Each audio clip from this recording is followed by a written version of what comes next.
We are live. That's right. We are live, and it's clearly a Saturday morning because I'm starting out hoarse and rough already. But it's a quick turnaround here at the Wrasslin for Life Network, and we are back at it again. We are going to give you a special edition of our Let's Rumble weekly podcast. We're going to stay on live and transition at some point to GCW versus TNT. GCW's over on the other side of the pond, and they are taking on their own little British invasion, or I guess the other way around. But we're going to talk about it. We got lots of news, lots of excitement. We are going to be here for a few hours, so tune in, get some snacks, grab some brunch, have a good time, and let's go.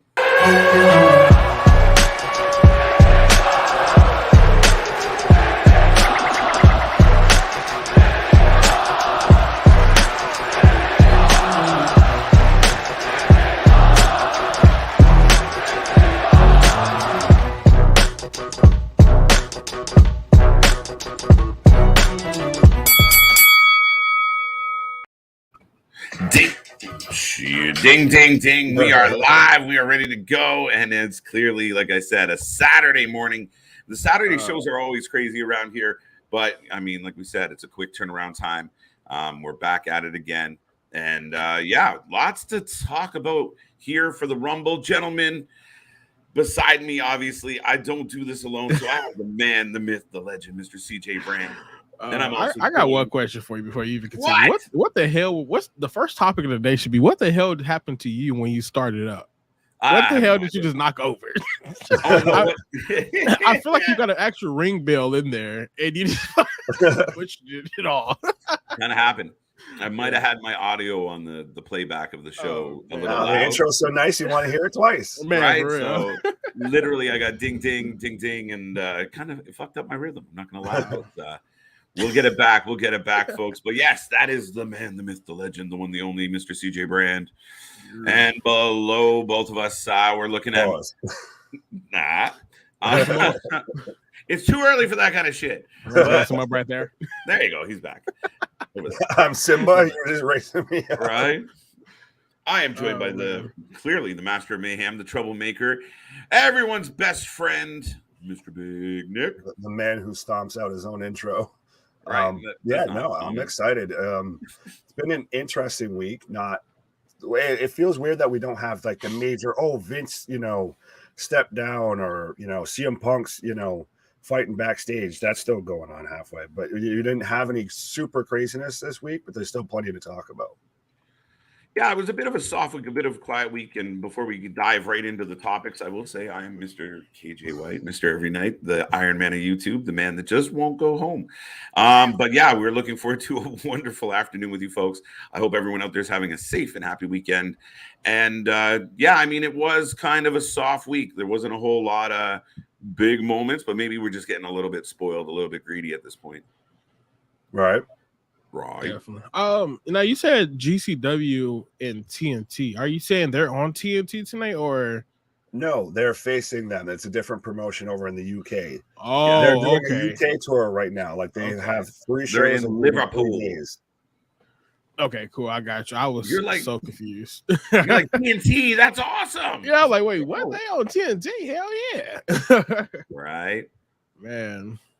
Nope, they're over in the UK, which some of our friends and family out there are on the other side of the ocean. So I hope everyone's, they're happy. I think Thomas said already he's thrilled that he's getting an early edition or a Saturday edition of the Rumble, because with the time change and such, it's hard for him to catch them live. So yeah.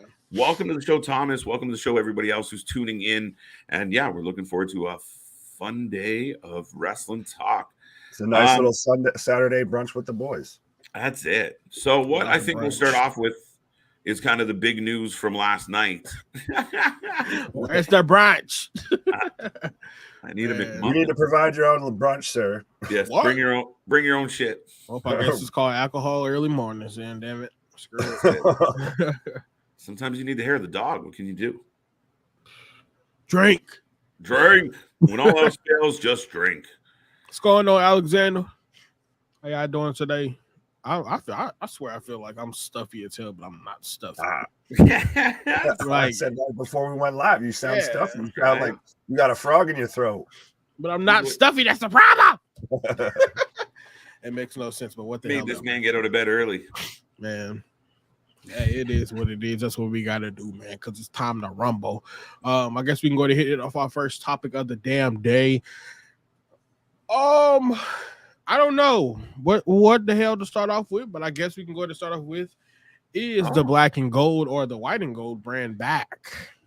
Dun, dun, dun. What's going on with it? Back in I black. need thoughts. I don't know what's up with Solo Sikoa. Why did he win the North American title and then bring it to SmackDown and defend it against Madcap Moss? What is really going on with that? He's going to go back and forth. I think that I said it when we were on live for SmackDown that Madcap, that match would have fit better in NXT. It would have felt like an NXT showing on SmackDown. So I think we're going to get, maybe he's the extension of the bloodline in NXT. I think he'll bounce between because obviously we've got that tension with Sammy, but I do think we're getting a rebranding like we saw, you know. Oh, and I think it's there. Oh, yeah. Well, He's where we are. Damn. Yeah. I think it comes down to, sorry, CJ. Oh, go ahead. I was going to say, I think it comes down to one thing. I think they said, okay, we're going to bring Solo up. We're going to put him in the bloodline, but the bloodline all have something in common, and that's belts. So, like, what belt can we give Solo? Well, we don't want to give him Gunther's belt. We don't want to give him Lashley's belt. We got plans for that. We don't want to give him Braun Breaker's belt yet. Carmelo, come here, buddy. Yeah, Carmelo's come here, Carmelo. Yeah, I think that what it was because it's been in the news that Hunter is doing something Vince McMahon couldn't do, which is cross promoting with his powers. So since he's doing all creative for everything, he's basically promoting NXT on his main roster so we can get the main roster's attention to NXT. Right. So I think that's why Solar mainly won it. And it works perfectly because the bloodline has so much attention.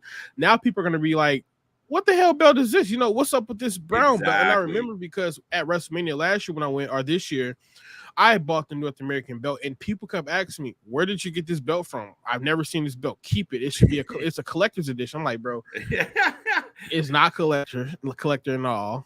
It's cheap as hell, first of all, but it just shows you that nobody truly knows about NXT as much as we personally believe that they do. The viewership can say one thing, but there's 2 million people watching the main roster versus 700. Or 600, 500,000 people watching NXT. So true. Yeah. And I think that's a huge part of it, TJ. I think you're bang on is with the fact that you literally have the reaction that you just described of whose belt is that? Yeah. Where's he coming from? Oh, he defends it on Tuesdays. He just won it off this other guy. Oh shit. Tuesdays. What's going on Tuesday? Right. It's not a bad move. Nah. Not one bit. Even the ratings. Crazy. Well, no, I agree entirely with what CJ is saying. I think I didn't mean it in a slight, was saying that it seemed like an NXT showcase on Friday Night SmackDown in that you were very much putting a shine and a spotlight on the NXT product, the NXT's kind of style on primetime Fox. Yeah. And in a good match. Oh, yeah. Oh, the match between him and Madcap. I got to go back and watch it right now. I'm not paying $70 to watch wrestling as of right now. I refuse to simply do that as of right now. Why do you got to pay $70 to watch wrestling? You got to pay for cable here, first of all. Oh, son of a bitch! I'm not going to pay for that shit because I don't even watch it on Mondays right now. Nor did I rarely watch Tuesday. So CJ slowly becoming an unwrestling fan. Right? No, it's not that. It's $70, bro. That's too much to watch. Stream that shit. Stream it. That's what I'm about to do. That's what you got to do. Right? I'm not gonna keep paying $70, bro, a month just to get pissed off at AEW. Just get the Peacock or get the network. Peacock, no, it don't work like that. I need the live show. Yeah. See, right. I got Peacock. Peacock cheap. Peacock only $4.99. I could pay that. I ain't finna pay $70. That's basically me paying $75 a month just to watch some fucking wrestling. That's true. That's expensive for a wrestling fan. Okay, I've had it for almost a year now. I should be able to I should be rich, but I'm not because I pay $75 a month. All this extra money going to this wrestling habit of mine. Shit should be free. Right. See? There you go. It's like a bad alcohol habit that should be wrestling. Buy too much addicted to wrestling. Right. Right. Shit is crazy as hell. Moving on from yes. I didn't even see that comment. But moving on from the NXT new, what do you guys think about the new logo? You think that we're gonna get black and gold, or do you think we can't go back to black and gold? Because I don't think we can. I like the black and white, or the gold and white, sorry, but I do think I jokingly said on stream that I think it's like the that dress, that viral dress of, if you look at it it's blue and black. But I like that it's not going fully back to the black and gold brand. It's going to be this new hybrid, because like when they go live on Tuesday, do they just completely have a whole new setup, whole new entrance, everything, just complete new package? Yeah. Or do we get that transition? Yeah, and that's what people has been speculating, because NXT just Tuesday, I think, is pre-recorded. I think 2 weeks are pre-recorded. Damn, 2? I believe so. And people that's plenty of time now, because now they got 2 weeks out. Get everybody the hell out of there. Take all the stuff out of that performance center. Right. Repackage it. All you gotta do is go back to the old stage, and we're good. Yeah, it was perfectly fine the way it was. I kind of think that I say that we can't go back to black and gold because you don't have that same talent that we had back in the day. We don't have Adam Cole. We don't have Ricochet back over there at all. We don't have Roddy Strong, and we don't have that same atmosphere, because right now NXT 2.0 is, I sound sick as shit, and I hate that I can hear myself. Pissing me off. It's pissing me off. In your head. Yeah, that's it, right? This is my goddamn head. I'm like, ugh. Anyway, so but we just don't have that same all the indie stars that were with the black and gold anymore. You can't really go back, and you can't take this caliber of talent you got right now. You can't take them fuckers and put them on the black and gold pathway, because I've already seen the jackasses of all of them. We have the fucking Schism, or the fucking Dyad, whatever they want to be called. Imagine taking that group and making them black and gold worthy. Imagine taking Braun Breaker and making him black and gold worthy. How the hell is Braun Breaker going to look like a guy that used to wrestle with Adam Cole? Fuck that. But I mean, he's your world champion. He's your biggest prospect, I imagine, right? He's a sure shot main eventer. So, I mean, transitioning to black and gold, and I get your point, like the Wendy Chus of the world. I was just about to say, as soon as Wendy Chu changed back to the scary fucker she was supposed to be, then I believe the black and gold is going to be coming back. Right? But until then, hell no, she's still sleepy. This shit retarded. She's still sleepy. They need that transition. They've gone so far into the sleepy gimmicks. They've Wendy Chu'd themselves that much that they need to take the time to actually course correct and come back. Send her ass home. Right. Man, that shit is CJ Brand, the undisputed Spectrum heavyweight champion of the world. Fuck off, bro. No, that's great. That's your new nickname. Hey man, to my did I cut off? Fuck off. Damn. That's crazy. That is insane. I saw you guys yesterday, Hassan. We see you almost every day. Yeah, most people see us just about every day. Hassan, this is the first time I've ever seen you comment in here a real sentence. Normally you come in, wow. Be funny as shit. Just wow. Like, wait, what? Right, cool. Hi. Cool. Wow. Oh man. No, we appreciate any comment in the box. So it's all love and jokes, but yeah. Facts. Seth for Bobby on Monday night. Hopefully Seth wins. Now, this wasn't on our list to talk about, but this is a curious topic right now of Seth going up against Bobby Lashley. I think Seth wins. I agree with the comment. Seth's very much getting this unique push just naturally by the fans chanting along with his song and everything. We saw it on Monday night to where it was almost his version of the what chant. To every time he paused during his promo, they started singing along, and he'd have to take 10, 15 seconds to calm him down. Wait, who? With Seth. What you mean it takes 10 to 15? Wait. What did you say? How Seth's getting over with the fans because he's got the crowd reaction with the sing song and everything, because the crowd starts singing his theme song. Yeah. So it became almost like his what chant. Oh, I got you. Yeah, I don't see Seth winning low key, because Well, shit, he could because Bobby and Bobby and Lashley. I don't like when I do it because I every time I try to reference Bobby Lashley and Brock Lesnar, I always say Bobby and Lashley are supposed to. It pisses me off. But anyway, Bobby and Lesnar are supposed to go fight at Crown Jewel this upcoming November. So does that match need the title? No, that's why I was saying I can't see Seth won't go ahead and taking that. Yeah, taking that now. So yeah. I like what they've been doing with Lashley, so I kind of hate to see Lashley lose the belt already. I just don't know that. I mean, Seth seems to be on a trajectory. He seems to be heading that way, and they really want this U.S. title to mean something, especially because they have no other belts really on the show. Yeah, it's the only belt on USA. Right? So they've got to make it mean something.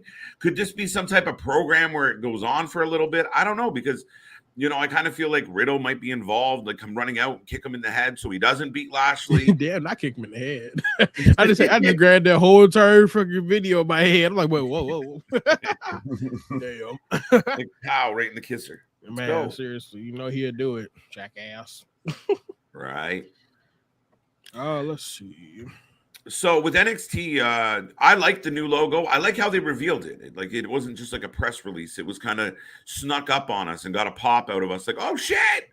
And when that 2.0 went missing, I was like, oh, okay, here we go. Okay, here you go. Yeah, well, because we were live when that happened, and the first time they kind of almost seemed to hint at it. Yeah, when they did a little video package, they teased it, but you didn't fully get it. And then at the end, it worked perfectly of that complete switch over. Like you said, the 2.0 dropped off, and especially with it being the 1 year anniversary of 2.0, it's, I guess, congratulations 2.0. You made it a year.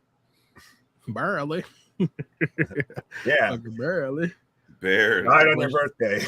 Yeah, you died on your birthday. That's kind of a rough way to go, right? That's fucked up. Damn. I just thought, God damn. Celebrating 1 year and goodbye. And ending 1 year. Right. That is completely insane. God damn. Damien, good to see you. KJ, Nick, and CJ, how we doing? I'm doing what well. up, partner? There we go. What up?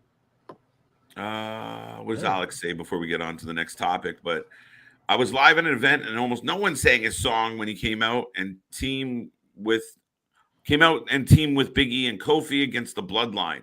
That's because nobody could figure out what he was doing. Well, I was going to say, you can tell how dated that is, because sad to say it, but if you're saying Big E was in the ring, that shows you the date on that. Wait, whoa. What It's been a minute. I just caught that this motherfucker said Big E. What the hell? All right. Big E and Kofi against the Bloodline. What? Sir, what the hell are you talking about? What the fuck? What do you fucking reach? Right. It's been a minute. September the 13th, NXT rating 728,000. What's that? NXT rating 728,000 on the 13th. Oh, okay. Now you kind of skipped ahead, but let's jump into that real quick because we were going to talk about the rating. Shit! No, I was just. That's what that was for, boy. I thought that was something different. Yeah, my bad. I thought that was something totally different. Wow. So it did 700,000. I mean, they were pretty happy. It's one of the best NXT ratings they've had in a long, long time. Mm-hmm. So right. It's not bad. It's growing, and the brand's getting. Again, I think Triple H is hellbent on making this brand what it used to be. And I mean, you even saw the little videos going around and the "We are NXT." Yeah, like he's pumped. He's jacked. We were NXT. So you're still skeptical that they can get back to that form. I do think there's going to be there's going to be a lot of shifting on this roster to make it make more sense. Well, I think, and I guess spoiler alert because it's already gotten out there because of the TV tapings like we talked about, that Effy has come out for NXT. So I think he's very much a player that could be shifting that back to like the black and gold type of wrestling, that type of character, because like him and Tyler Bate are both of that style of Tyler Bates from that era. So I think that they're slowly going to hopefully shift that way. The fuck? Man, something behind me cracked open. I was confused. like, wait, what the fuck? It's just Stone Cold behind you. What? No, seriously, it just made the hell be, and I don't like that. I do not like that at all. So moving on from NXT, we can't go ahead and jump right into some Friday night Smackdown ish. What's going on with Sami Zayn in the bloodline? Will Sami take Jey Uso's spots, or will Sami be deleted? Ultimately, he's going to get squished out, right? I don't know. Oh yeah, we're working our way to KO and Sami teaming together. I just want Sami to go back to his old style. If he goes back to his old style, then I'm here for it. But if not, I love what Sami's doing right now, and he's getting pops. He got like baby face pops. I hate his song. That's what really bothers me. I fucking hate how they start off with the oh, and then it comes to that fucking dumbass, random ass. Yeah, that. I don't know. Right. I don't even know. One man band performance. Man, for those just listening, CJ broke out in the concert and played every instrument. Hey, KJ, you do it every other damn time when Jungle Boy used to come out. It's yo. That man just do the whole song, bro, in like 2 seconds. Like, wait, what? Here comes the yo. Oh, that is so damn hilarious. Right. Yeah. So you guys think Sami's gonna get kicked out, or? Yeah, I think what they're doing right now is building it real nice. And I mean, we saw finally we have, Sami and Jey go nose to nose, and oh shit, they're going to fight. And then Solo gets mad at Jey, and Jey ends up, being told to stay back. Now Sami's the golden boy, helps Solo pick up his first victory. So, I mean, dude, they're heading in the right way. They're creating a rift, but I think ultimately, even though Solo's buddies with them now, blood is thicker than Scott Moen, so you're in trouble. Well, and you saw even just last night of how, when Sami wanted to step up and challenge, and everything, how Heyman just tossed the mic and said, you go do it. Just looked so just pissed off with him, so done with him.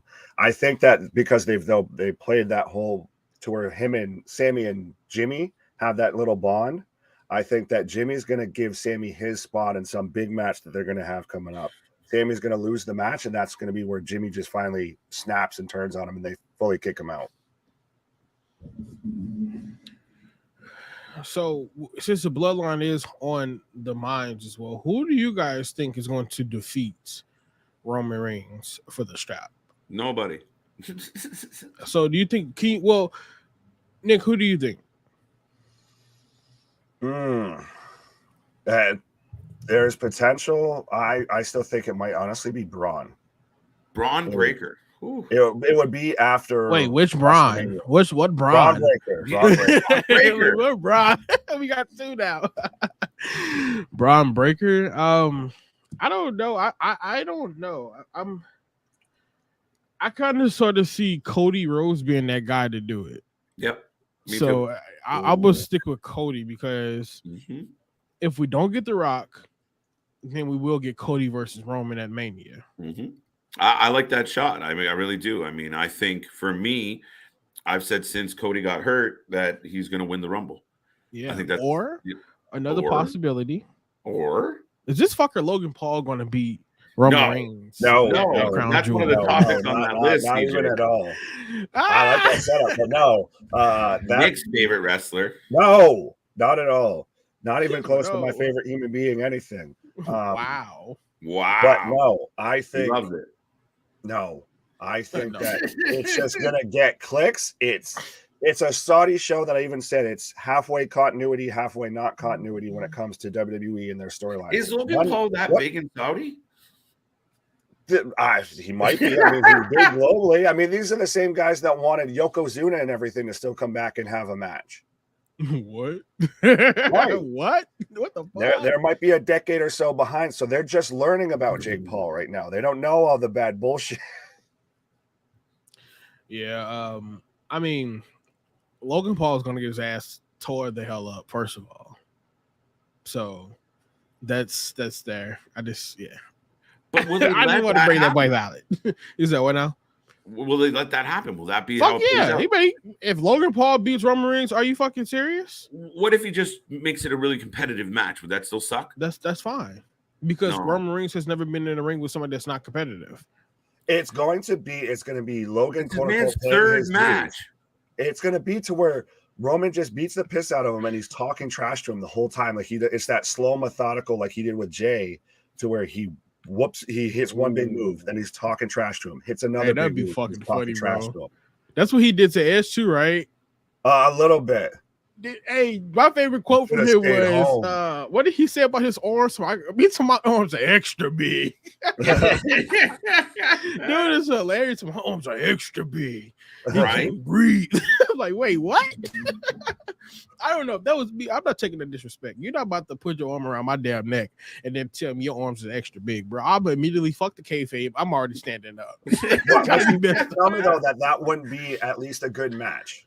Yeah, it will be. I'm not saying it wouldn't be at all, because I was confused at first, but I'm like, yeah, that would be something else. Because who else did he got to fight? Nobody. So well, I'm okay with it because it's a Saudi show. That's the real thing on it. That's true. Oh shit! In the bloodline can't even go again. Right. Well, here's how I tied it back to when we were talking about Sami and the bloodline issues. I think at Extreme Rules, you're going to get Logan, Madcap, and the great Irish wrestler Rick O'Shea versus what should have been Solo, Jimmy, and Jay, and then Jimmy gives his spot to Sami because Sami asked him for it. All of that. Sami cost them the match. He eats the pinfall in that, and then Jimmy finally has to snap and kick Sami out of the bloodline. Or can you see Ricochet versus Solo Sikoa for that belt? And then Ricochet wins, and then he goes back to NXT and loses to Carmelo, just so they could put the belt back over there or some shit. That's one of those.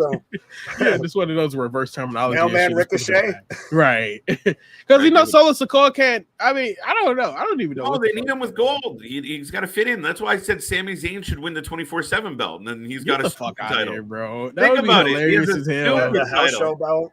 That would be so fucking funny. Exactly. He goes and wins the 24/7 title, and he's like, "Look, we all got gold," and they're like, "That's not a real belt." Hey, Rick, what's up with R-Truth? Where the hell is R-Truth at? What's up with him? That's his title.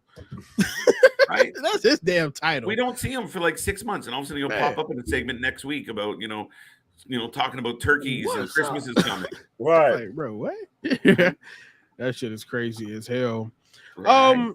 I guess we can go and move over to some AEW, some All Elite Wrestling, All Elite Trash Wrestling, All Elite background news, All Elite. My background is fumbling. All Elite Garbage Fire.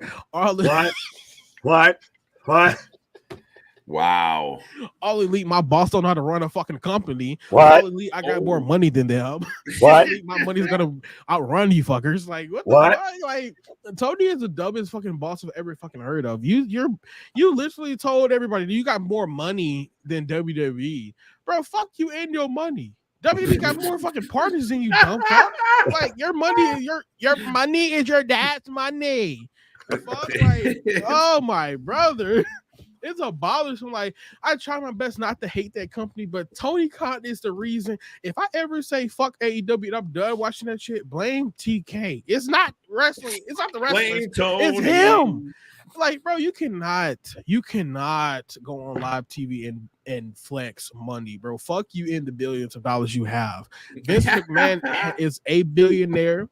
He did this shit for 60 plus years. Now his ass is fucking retired and fired, basically. And the company is still standing. Like, fuck your money. Your money is the money in this wrestling business is like hiring one talent and they get injured. And that's it. What the fuck are you gonna do now? What are you gonna do? You gonna buy motherfucking viewerships? Like, no, I mean, you're going to try and grow your brand, but I mean, you tried to use that money and then you showed it doesn't matter how much money you have. At the end of the day, you're struggling. I mean, and we'll talk about this a bit later, but I mean, great. The last 4 weeks, they've hit $1 million. Fuck yeah. You know why? Do you know why? Because WWE guy made that show great. He exposed the dirt sheets. fuck AEW. That's all I'm saying. I love you, Punk. No. I'm happy that CM Punk did the shit because it's truly exposing all of this bullshit. CM Punk is going out of the industry for 6 to 8 weeks. I mean, 6 to 8 months. Sorry. Yeah, still is apparently but fired. Same with Punk is allegedly there but fucking fired. Kenny Omega and the Bucks are fucking suspended. Kenny Omega's in Japan working for AEW, but he's suspended. Motherfucker, what? How? So he only had like a 3-day suspension? What the fuck? Yeah. Or is it like international rules? Like, the fuck out of here with that shit. Only applied in North America. Man. The only, and I fully agree, and I've said that on stream, CJ, but I think that this was a prior commitment, and it's not in a wrestling ring because I think Punk's also suspended. That's bullshit. Punk's also going to do MMA commentary. I can't remember the promotion, but it's coming up that Punk's gonna be there and do commentary. He can do that. That's MMA. But what I was saying is Kenny is working for AEW. I agree that suspended. I think Tony Khan's made up his mind when it comes to this whole thing, and it's the clear wrong decision as to who he's signing with in this situation. Yeah, but who do you think he's signing with? Because I don't see it. Yeah, we were just talking about that. Omega's already working from suspension, so he's very clearly, Hey, high size of the ropes. I'm sorry, but. Damn. You should have stuck with Moxley, bro. We dropped Moxley as our captain, and then we fucked up. What? Who the hell is the captain? Karrion Kross, I think. Oh, fucking brother. Well, Moxley just lost, and we didn't know that Punk was going to fuck up our fantasy pool by sending Moxley back at the fucking title. So here we go. We got 2 dubs in 2 weeks. Okay, who the fuck chose Karrion Kross? I thought we talked about this. I thought we had a whole discussion like, bro, Karrion is not for the wrestle shit. I thought it's Karrion. I don't know. I gotta double check now. But I thought you had Drew up there. Drew's on the team, I think. Oh well, fuck it. I don't do that. It's hard to keep track of all this shit. Too much fantasizing. I'll leave that to y'all too. Right. So that's too funny. I don't even know what we were talking about before that now. Me either. AEW bullshit. Oh yeah, Nick, what is your fucking thoughts, bro? What is your goddamn thoughts about me and fucking TK hating relationship? I'm fully on board. I'm fully on your side. I agree with it 100%. I've said this before. This is him playing with action figures. He's always looked like this little preteen, let me play my music. That's Tony Khan. Don't ever do that again. Right. Yeah, rough. No, but here again, you said that TK's already made up his mind. He's taken a side. Mm-hmm. I don't know. That's like anything gives me that indication. I don't know what the fuck. Maybe Kenny just did it on his own and sent the pitcher to be a smartass because they're immature EVPs. I don't know. But here's the thing. Tony Khan was sitting right next to CM Punk and even at points tried to justify the feelings by, I should have said something. It's my bad. So I don't know that this guy's given up on Punk in any way, shape, or form. And I honestly believe he's very aware that CM Punk is his cash cow. The Young Bucks and Kenny weren't drawing what CM Punk draws. And look I think that went well. Look at the ratings now for the past 4 weeks. Because of him. Yeah, exactly. Yeah, but see, and you see how we went from ratings to the people to the fucking boss shit. That's AEW. It sucks. You got a bad boss that does anything for the fucking ratings for the right fucking people. It sucks.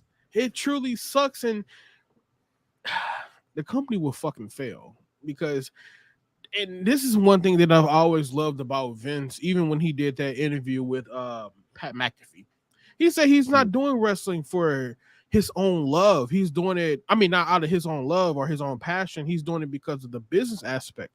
Tony Khan is doing the exact opposite of what Vince is doing. He's following this shit. He's listening to the fans, I guess. I don't know who the fuck he's listening to. I guess the Bucks and Omega are his fucking fans. Shit, I'm gonna start singing the B Team song. But yeah, he's just listening to them and shit, and that's not doing nothing for us at all. You can't have a mark that's the owner of a company. That's really what it comes down to. Is you can't have somebody that just wants to play with his action figures, wants the fantasy book the whole time, wants to put on, then we'll have an exploding ring match, and then we'll have a War Games match, and then we'll have a, Anarchy in Arena match. Like, slow down. Oh, the hate. What was the shittiest gimmick from AEW? Like Quake in the Lake. I knew you were going to say that. I knew you were going to say it. Right? I actually think the night dedicated to an exploding ring that was a fucking set of sparklers was probably the worst thing they've ever done. What the fuck did they call that shit anyway? That was the exploding death match. Ring match. Oh yeah, the exploding death match. What was that? That was Cody Rhodes versus Omega? No, Moxley. No, that was Omega Moxley tour. Yeah. Eddie had to sit there and pretend that he passed out, like he was doing his last breath to defend Moxley from the explosion, and it looked like a shitty soap opera. It was fucking bad. Wait, so Cody wasn't in the match like that? No. What the fuck? Right. I thought Cody he just was set himself on fire. Had a gusher of a match with his brother. All of that. Right. The boy said the barbed wire sparkler brawl was the worst. Right. I mean, it's the sparkler for me. Damn. Right. They almost at some point have to revisit it and give us one, like, to erase it, but it is a blemish on their record as far as that was stupid and you fucked it up, and it makes you look even dumber for doing it.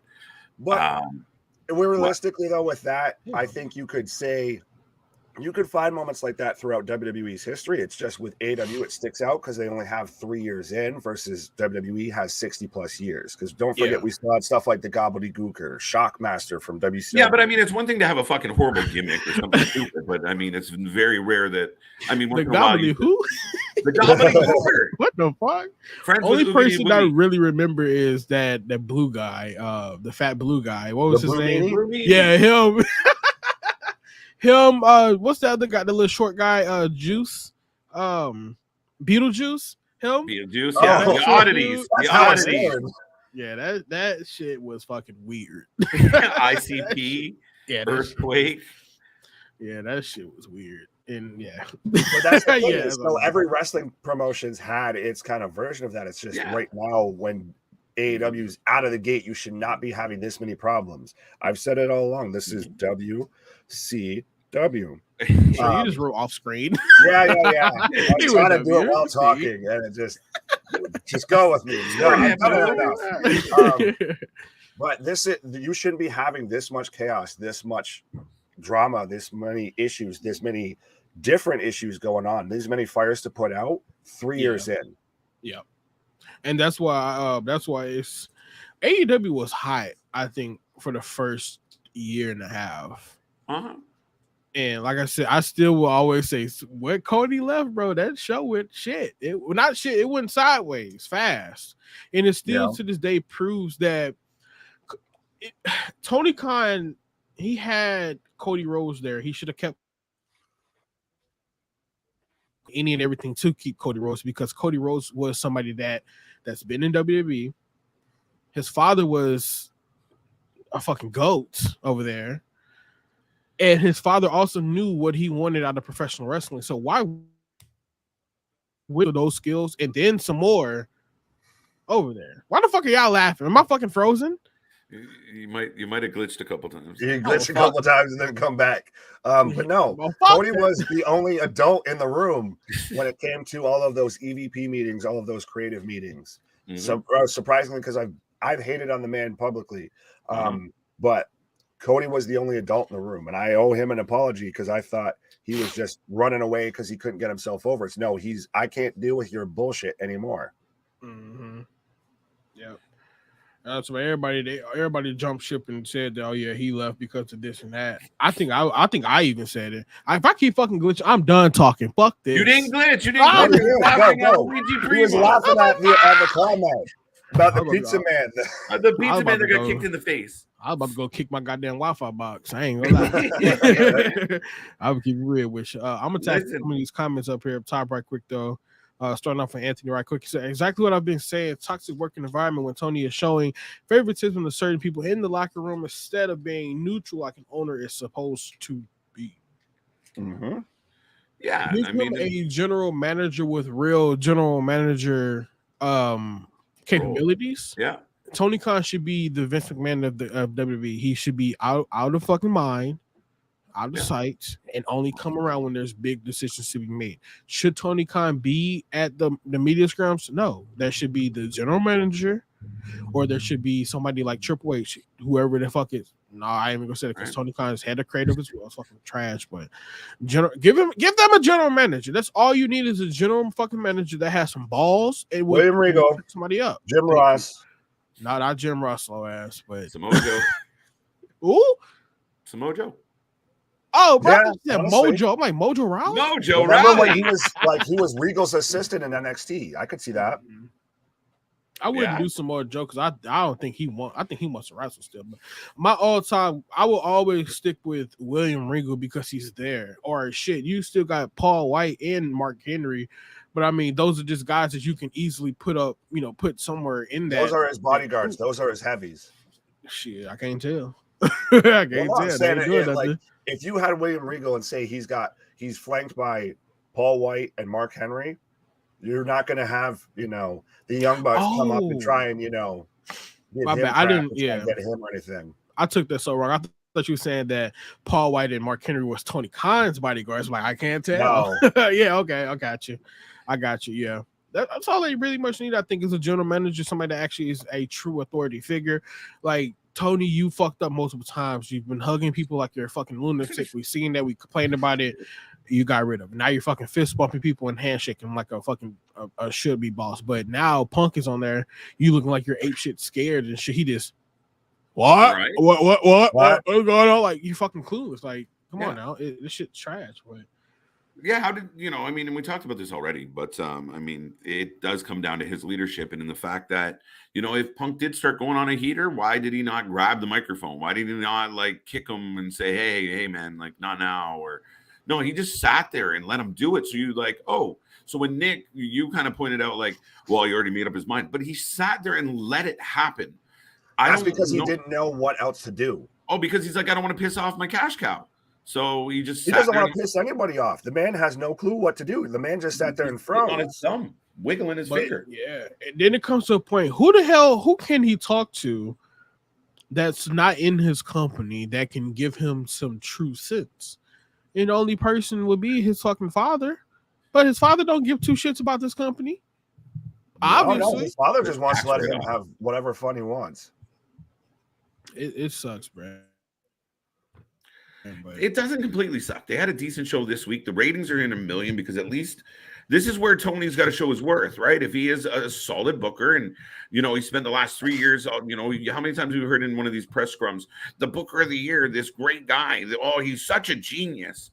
Well, now you get yourself out of this. You rode over 1 million viewers, at least part of the way for the last 4 weeks. You have to turn this into money. You have to continue to make people tune in. If in 2 weeks that this goes back to, 800,000 consistently, then you got problems. You're not progressing. You're not capitalizing on the eyes you're getting. Yeah, this is the chance for him to kind of course correct. And I know we had talked about it, off, backstage and everything like that, about how he is making the right choice right now. We're getting, more of a focus on MJF. We're getting, good promos from Moxley. It feels like everybody's trying to find that extra gear of like, okay, this is where we really need to pick it up. So hopefully they're able to stay that course versus falling back into just hanging out with the elite. Yep. I had a thought and it ran over my fucking mind. Wow, that's pretty terrible. But anyway, I guess I'll read Thomas's condom. I mean, what the fuck? Jesus Christ. Oh my god! How was your Friday night?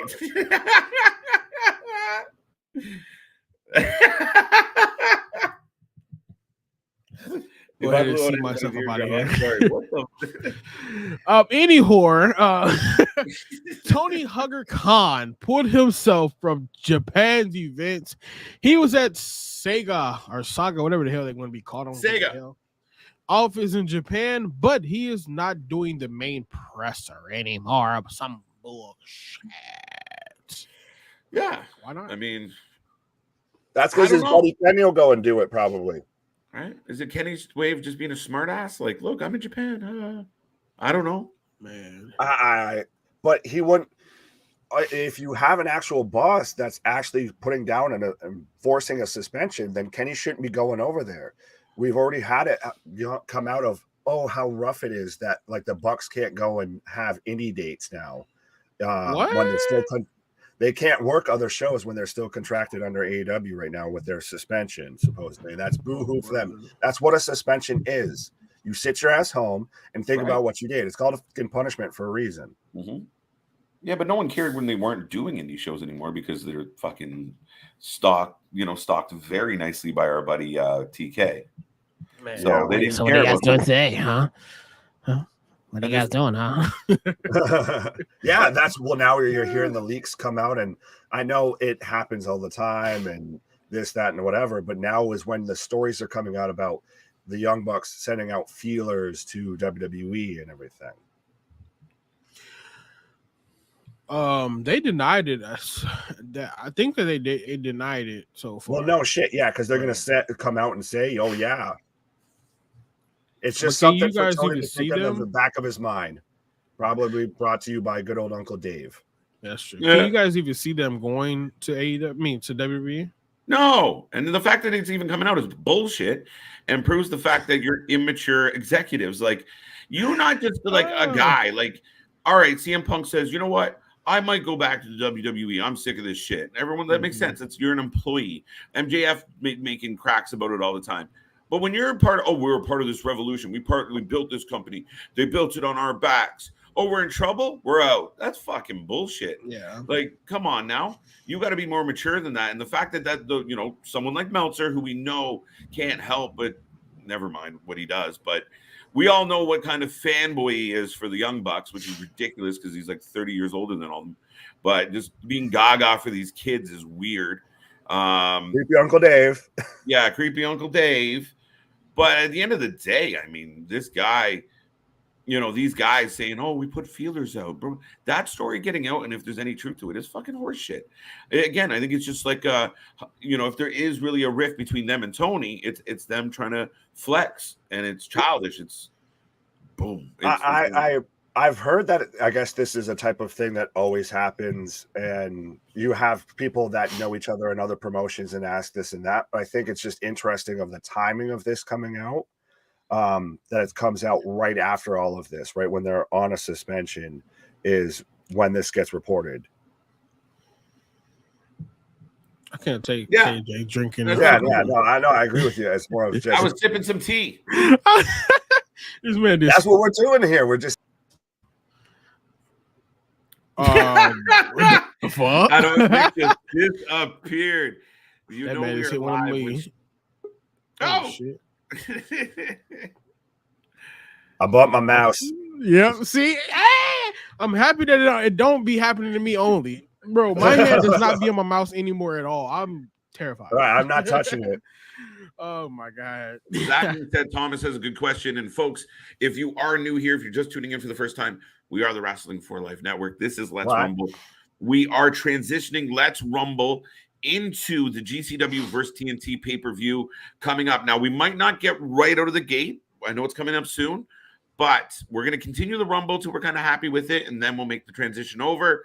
Hey, we might have a couple minutes to spare. It all depends on how we feel, but we are covering that pay-per-view coming up at around the top of the hour. Stay tuned.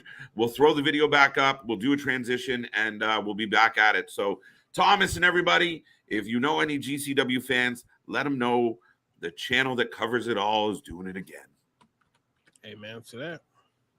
Right. Moving on to some outside of AEW news and Punk and Tony Khan and the shittiest company. I mean, in the worst. I mean, oh my god. Oh shit! Shots fired. Shots fired. Know, right. So there's been hints that Shotzi Blackheart is getting her name back and her tank back. Yeah, give her a tank. Let's go. I don't know why I was happy about the fucking tank. I don't know why. She's gonna get just a Jeep with like some PVC pipe on it, like what DX had when they went to WCW, and they just call it a tank now. Hey, well, but look at, she got an actual little tank. Oh, it was great, and they need to go. I don't know why they went so into left field with her. Vince McMahon, she's just a bad. Yeah, she's not sexy enough. Bruce Pritchard, right? Difference of opinion, sir. No, but that's their shot, right? I imagine they would go to little Shotzi and go, I don't like it. What's with the hair, pal? Why? Know, what's right? with the green hair? Like a fucking thing of licorice. Like, wait, what? What? That shit is crazy. And then also Ezekiel. Yes. That's something you guys sent me in the chat. Ezekiel is no longer working with WWE. He has been terminated. Elias is back. Is Elias the wrestler that was never there has left the company? What if it's Elrod? Like, he comes back as Elrod. Oh my god! But you guys, after all of this shit, you have to give it to Elias and Ezekiel. This probably was one of the most dumbest, but funnest, craziest gimmicks I've ever witnessed on TV. This shit was completely weird as hell. I didn't like it at first, but then Kevin Owens helped it, and I bought it. I was like, bruh. Kevin Owens polished a turd there, but to me, I feel like it's. Oh, I had it there. It's. Go ahead, KJ. It was really good. It was enjoyable. It was a lot of fun. No, when it first happened, it was fucking dumb. And when they announced, listen, that goes to show you the depth of where Vince McMahon was as far as his creative theory. Like, really, you're gonna shave a man down, and send him back out and give with a new name, and try and convince us that. And to your point, I think what ends up saving it is A, he played it very straight. Yeah. B, Kevin Owens was a maniac when it came to that storyline. Like, Kevin Owens was in the story. Like, you believed he was losing his mind about this nonsense. Mm-hmm. So it ended up being not terrible. All the fucking lie detector portions of the fucking shit was kind of real dumb, but it was comical. And I always say there's a place for comedy in wrestling. It was comical, but first chance Triple H got, we're going to drop him on the apron. Bye-bye, Zeke. And it was the right call. It reminds me of Damien Sandow when he was Mizdow a little bit of, it's something that just that started off just ridiculous of like, really? And then manages to get it just over like Rover. Over like Rover. I like it. It's true. Yeah, so I don't know. I don't know how I feel about it because it was like I said, it was a weird gimmick, but at the same time, it was fun to play with. Not fun to play with. Sorry, I'm doing other shit. I know, right? It was fun. It was fun to play along with it. Basically, is what I'm getting at. Right. Just meaning as in, he come out. No, I'm not Elias. I'm Ezekiel. It's like that was funny as hell. The only part where I will say where they did mess up the most was on when they brought Ezekiel and Elias together, because we seen the split. We seen the fake ass. We saw Elias sat there and at WrestleMania have him him playing multiple instruments on the screen and everything, and he was just a one-man band. So I forgot about that. Done that before. Yeah. You know what the funny part was? These dumb fucks didn't even think about it at the time. Like, listen, before you shave and cut your hair and look like a completely different human being, we're going to take some greens, we're going to stand you up in front of a green screen, snap some pictures, and then this way we can put it together without trying to splice two pictures and making it that obvious. But I think he was sitting at home for a while before they were like, we got it. Right. Vince finally had a moment of clarity from his senility and, finally just realized, here's what I want to do today, pal. Right. I'm sorry. I'm looking on my screen. I'm trying to find this picture I wanted to display for us. But what did you guys do if we don't get Elias? We get fucking Elrod instead. I don't think it's going to happen. I think we're going to all of a sudden one day hear the strum of that guitar, and I think he's going to get a huge pop. Now, would they wait for him to to fully grow his beard, or they'll bring it back partially? He's out nursing a beard right now, guys. Oh yeah, he's not coming back until that man's got a full beard going. Right? Get his chest hair back. What if it takes like years? What if that takes like 6 years? 6 years to grow the beard. Bro, the beard was big as hell. Unless he's taking fucking vitamins. If he gets a decent sized beard on him, not your vitamins. Facial hair, so he looks like a fucking not your vitamins. You know, my vitamins might have to help with that too. Yeah, that's true. That's true, man. That's true. My hair be going crazy, man. No. Now, so imagine though we get a blackout spot to where you think it's going to be like Ben coming back, and then you hear the guitar strum, and then it's just "Who wants to walk with Elias?" The crowd's still going to come unglued. I think they're going to chant right along with everything. Yeah. No, because there was a time where Elias, like, I mean, even as a heel, people started looking for the pop, looking for that moment where, you know, we knew a rib was coming. We knew somebody was about to get popped. We knew there was going to be some sarcastic comment about how shit that town was, and it got over. And again, the WWE was very opposed to things that didn't, you know, got over without planning to get over. And we never, you know, we killed Elias. We moved on. At the time when they buried Elias, and I had no idea why that was necessary. I'm done with this. Why? It was going well, you stupid bastard. What are we doing? Well, it goes back to we get more of audience participation. Like I know you and I have talked about on stream and everything about that's what's going to get, you know, the show over, the performer over, the everything, the company over, is when you have those moments of audience participation. And that's what Elias was a gimme segment for that every week. Yep. Not long is the answer. It depends. I was just about to ask you, how long did it take you to grow your beard? This one? Yeah. I mean, it's been on my face for a decade and a change now. So you never cut it before at all, like to grow. When I trim it up, yeah. I mean, to go from like short back down, it's a couple months, but not forever. Right. I would say it depends. I was like, it depends on the person's body basically and how healthy their follicles are. Because like for me, I can cut this shit off and I'll have this back in like a month. Right. So it truly depends. No, I shave up my face and I have like a 5 o'clock shadow by 2 o'clock. Yeah, I'm there. I mean, this dude's stupid. I'm already getting, I shave my head and I'm already getting, all my hair back. So, yeah, Nick, I'm quite curious if you were to go fully bald, when would your hair grow back? Because I think I've done that, the same and fucking day. We're already back to here. This is a fully, buddy. I can't. Well, no, I shaved my head and it's just grown back to it's coming back. It's quick. No, but Nick got a point.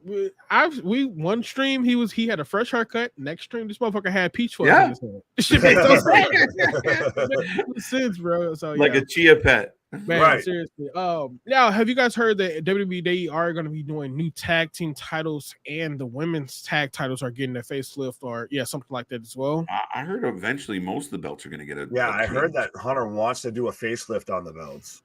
Yeah. So, have you guys seen the spoiler belts for the tag titles? If it's the one that's been floating around, yes. This is what they apparently want to do. I don't know how I feel about it. Because it looks like the Intercontinental title to me. No, it looks worse. Do you remember when they started off with like the black strap with the gold like let me see if I can. I'm trying to. How the hell do you do this, KJ? you just did it. No, how do you put the picture on the side and put us on the side? Well, that's what I'm trying to do. Share it again and then click the one with the. Oh, it's that one. No. Click the one on this one. Wait. Oh wait. Right. Wait, but how did you load this picture? Oh shit, Zaya. Put it through the share at the bottom.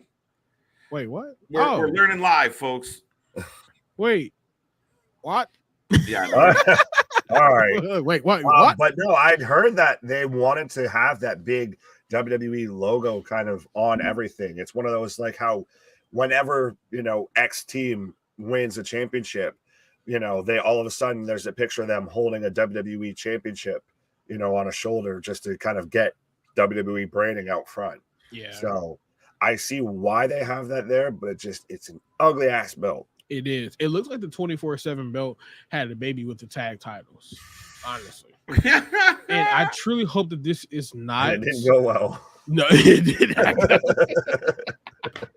I truly hope this is not the design for it. This shit looks terrible. It just randomly I came out. almost Nobody wonder has if- said shit. It wasn't like an official source or anything. Yeah, no, this is all Some dude just just put it out. yeah, it's one of those that somebody put it out somewhere and people just kind of ran with it. Yeah. Yeah, because I know people are putting it out, but if you really truly looked at the belt has the Intercontinental image in the back with the globe. You know, I don't want to see that there. He stated that he wants to keep the belt the same way. He just wants the plate to have the big ass WWE logo. And if this is how it's gonna look, that shit is terrible. We don't need to go back to the bubbly, version of any logo. We need to stay with the, the bold and sharp logo and shit like that. But this is terrible. I wouldn't even want to buy that. Now, what if they made or found a way to do the tag belts similar to what they've done, like with the women's belts and the WWE Championship, to where it still has that big W in the center of it? Because I don't mind that, to be honest. I hate it. Really? I hate their belts now, and I hate that they're just like, I don't mind them. Who belts? Honestly. The WWE belts. Oh. The women's belts look stupid. I don't know what the hell kind of symbol they got, honestly. Right? I don't even like the tag belts that much. The regular ones. Yeah.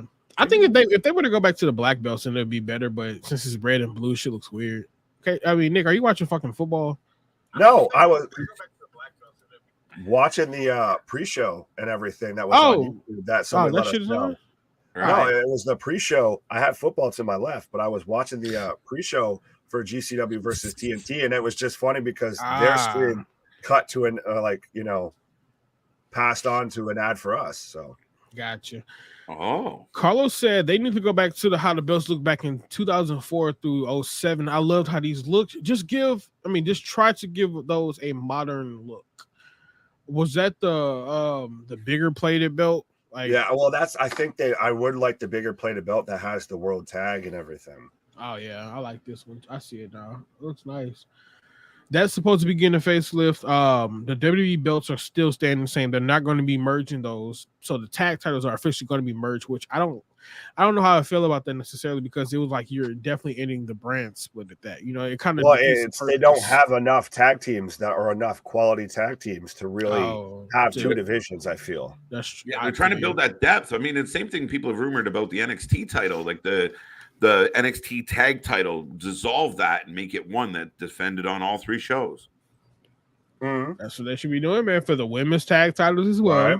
Mm-hmm. All the tag titles might as well go through the whole entire, You don't have enough depth. Nope. But then I guess it would get to the point where it's like you can't really have somebody from NXT beat somebody that's on the main roster. No, you do NXT ones individually. Well, you don't worry about the women's belts, because honestly, you just need to fix those from the ground up. You don't need to worry about having multiples of those. But the men's tag teams, you have one in NXT and you have one for the main roster. Yeah. Anthony, to that comment, that is never going to be able to happen because that belt was retired with Ric Flair when he left WWE. So they can't bring that belt back at all. Because that's Ric Flair's last, that's his legacy belt. That's done, unfortunately. What, Big Goldie? Yeah, the big gold belt. That's Ric Flair's belt now, so they can't bring it back. I have not heard that. Is that true? Sources, sir. Sources. Was that true? No. Yeah. Man, I'm just saying. Though, why would they bring that? Why would they bring that big ass belt back? The belts that we have right now are that's the best championship. All right.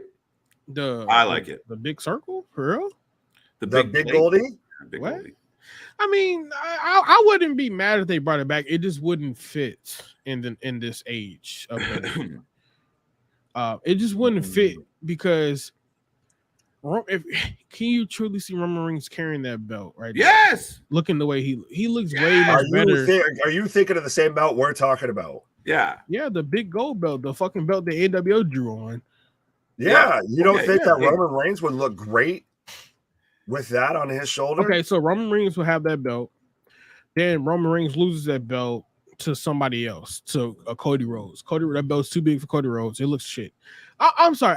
I'm not a fan of this the past. This goes into the question though of should they go back to splitting the titles to where, say, WWE has the WWE championships on USA on Raw, and we go to the Universal just on SmackDown, because that's the one that Roman's got a 2+ year reign on. Oh yeah. If we do, do we find a way to split the titles again? So then we can have guys like Lashley, like Seth, like Cody go after the WWE title. And we can have guys like Drew and Roman and I guess Braun and Cross go after the Universal title. I don't know. I heard what you said, but I just truly hope that we don't get the big gold belt anymore, because it won't fit this mold. It won't at all. Agree to disagree. Oh my God. No, I think it would. I like the idea overall. Yeah, look, now I got me on Google looking at pictures of this guy.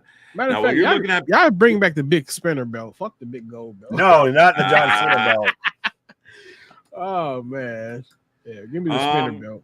Where do we want to go here? I mean, looking at we could talk about you're looking at belts. We can quickly talk about this. Yeah, like Han Solo in Star Wars. Punk punched first, which I don't blame him at all, with the fact that supposedly 6 people stormed into his locker room. It's very much he was just, I'm going to get the first shot in. I know I'm going to get my ass kicked because there's 6-on-1, so I'm going to get the first shot in. I don't think this was he sucker punched anybody or anything like that. I think it's more of he just knew it was going to be a fight. Yeah, I mean, again, it's all perception. I mean, once you storm in that room, all bets are off, right? It's like, especially, down, when you're supposed to be conducting yourself in a certain way and you come bursting in a room, yeah, you're probably going to eat a sucker punch if a guy feels like he's about to get jumped by 5 guys, 6 guys, 3 guys, doesn't matter.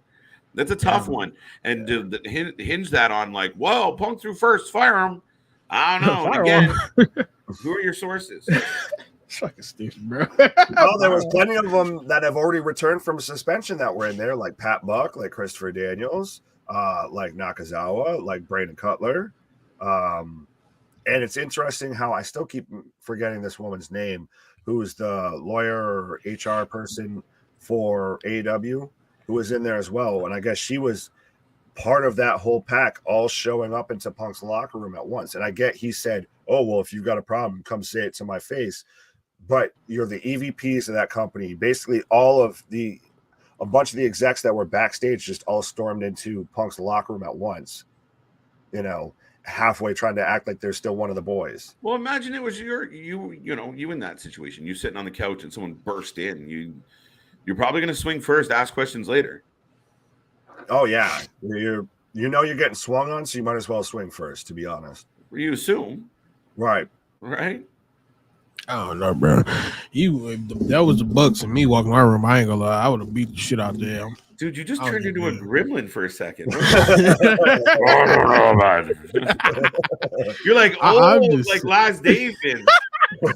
Right. I'm just saying. Someone stole your egg. You're not. Yeah, this is not about to buzz my fucking door down and expect me to look at you like everything cool. I'm about to beat the shit right out of you in my Chris Jericho voice. In my no, you can't. Like, I mean, the assumption is that, like, all right. Again, if it was like a lovely chap on the door and you open the door and you're like, hey, fellas, what's up? Oh, you heard my press scrum. Do you want to talk? And then he just, claps someone. You're like, oh, wait a minute. That's not nice. Man. But when they come flying in and again, all bets are off. It's no different than fucking breaking into someone's house. You can't assume that they're going to ask you who you are. Oh, exactly. Oh, well, hello, gentlemen. I wonder why you're here. It is interesting that Kenny and him still, I guess, talked a little bit afterwards. I feel like Kenny was still the only one halfway trying to act like an adult in this situation somehow, some way. But I very much, you can picture the Young Bucks just barging in there, super kick party as they kick in the door. just trying to act like fucking Shut douchebags. That man And talking about just, one of the 5 fingers say to the face, slap. wow. Right? That's crazy. That's wow. Wow. Hey KG, your Canadian niceness is showing. I know, right? Why is my Canadian niceness showing? I'm never nice. Because you're talking, hey buddies. Like, Yeah, there right. is Like showing. that's, Well, hello, Man. fellas. How you doing today? Crazy weather outside, huh? Right? Oh, I didn't even man. lock my door. Thank God you came on in. Fucking hell. I did hear that shit that you guys do leave your fucking doors open. Is that true? Nah, that's Oh, more. brother. That's kind of a passe thing.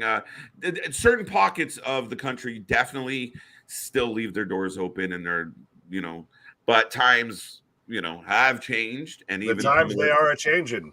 Yeah, so even some of the smaller towns and the quaint little places that aren't used to getting jacked are kind of getting jacked. So, some places you got to buzz into the convenience store in the middle of the day, like, but it's like anywhere else. I just have a hard time believing that people in Canada truly get, they have crime. Like, I don't think we do. It makes it no, but I mean, we don't get we here in the United States, we don't hear about the crime there. No. Like, I'm still tripping off the fucking fact that LJ told me you motherfuckers had a robbery with a fucking chocolate bunny. No, well, that's Winnipeg. That's a different fucking animal. That's like fucking Florida, right? Like, apparently that's the Florida of Canada. right? Like, no, and maybe not accurate, but I mean, we can't. Bro, a fucking chocolate bar though? What the A fuck? chocolate bar, I mean, shit. Bro, you bring that Listen, shit here just to a because damn we're not store as robbery. crazy as the U.S. and everything, CJ, doesn't mean that stuff doesn't happen up there. We're just kind of, we're the AEW of country. Yeah, we don't like. It's Wow. funny because your news goes out to the world, and y'all don't pay attention to anyone else's news. Like, you're like, Right. right? Right, like I said, AEW. There you go. JV, Vancouver's the Florida. I don't know about that. Vancouver's like the fucking Colorado. The fucking Colorado, wow. Damn. Someone's gonna call me out on that shit, but Right. no, I mean, yes, we have, I think, less crime. But we have our pockets of bad areas. We have our places that you don't want to go at night, and every once in a while we get a random serial killer, or go watch that "Don't Fuck with Cats" documentary. It's a Canadian. Oh, brother. I'll spoil Wow. the Look, oh brother. I'm gonna go and knock some of these comments out because we are done with topics, I guess so. The only other thing we wanted to do was go Holy over Grand shit. Slam real quick. Okay. I got that pulled up. Wait a minute. Wait. Give me 1 second. Let's do comments. Grand Slam. Then y'all can transition right into Grand Slam. Grand Slam starts in 15 minutes, right? No, Grand Slam is on Wednesday. Is AEW Grand Dynamite. Slam's on Oh my fuck! birthday. Oh. Glad to see you pay GCW. attention. My bad. That's my fault. My bad. I know, right? Cause fuck all these guys. Right. What? Damn company shit. Too much. Okay, here we go. Grand Slam card plus prediction. Somebody hit me with that. I'm interested. What's up with it? Yeah, let's go. So do we want to? We'll What? start with What? Claudio versus Chris Jericho for the Ring of Honor World Championship.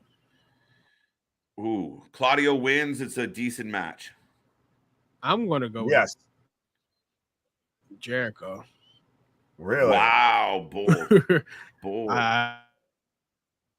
You'll see the heartbreak of I every. think it's time for Jericho to win something. What? Really? What? Nobody said nothing. Eh, Wait, what did you say? I think you're glitching quite a bit, sir. Wait, what? You're going hard in the paint, Oh, my fuck dude. me. I don't want nor need Jericho to have any more belts. I don't think it's a good idea. I think you do a disservice to Claudio. No, fuck Jericho. No. You'll break the heart of every Ring of Honor fan if someone like Chris Jericho, especially in this iteration, is the world champion of Ring of Honor. What Yeah. the fuck? Am I glitching still?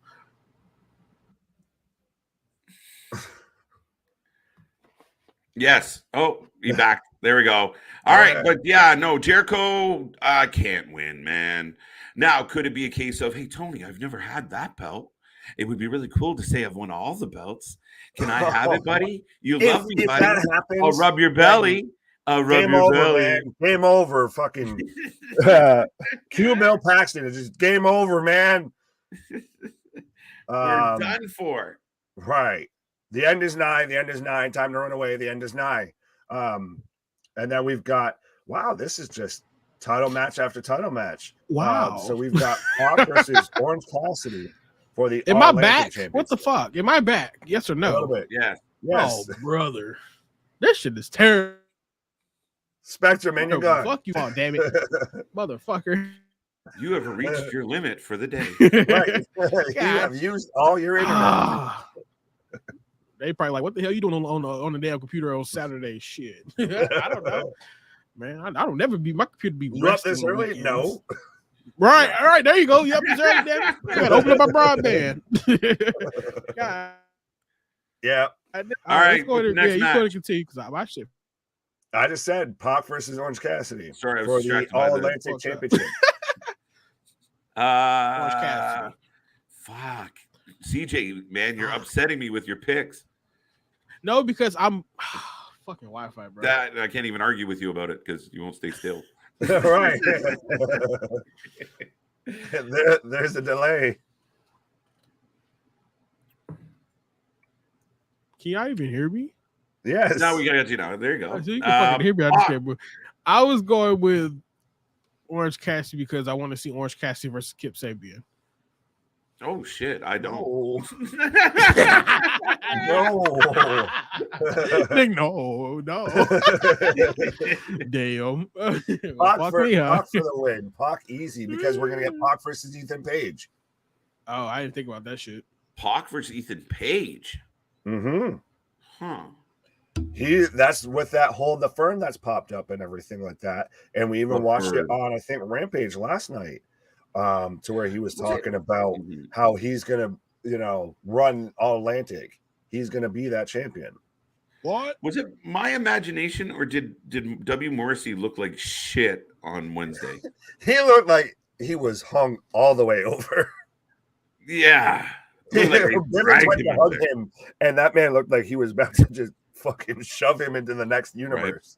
Right. This is your faction now. He's like, I don't want to go. The test 2.0 right there. He looked like shit, man. No offense, dude. How mad do you guys would let me? Nah, let's go ahead and keep up with the shit. Look, Rumble portion is over with. Go ahead, brother. What? I'm not glitching, Manziel. Fuck. I am. Yuta helps Jericho? No way. Get out No. Roll. Raggy. What's the next match? Right. Toni Storm versus Serena D versus Athena versus Britt Baker for the interim AEW Women's World Championship. I think they're gonna fuck this one up. Really? How so? Yeah, I think they're in a pickle. I think that I don't know. I want Tony to win it. I'm gonna pick Tony because it should be Tony. If it's not Tony, they fuck it up.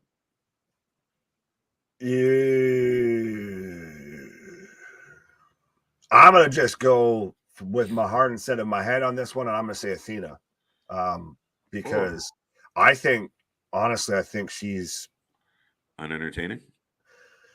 Well, I think she's better than Toni Storm, to be honest. Ooh, nah, I'm a big Tony fan. I like Tony a lot, and I think she brings a lot to the table. I just don't think it's been highlighted very well. So she just got the belt. She needs a W. If she doesn't leave with the belt, they did her a disservice. And I don't know. I mean, keep in mind, Grand Slams in Queens. We even heard of, Diamante talking about having friends show up and such in a different part of the show. Right. But, Thunder Rosa is lurking out there. And at some point, we're going to get that matchup. I don't know, man. It's a tough one. I'm not overly excited about this women's match. So it'd be, to me, the interesting card would be if Britt Baker wins, and then you get, that whole Jamie Hayter feud, potentially with Toni Storm too. We get that kind of triangle feud going. That to me is the weird outlier of this whole thing. But so the next match is Swerve in Our Glory versus the Acclaimed for the AEW World Tag Team Championship. This one's tough. I'm going to say this. I'm going to go Swerve in our glory because everybody's pining for the Acclaim to win this. Everyone's shot their load on this one. Everyone's all bummed out that they didn't win it last time. But I think if you're a smart booker, you have them lose and you solidify Swerve in your glory. As heels, you really solidify it. You put the point home of they cheat, they underhandedly get this belt, and you have it heartbreaking. You have the fans pop. Oh my God! Oh my God! Oh my God! And don't give it to them and have them chase them down to Full Gear. But can you? What? What? What? Well, no. I guess I was about to say, just like we did, they need to change places. It needs to be the Acclaimed. I feel like we've changed places. I feel like your prediction was me like a month or so ago. Right. I feel like now you've convinced me that it needs to be the Acclaimed. And it's how do you boo Keith Lee? How do you boo Swerve? They are. They already did. And then Swerve's a big. But that's because the Acclaimed's so over. They become AEW's New Age Outlaws. Even though I feel awkward every time I have to say, scissor me and all of that. Oh, those guys? Yeah. Okay. Yeah. But I think that they should have won the belts at All Out with how hot that crowd was, with how hot that whole situation was. Mm-hmm. Just you got to call that on the fly and go with what's hot right now. So I think this is much like Kai and Sky winning the women's tag belts. It's making up for a missed error. Yeah. For me, I agree. If you were going to call an audible and switch it up at All Out, perfect moment. Everyone goes nuts. It's your big pay-per-view. Surprise ending. Great. But you didn't do it. Now everybody's like, fix it, Tony. Fix it, Tony. Fix it. Fans get what they want, Tony. We always want to get what we want, Tony. Sometimes the best TV is when the fans don't get what they want. And I'll give you that. And I mean, to watch Swerve come out, I don't know where the hell Keith Lee was, but to watch Swerve come out and deliver a promo and the fans are just burning him and he cut off the rap. And I think it's an opportunity to really extend this program and make people really get behind it. Like, what? I can't believe it. They're so good. This isn't fair. I hated them last month, but what the fuck? No. I say piss the fans off once in a while. You can't give them all that they want. So, right. And so then now we've got the main event. I'll double down on this. And so there's Jon Moxley versus Bryan Danielson for the AEW World Championship. And we'll get prediction on that. And who leaves Arthur Ashe as AEW World Champion? Well, that's a caveat, but who wins this match? Is there a winner to this match? Brian. I asked you, motherfucker. I said Brian. Oh, you said Brian. I slipped that in. I completely missed it. Brian, eh? I think we get the swerve like I've talked about of you finally get the Brian win of, yes, we get the yes moment and he's finally won a championship again and everything outside of WWE, all of that, and then it just rips the heart out. Yeah, but I don't think they've built it to a point of if he lost, we'd have our hearts ripped out. One, we've seen him lose more than he's wins lately. So even if he pulled it off and then he lost it, I don't think anyone oh, that's tragic. We're just right. I don't know. That's just what I'm looking at it.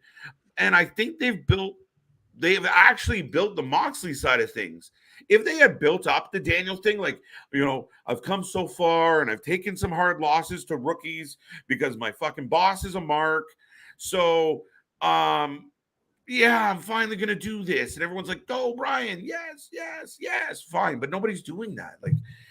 I don't know. I think Moxley with his whole taking the locker room by the balls and saying, fuck CM Punk. I think this is his chance. I think the crowd will go bananas when he wins it. And then I think they'll go bananas when he loses it. Yeah, I mean, I'll give you that. I think I like the idea of going afterwards. You get a Danielson versus MJF feud. You get maybe a la like the Miz versus Danielson on that Talking Smack, that kind of promo type situation versus seeing Moxley versus MJF. I guess I'm more booking for the feud after this than for in the moment. But I do think at the end of the day, spoiler alert, that Mr. MJF walks out of Grand Slam, the new AEW World Champion. What? What the hell did you just say? Did you not hear me? It's crazy. I was waiting for my Wi-Fi to fix itself. I get back on here and it's shit again. I don't like this. I don't like this. I think Tony Khan has found me, and he got my fucking I need Wi-Fi. to shut this man down. You fucking rich bastard. Rich piece of crap. He bought Spectrum right after he heard your whole rant against AEW. Yo, just imagine. He's like, I got something for your ass. All right. No, for real. So I need to find this guy right here. Cut his ass off. That would be a Tony Khan thing, though. He does. That's why I say he's a fucking mark. He sits there and he'll respond to, XYZ123 on Twitter, just because they said boo AEW or something. Why don't you like my company, sir? Right. Right. I'm surprised with how many wrestlers and professionals respond to shitty fans nowadays. Blows my mind. Like exactly. Blows my mind. You're supposed to be hated. You're supposed to be loved. And anybody has an opinion, you gotta ride it out unless they're being completely ignorant. But even then, you gotta be above it all. You gotta realize they're yelling at a character, not you. You gotta realize. You gotta let people occupy. Certain people that matter occupy space in your mind. That's what it is. Mm-hmm. Mox for the win. I got Moxley taking this one, but I do see this is an example where the opposite side give the fans what they want. Give what everyone's pining for. Have that moment in the perfect location. You're going to be in New York. You're going to be on his doorstep. Let it happen. Just fucking. But that's the thing. But I think if you have, and I'll counter this, that if you have Mox win, we know we're setting up for the MJF feud. So you're already anticipating the next no. If Danielson wins, I don't think you anticipate MJF. So when he does come out, you get that bigger surprise.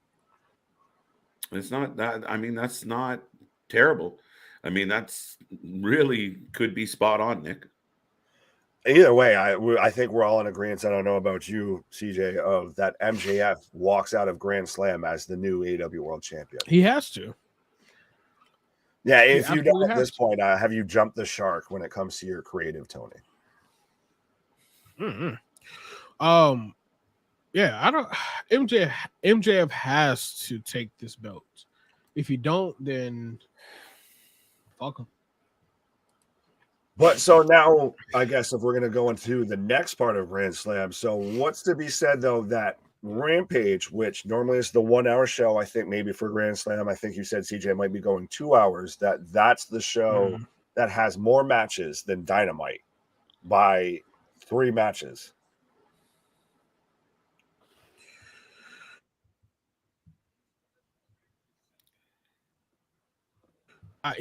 It's hard to say anything right now with anything about AEW because they are unpredictable at this point. So it's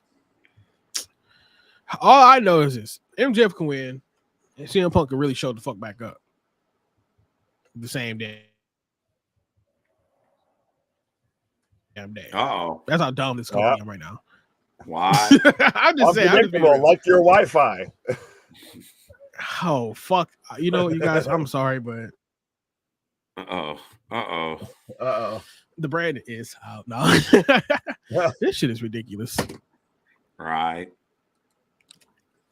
Damien's got Danielson on Wednesday. Carlos says there's so many matches. Hopefully, it's not all in one situation, or some must be rushed. Yeah, I don't know how you're gonna. I mean, but it is a 2 hour show, right? Ooh. That's probably loud. So what do we think? Like, I mean, let's run through that card real quick. CJ, we love you, buddy. Do we want to do rapid fire? Because I've got GCW is TNT coming on. Kicking off right now.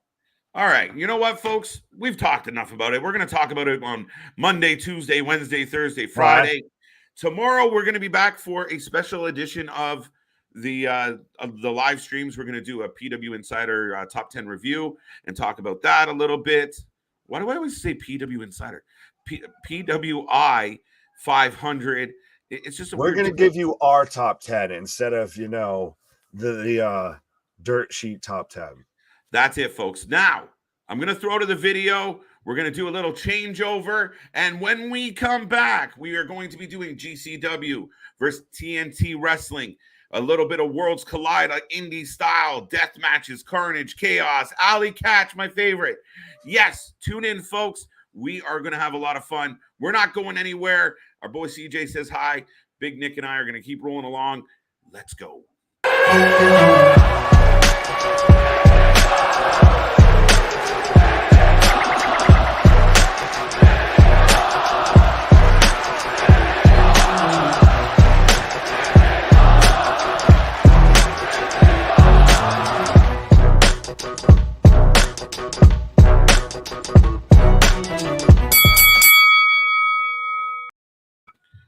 Boom! We are live, and that's a quick time change. It was right just by a blink and you missed it, folks. But yeah, so we've got right now. First off, hi. If you're tuning in right now, hi. Welcome to GCW versus TNT. Welcome to the Wrasslin for Life Network. But right now, I've got Blake Christian coming out right now. Who? Blake Christian. Oh, okay, I think you said Obushi. I was like, what? Wait, what? What? Yeah, no, I've got Blake Christian coming out right now. So we're going to get him versus Robbie X. That's, I guess, going to be the first match for tonight. And it's interesting because the last time we really saw, or at least us watching along, that we saw Blake Christensen was when he was kind of at Homecoming and he was cutting that weird promo, and we heard the rumors about him signing with AEW and with Ring of Honor and all that. Yeah. But nothing much has come from that since. I mean, we're going to get a good match here with him and Robbie X. Do keep in mind, folks, we'll be straight up, and we're always straight up on this channel. We might not know a whole lot about all the TNT guys. So any of our British fans out there, or European fans out there, or UK fan, all of you, if you guys have any insight on some of these guys, we'd love to hear it, because again, we watch a shit ton of wrestling. It's hard to keep all. Exactly. It's when you're trying to, keep your eye on all the wrestling, it's hard to remember all of the wrestling. So forgive us if we're not, 100% up to date on everybody in TNT. We do also mostly live, in Canada and the US. But no, it's interesting to me too. And I think we talked about this before we were live today, of how this is, I believe, at least the second show that they've done in a row. Sorry, with Nick. GCW. No, you're good. Sorry, you need to go into pause. Let me find that real quick. But yes, folks. So this is the second show, at least that I know of in a row, that GCW's done over in the UK, and that's why we're getting the afternoon show, little brunch with the boys and everything. Is that they're over in the UK. GCW is doing a UK tour. I very much still feel like they're kind of the ECW now out of this whole wrestling war we've got going on. This, if we're going to keep comparing it to that era. But so right now, folks, we've got Blake Christian versus Robbie X starting off the show. Let me know who you're taking for this match. I'm taking Blake Christian. I think he's a phenomenal wrestler. I haven't seen too much about Robbie X, to be honest. Man seems, the crowd's chanting right along with him, because we are at the TNT arena, TNT Extreme Wrestling. So pretty much like KJ said, it's a UK version of GCW, a little bit of a Worlds Collide pay-per-view going on right now. Let me see right here. Anthony says, no, I think they're going to wait till Revolution or pay-per-view in May to put the title on Maxwell. No, we're going to stay with a little bit of carrying over from Rumble.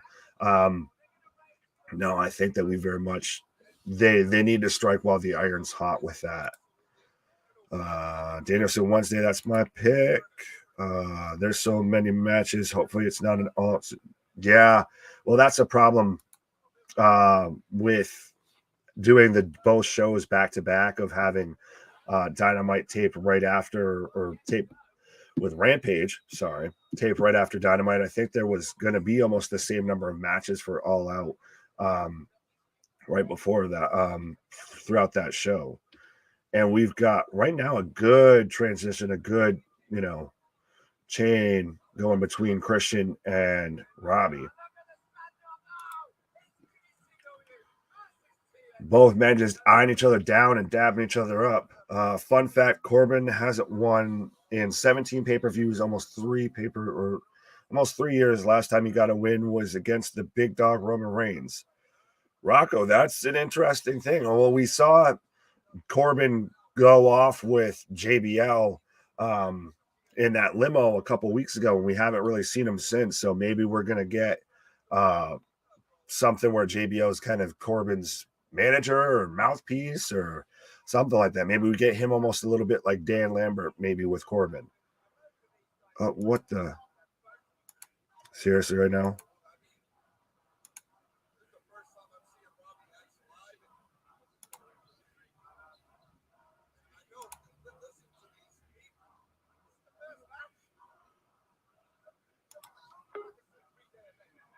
Sorry about that, folks.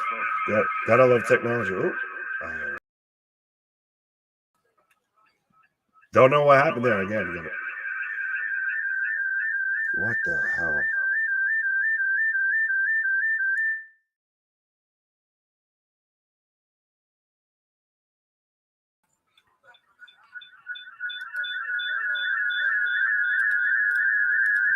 Of course this would happen.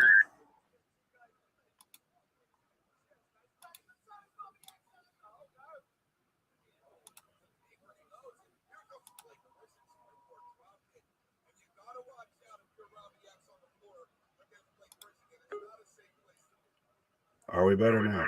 Nope.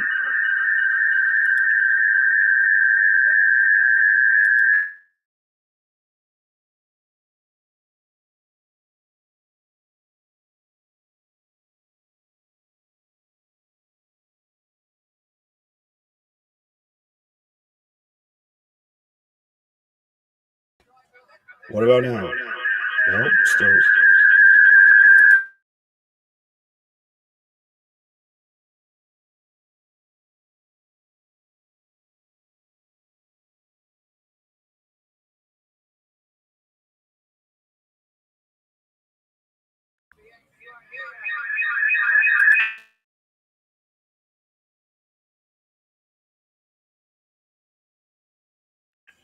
Bear with me, folks. Sorry, I'm trying to fix this.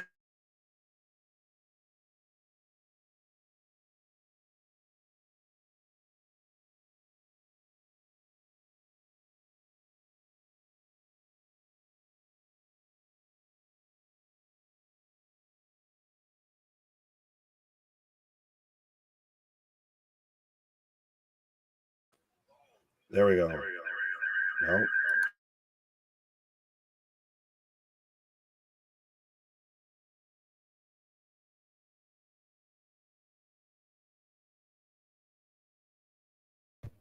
Here I come to save the day. What happened? What happened? What happened? I don't know. My buddy Nick is apparently there's 2 of him, so that's exciting. I had to step away for a second, but this is what happens when we're live as much as we are every once in a while. We saw, our boy CJ, now our boy Nick, everybody having a little bit of an issue. So, yeah, folks, we are rolling along. If somebody could drop a thumbs up in the chat just to let me know that I'm being heard clearly and there's no issues on your end. There was an echo, yeah, because there was 2 of them. Do I have an echo? AJ Styles had more matches in WWE in 6 years than in TNA for 11. Had more matches in really? That's an interesting stat. I didn't know that. Thank you, Damien. All clear. Appreciate it, folks. Wrestling Revolver, Tales from the Ring later tonight. It looks like a good card. All right. Well, we'll see how happy me and Nick feel about it. So we'll see what Saturday brings for you, folks. It all that matters. We'll see how it goes. But, wait, we might get Nick back. All clear. What else we got? Fun fact, Corvin hasn't won in 17 pay-per-views, almost 3 years. Last time he got a win was the big dog Roman Reigns. Am I better? Yeah. I don't know what happened. I don't know. Randomly, like my laptop just decided to poo-poo the bed. My laptop said cut the shit is what happened there. So I apologize. Happened, bro. It was funny because I was just coming back because I had to fix something, and here we go.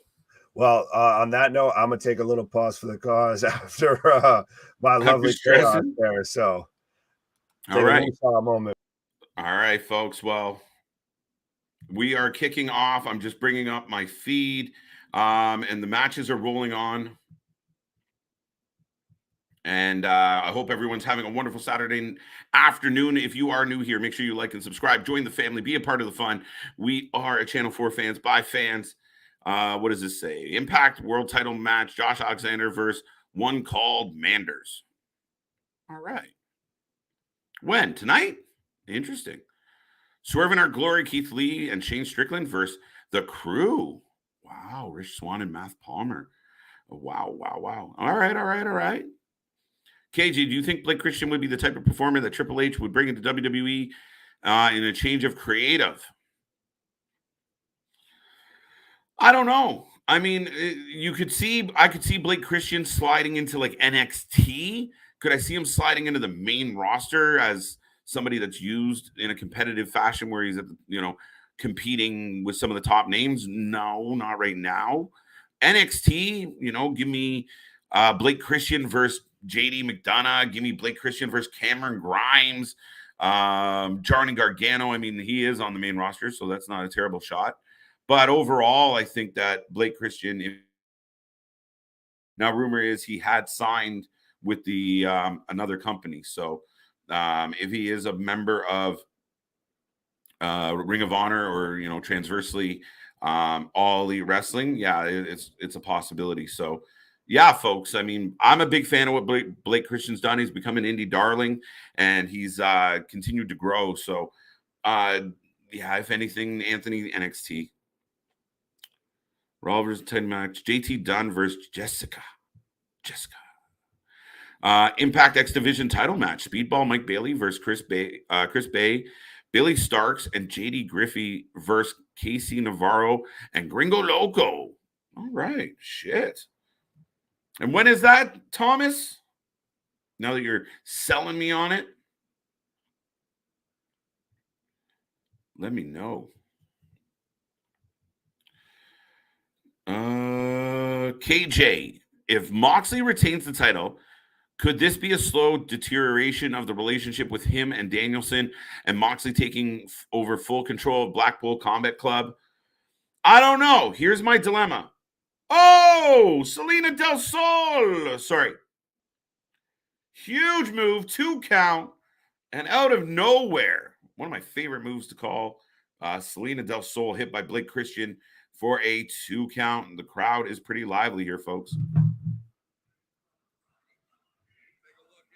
Boom. And it's nice to see GCW, utilizing over the last couple shows things like picture-in-picture replays. For the longest time, they didn't have that ability. So, yeah. Here's the thing about that theory, Anthony. You run there's a great risk there of discrediting Regal and the Blackpool Combat Club and what they stand for if they have this match and it leads to a riff. It shouldn't. Now, whoever does have an issue with how this match plays out will then become a very big heel very quick, I imagine. That would be my guess.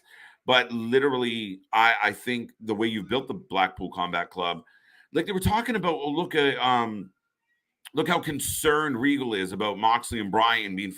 But when they were face to face before, and he was encouraging them, like, okay, you bled together, now knock your shit off.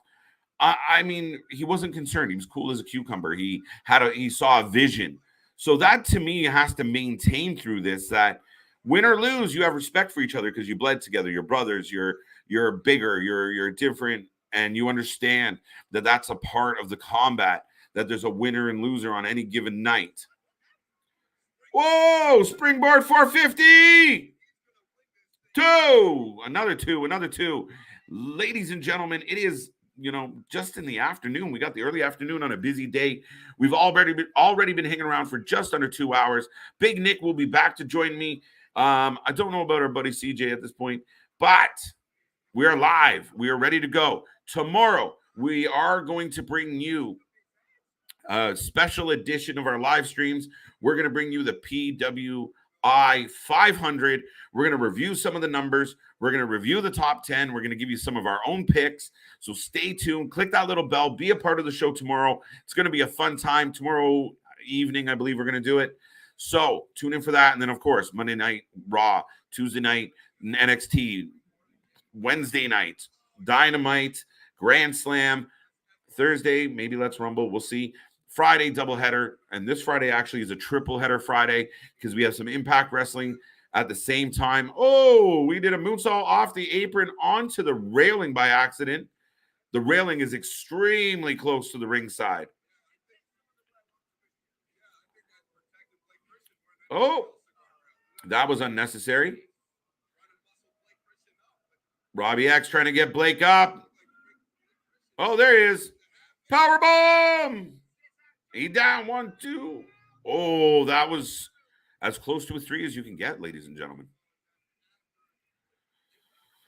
Who's your pick for the match?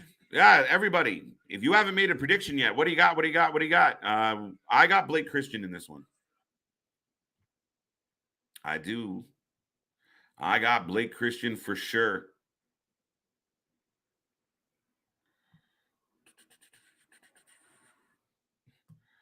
But that being said, folks, we are moving along and we're getting a lot of action to open up the show. And this is where sometimes people forget that GCW isn't all crazy hardcore. There's a mix in there, and you get some really talented athletes. Huge stomp. And it's over. It's over. And just as I predicted, Blake Christian with the win. On the heels of a stomp. See what I did there? KJ, I wasn't sure if GCW announced if Moxley was defending the World Championship title against a TNT superstar tonight. No, he is not. He is not in the UK right now, as far as I know. But he he'll be gearing up for his match on Wednesday. So no TNT, no title match there. I believe the TNT champion was actually scheduled to hook up with Matt Cardona. Whether that was last night or tonight, there was some mixed reports. So, but yeah, GCW is alive and in effect. Blake Christian picking up Robbie X, showing him some respect. Iowa death match: Joel Bateman versus Jake Christ. Monsters Ball match. Holy shit. PCO versus Warhorse and Crash Jackson versus Madman Fulton. Whoo. Oh, Robbie X kicks the hand out of the way. Oh, goes in for a hug. A little bro love, a little man love. I like it. I like it. I like it. Dream 6-man tag match. The Rascals, Trey Miguel, Zachary Wentz, and Myron Reed versus the Kingdom match. When is all this happening? Dan the Dad. Oh my God, Dan the Dad. And Man Scout versus Infrared. All right, all right. Is this all on one card? Moxley won't defend the title till his belt versus career match against Nick Cage. Yes, Nick, that is accurate. He is scheduled to defend that belt against Nick Cage, and he is preoccupied going after the AEW title again. So, yes, and we will be here live to watch belt versus career. I'm assuming Nick Cage is going to hold on to his belt or get his belt back, but who knows? In 6 hours. All right, we'll have a team meeting and talk about it. See if we can find it. That's a stacked card. I know Nick's probably cringing at me right now, but that is a stacked card. And I haven't even seen it listed, so we might not be able to watch it. Interesting, interesting. Well, folks, we are rolling through the show. We're heading towards the next match. And do keep in mind, Wednesday is a big night on this channel. Not only is it AEW Dynamite Grand Slam, but we are also going to have a celebration in honor of my buddy, my friend, my brother, my confidant, the man that we have all come to know and love, Big Nick, it's his birthday. We've already put out a link, if you look below, for charity. We're going to raise money for mental health, a great cause that we all need to support. We all got to stand by. We got to all, promote and be a part of a solution when it comes to mental health. So it is an absolute honor to bring you that stream. We want to blow this up. So everybody, ask them. If you're in a room with people, if you're in a chat room with people, if you're hanging around people at work, just tell them to tune in, and give us a bit of love. It is the man's birthday, and I want this to be one of the craziest nights on this channel ever. Who are your sources? Be a friend, tell a friend.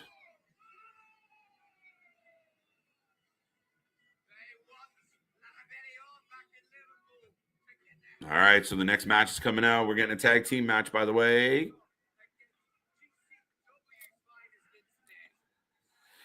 Who's coming out?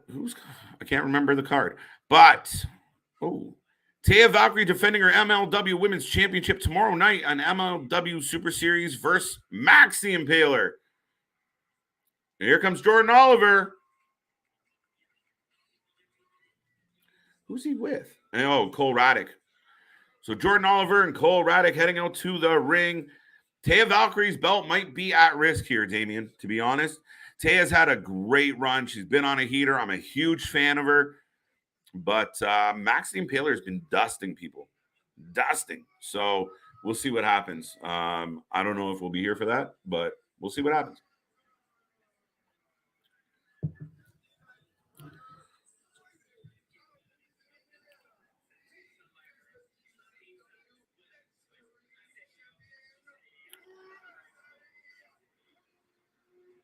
There we go.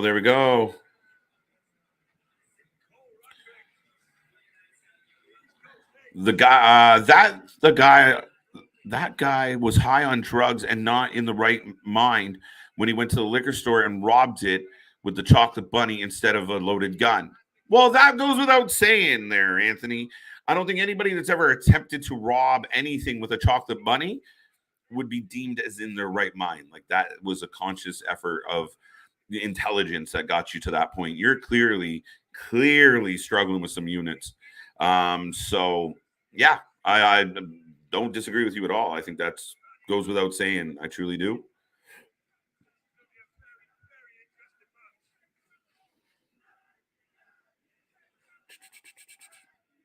All right. What else we got, folks? Keep this chat going. Keep it alive. Make a lot of noise.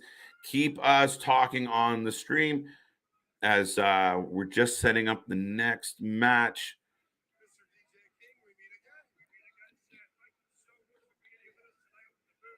I like the venue. Like, I mean, the feel in the room right now. It's loud. It's full of energy. The British fans, whether it's indie fans or mainstream fans, are vocal. They're loud. There's a good energy. It's a very quaint, intimate setting here, but it looks good. Irish whips in stereo, miss clothesline, or back elbow, and then lands. So Cole Riddick and his partner are in control to start this. KJ, as a wrestling fan, do you think eventually small companies like GCW, MLW, XPW might have to rely on bigger companies like WWE to get more exposure? No, not anymore. Once upon a time, yes, and that's how they all get screwed. Welcome back, sir. Hi, but I mean, that's a little bit though what ECW did when it partnered with WWF at the time, to where they had that quote unquote invasion angle and all of that. I mean, it's not ever saying that they would ever go out of business, but if they want to go into that next tier, if they want to be that Impact, they want to be even say that MLW almost, they need Big Brother to reach out and give them a helping hand, I feel. Well, I don't think that's the case anymore because of companies and streaming services. We saw it with Fight. GCW's built their reputation on Fight. And do they need to, like, are they ever going to be able to go national anyway? Like, are they going to have the funds or the infrastructure to be a bigger brand? No, you run all these indie spot shows, and somewhere like Fight covers them all. You get your exposure that way, and you don't necessarily rely again at one. You had ECW who would lean on WWE sometimes, and then it got them in pickles because they ended up losing talent. They end up getting dissolved. It's not always the best of situations. I think a lot of these companies despise WWE and don't really need that handout. Now, has AEW done a good job giving some exposure? Yes. Right. So they may not go the WWE route, but AEW's done more than it needs to, honestly, when it comes to putting over other promotions like we've talked about on stream before. And by the way, for folks following along, the Kings of the North are right now in complete control of this match. Yes, and that's my pick for this match. Oh, absolutely. This looks very much like two grown men versus two people that when you think local indie talent, that's what you imagine. No offense to them. But I very much think that Kings of the North are going to take this match. But like I was saying, is that AEW's kind of already naturally put shine on companies like with even New Japan, with AAA, with Impact, of how much they've had those belts featured on their product. So, and you don't see AEW's belts really getting defended anywhere else. Granted, that would make sense because AEW is the bigger company, but when your top tag team doesn't have your company's tag belts, which should be quote unquote the top tag belts, that's a little bit of a problem. And 2 count right now. But folks, let me know who you're taking in this match. Let me know what you're excited for with the card tonight. I can run down that real quick. So we've got Jordan Oliver and Nick Wayne versus Kings of the North. We've also still got Effy versus Che Monet, Tony Deppen versus Man Like DeReiss. Hopefully I said that right. Allie Katch versus Lizzy Evo. We already had Robbie X versus Blake Christian, which Blake Christian picked up the win on that one. I think that was kind of expected. And then we've got a 6-man tag team death match between Big Joe, Clint Margera, and Drew Parker versus Alex Colon. Big fan. Jimmy Lloyd, big fan. And John Wayne Murdoch, big fan. And then we have the main event of Joey Janela versus Gene Munny. So that's the whole card that we have for tonight. It's going to be an interesting show. GCW kind of never disappoints. I know we don't always, catch every show with GCW just because there's so much wrestling going on. And we try to be here for anything and everything. And we do still keep an eye on it, still keep, pay attention to the results and everything, even if we're not watching it live on YouTube. But I think tonight's going to be, I like the vibe. I like that it's very much like a Worlds Collide. It's, UK GCW with TNT versus GCW.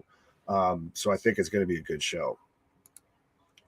Anthony, I have Kings of the North because I've seen them before when they were in WCPW / Defiant Wrestling and the Scottish Wrestling Company that's always on. So ICW. That's probably what you're talking about. Yeah, because Progress is also on there, but Progress is a UK promotion. But yes, you're talking about ICW. But that's not a bad show. I mean, I don't remember them being in WCPW. I did kind of watch that promotion, try to as much as I could. But it's always interesting, the UK scene, and, how Hunter really kind of pulled from a ton of that. That's why you have guys like Walter, Gunther, Ilya, Pete Dunne, Tyler Bate that are all in WWE now, and we got NXT UK, and now we're still going to get NXT Europe. But Hunter's always had an eye towards the UK wrestling scene, so it's interesting to see still those guys that are still, I guess, now making their names / never went to WWE, never got drawn into that pull like Joe Hendry just signed with Impact. I know it's Scottish, but it's still UK. Gallus was with NXT UK and is now in NXT. So there's just a ton of talent to pull from over there. Yep, I already read that one. But the issue was relying on streaming service. Not everybody has Fight TV, KJ, so they might have to try and get a TV deal or maybe do a partnership with a more well-known streamer. Yeah, but Fight still reaches kind of internationally. Most places, like you heard KJ or CJ, sorry, during Let's Rumble portion of earlier today about how right now cable packages are expensive. It's a bit easier, and I guess it's a bit more. You're a bit more acceptable of having that streaming service and that streaming service and that streaming service, even though they may honestly add up to the same amount in the end. But you'd rather be able to know you're getting the content you want to watch versus just paying for an overall price for maybe to try and get one thing. So I think having a streaming service like Fight back them, and Fight, is kind of the go-to spot outside of a Peacock, a WWE, AEW, a Bleacher Report when it comes to getting any sort of pro wrestling content. So I think it's established itself as kind of, the home base of pro wrestling beyond the big two. Yeah, already answered that one.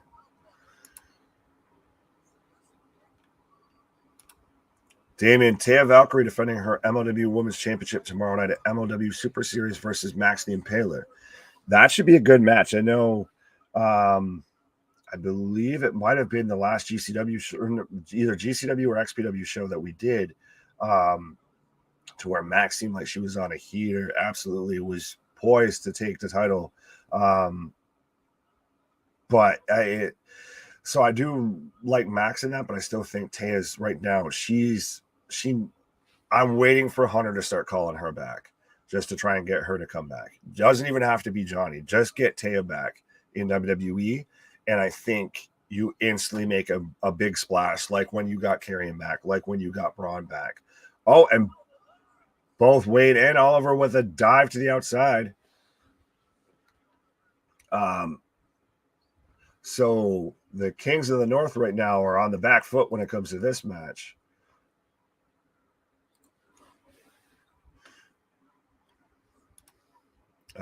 They should see if they can get a streaming deal with a company like Amazon or Apple TV that has. I think you're giving Fight too little credit when it comes to that. And besides, Amazon's already signed deals with like NFL and everything. No offense to any pro wrestling company out there, but Amazon's not looking at them as something to, have on their platform. Fight has very much found its lane when it comes to being the home of any sort of, especially pro wrestling, but it does have like the boxing matches. And I'm not trying to do, hashtag not sponsored. And Oliver with an RKO off the bar, over in the far corner, pretty much right in front of the crowd, literally off, the bar counter, hits an RKO. So very much the tide's turning here. And so right now we're getting action headed back towards the ring. But if you haven't given a prediction, folks, for this match, let me know who you're taking. We've got Nick Wayne and Jordan Oliver versus the Kings of the North in a tag team match with GCW versus TNT. And the sell on that pop-up or the springboard stunner, wow. The DMX tribute with the super kick into a pedigree. And we've got 1, 2. Oh! And the ref gets pulled out to save the pinfall. This so far has been a hell of a match. And that's the thing that's always good with GCW is it constantly always builds. When you don't have a major TV deal or anything like that backing you do kind of have to rely on the in-ring action to get your product over. So that's why GCW shows, why these independent shows always have these fantastic matches. 3 count. And the Kings of the North win after basically a clothesline from Hal and a 3 count. But that's why shows like GCW, like BCW that we've covered, like NWA even, like XPW, they get themselves over through the in-ring action. They don't have, NBC or TBS or TNT really pumping out ads for them, so they have to live on their name through what they do in the ring. So it's always nice to watch these shows because you get, every match gets a little bit better and a little bit better, and you keep finally building to that top crescendo, which at times under the Papa Paul era, WWE's managed to hit, but lately they're halfway missing the mark at times. Alvarez and GG, who wins tonight? Main event in boxing. Ooh, that's a good question. I feel like, and I might be wrong, because I got the vitamins in me. But if anyone wants to correct me, I feel like this is obviously a rematch. This might be an unpopular opinion, but I'm going to go with Golovkin. I think Canelo in his last couple of fights have been they haven't seemed like Canelo fights. So I think obviously with the layoff that they tend to have in boxing and everything, I think it's more Golovkin's poised to kind of capitalize on that. And like I said, I think Canelo might be slipping. Nick, because of the history with Walter and Theory when they were in was that supposed to be Theory in Dub X Dub in Germany when they were in a stable together? I can see Triple H calling up Theoman and putting him in Imperium. That's the thing is you can't. Hunter's not signing every internet darling and all of that, and every guy who has a little bit of a history with so and so just to have them in WWE. He's still going to have that a bit of that WWE mindset of I'm going to sign guys that I know that, are going to make business and make business sense and make a profit and be able to have a, good career in WWE. That's why you get the name changes, you get the gimmick changes because they want them to be WWE products. I don't think that they're going to, fully sign somebody just because they have a connection to right now a mid-card title holder. That's a bit of a reach for me. Triple G is a little bit past his prime. You have to agree, Nick. Yeah, well, he has a little bit long in the tooth. He's always kind of reminded me, and I know this might be a weird comparison, he's always kind of reminded me of Tony Ferguson in the UFC a little bit, in that just super talented, but just always seems to manage to end up in these weird kind of situations. But I do think, I guess I'm going more, with my heart instead of my head of taking him versus Canelo. Like I said, I feel like Canelo's been kind of off, a little weird, lately in his past couple of fights. They haven't felt like Canelo fights. So I think that's why I'm going the way I'm going. And right now, we are getting man like DeReiss coming out to the ring right now. So we're going to get him versus Tony Deppen, and the man's going full R-Truth, rapping his whole, theme song to the ring. But it works for me. It seems great. So let me know who you have for this in this match, folks. Again, we've got Tony Deppen versus man like DeReiss. I hope I'm saying that right. I'm sure one of my UK fans will correct me on that. But I think I'm going Deppen. All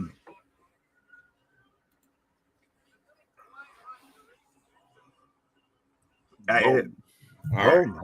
Now we're good. Now we're reset. Now we're good to go. Right. So good match. 2 matches in, 2 solid matches. Right. And I'm 2-0. I don't even know at this point. Right. But like I was saying before, I feel like, though, because we were talking about the whole with smaller promotions either needed to partner with Big Brother or to be on a bigger platform or something somehow, or better streaming.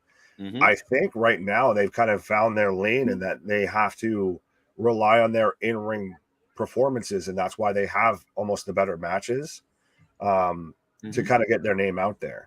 Yeah, to me, it's like like any sport with the farm teams or the development teams, or your minor leagues, right? Like a lot of times when you go to junior hockey or or the up and comers, or like a division, college. It's why March Madness is so big, right? Like, it's guys that are a lot of these guys have aspirations to get paid more than what they're getting now. They have aspirations. They have aspirations to be on a bigger stage and have more of the perks and not go through the indie grind. So you get really solid matches in a lot of cases. Oh yeah, absolutely. It's their moment to shine, and because you see all of that, this person is performing here and also here and there as well. Yeah, and I mean, and again, like we put on shows like this, and again, we're not that exposed to TNT, but oh shit, look at these guys. Oh shit, look at these guys. Oh, I remember these guys. I've seen them elsewhere. And right. The Kings of the North, great example, right? And they've got a name, they've got a reputation, and if you're paying attention, you have an idea who they are, but you don't see them often unless you're looking for them.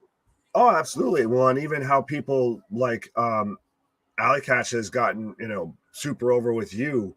That's through watching like these kind of shows and everything. It's not through any sort of, there's not a commercial on Peacock with her, going and shopping at Dollar General or something. It's just on what she's done in the ring, what she's, done as a pro wrestler.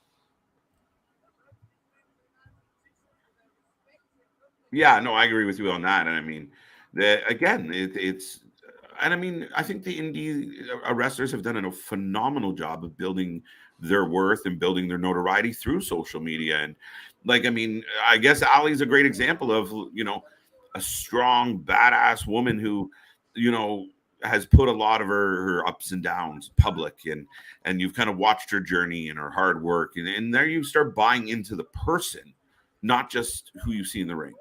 Right. And, so that's, I mean, ultimately a tough one, right, Nick? Like, I mean, not a tough one. I mean, it's a really good example of the testament to the work and putting in the work and going through the grind. And, we've seen a good amount of, indie darlings advance their careers at some point, and it's excellent. And I mean, we're always kind of like, oh, fuck, I've known this person for, however long. Right. Yeah. You build that groundswell, that actual, grassroots fan base behind these people. So when they do, like, look at Mance Warner is a great example, kind of a staple of GCW. And then when he's in an AEW title match with John Moxley, the crowd's almost more behind him than they were Moxley. Right. Mm-hmm. Just because it was such an upset, right? Like, oh my God, this would be like a really, and again, like you said, you follow them kind of on their journey, and you're like, holy shit, he's here now. Right. But right now, if you haven't made your prediction yet for this match, who do we got? It's Tony Deppen and it is Tony Deppen versus Man Like DeReiss. Man Like DeReiss. REISS. I hope I'm saying that right. Man Like. Okay. Thomas, you got any insight on this guy? Well, he came out very much with the R-Truth kind of gimmick of, rapping his entrance music to the ring and everything. So a little bit of the Teddy Hart here, though. Did you answer this one? No. Who wins Alex Hammerstone versus Bandito for the MLW World Championship tomorrow night on MLW Super Series? I'll let you go first. I don't know if I followed it enough to really see where the angle's setting up and have a real solid opinion. I mean, if I had to pick between the two, Hammerstone's kind of a monster, so I'd give the belt back to him or keep it with him. Yeah, I'm interested because I almost feel like Hunter might be knocking on a guy like Hammerstone's door or Fatu's door, so it's going to be interesting. Let's get Jacob. Which way it goes. If he starts losing every belt that he has and all of that, and losing a bunch of matches across promotions, then he's on his way out. He's putting people over on his way out. Yeah. But if he starts belt collecting and, he's picking up all these big wins, then he's in it to win. And I feel like he's in there for the long haul. Right. Fair enough. Right. No, Nick. Tealman is in NXT. He was the leader of a stable. He had Charlie Dempsey in NXT UK. Well, you're going to have to forgive me because I don't know or remember right now who you're talking about. Right. Damien's got Tony Deppen in this match. Good show. That's who I have. I don't know who you have. Yeah, I'm kind of in suit with that. I mean, yeah, I think so. But, there we go. There we go. Good pace to the match. Nice shoulder blocks. We're off and running.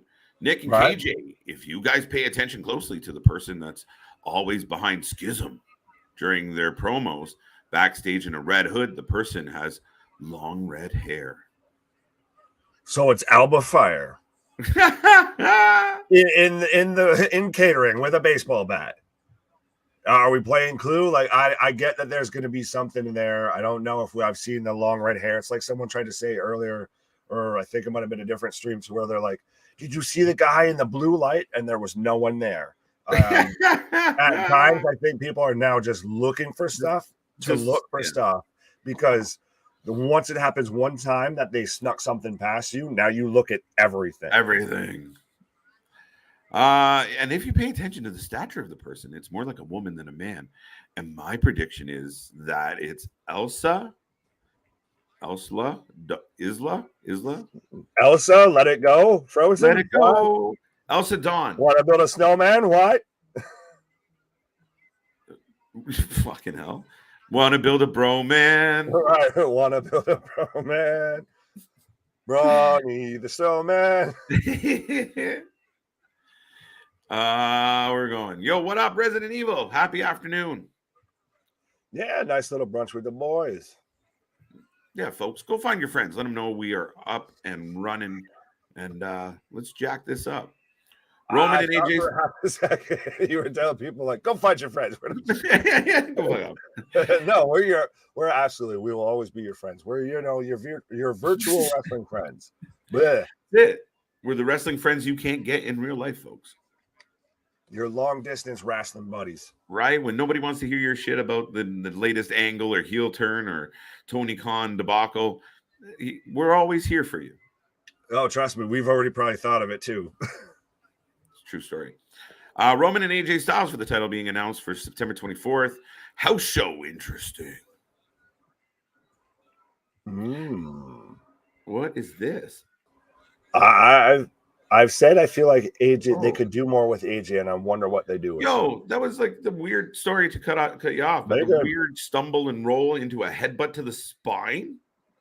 That was awful. Come on, Tony. Anyway, back to you.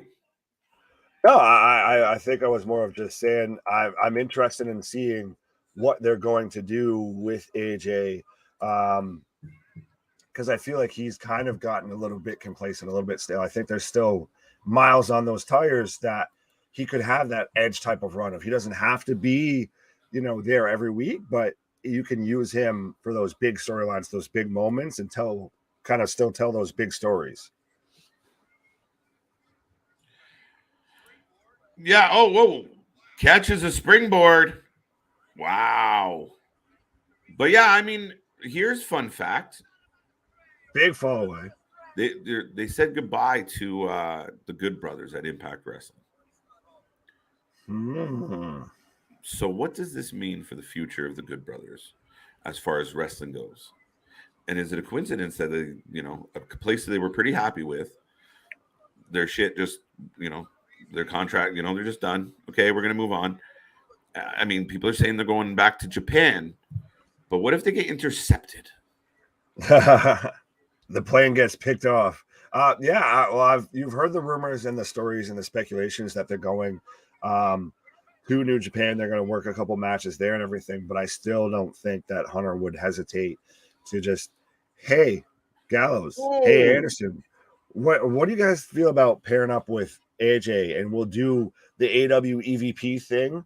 The whole shit. We'll just do it better than they do it. And we'll just kind of work that kind of angle. That's solid as hell. As far as I never even thought of the EVP side. I like that one. I like that one. That's solid, dude.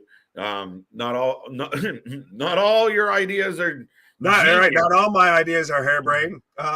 But yeah, I mean, if you ran it in where they kind of came in and acted stupid and spoiled and were pissing everybody off, but had some clout with Adam. They go back to that. They go back to being the club. That's what the club was. Is how the EVPs act now. Of Beat just up John doing Cena. Stupid bullshit and this little kid gimmick crap. Like to where remember they like switched out the Usos soap with like Nair or their version of it. Like that's something that you could see them doing on Being the Elite. So absolutely, just come back and we'll do the club and we'll just poke the fucking hell out of AEW.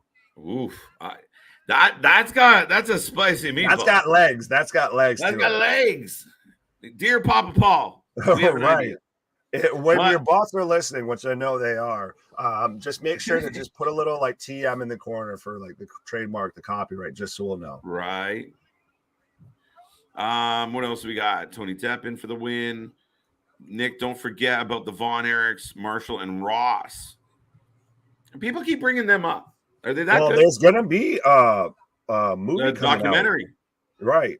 Well, there's the movie called Iron Claw. Zac Efron, bro. Yeah. High School Musical coming to the wrestling ring. But Zach's done good, man. He's been all right in a few movies. But he's got that face that anytime you see him in anything, you instantly, that's Zac Efron. That's not anybody else. That's Zac Efron. Right. I'm curious. I want to see what this biopic is like. I mean, I want to see it come out. And I like that it's A24 because they don't do something unless they actually believe in it and take it seriously versus a lot of these companies just pump out stuff just to pump it out. A24 tends to normally just they want to put out that artsy style and take stuff seriously. Fair enough. Yeah, absolutely. But yeah, I mean, people bring the Von Erichs up quite a bit. I'm curious what their future could hold. I mean, if they're going to make this biopic about them, is that a good time to scoop them up and have throw them on NXT? Fine. Yeah, not bad. Oh, but then mom. No. Oh. There's a Michinoku driver. I don't know why I think it's because those two are like the interchangeable of like false finish, moves to have. It's just you either hit a Michinoku driver or you hit a blue thunder bomb for a 2 count. It always happens. No one wins a match on those moves. Right.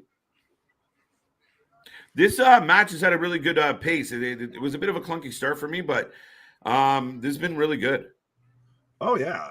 We're heading towards 3 for 3, Nick. I don't even know. I think I'm still on my loss streak. No, I meant just as far as having good matches on the show. Who's what? What? Wow. Tony, and we're wrong. See, right as you say, we're looking for 3 for 3. Man, I see our words. I meant 3 for 3 on good matches to start the pay-per-view. Sure. Right. What? I was a fan of Tony Deppen in Ring of Honor. We've seen Tony Deppen do good work. But he just took an L. Well, like I said, it was going to be interesting to see when you do have these cross-promotion shows. Right. It's interesting to see who gets over, which company wins which big match, and so on and so forth. But hits 450 for the 1, 2, 3. Oh, you're just getting that now? No, I was seeing the replay. Oh, perfect.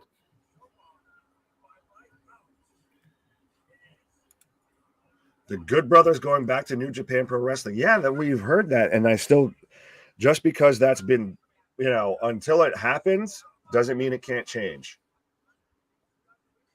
Yeah, absolutely. Just zoned out and mouth breathing over here. There we go. Wasn't Thor doing a Hogan biopic? Yes, I had heard that rumor that Hemsworth was doing a Hogan biopic. Right. But I don't know where I haven't heard much about it. Maybe that was just another one of the Hogan stories.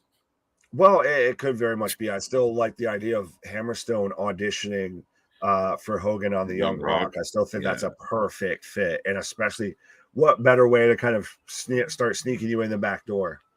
Right. No, it's a good point. Use what you got to get what you want. Right.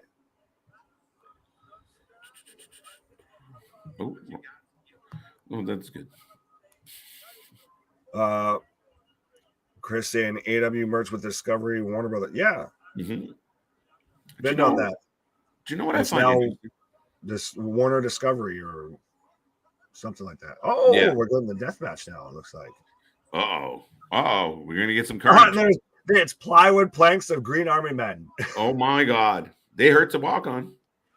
Well, it's going a little bit like when you chew with the Legos. Mm-hmm. Yeah, I mean, when you're chasing somebody like a sibling and you step on a Lego or little army men, it's severe pain from the foot up to your top of your head.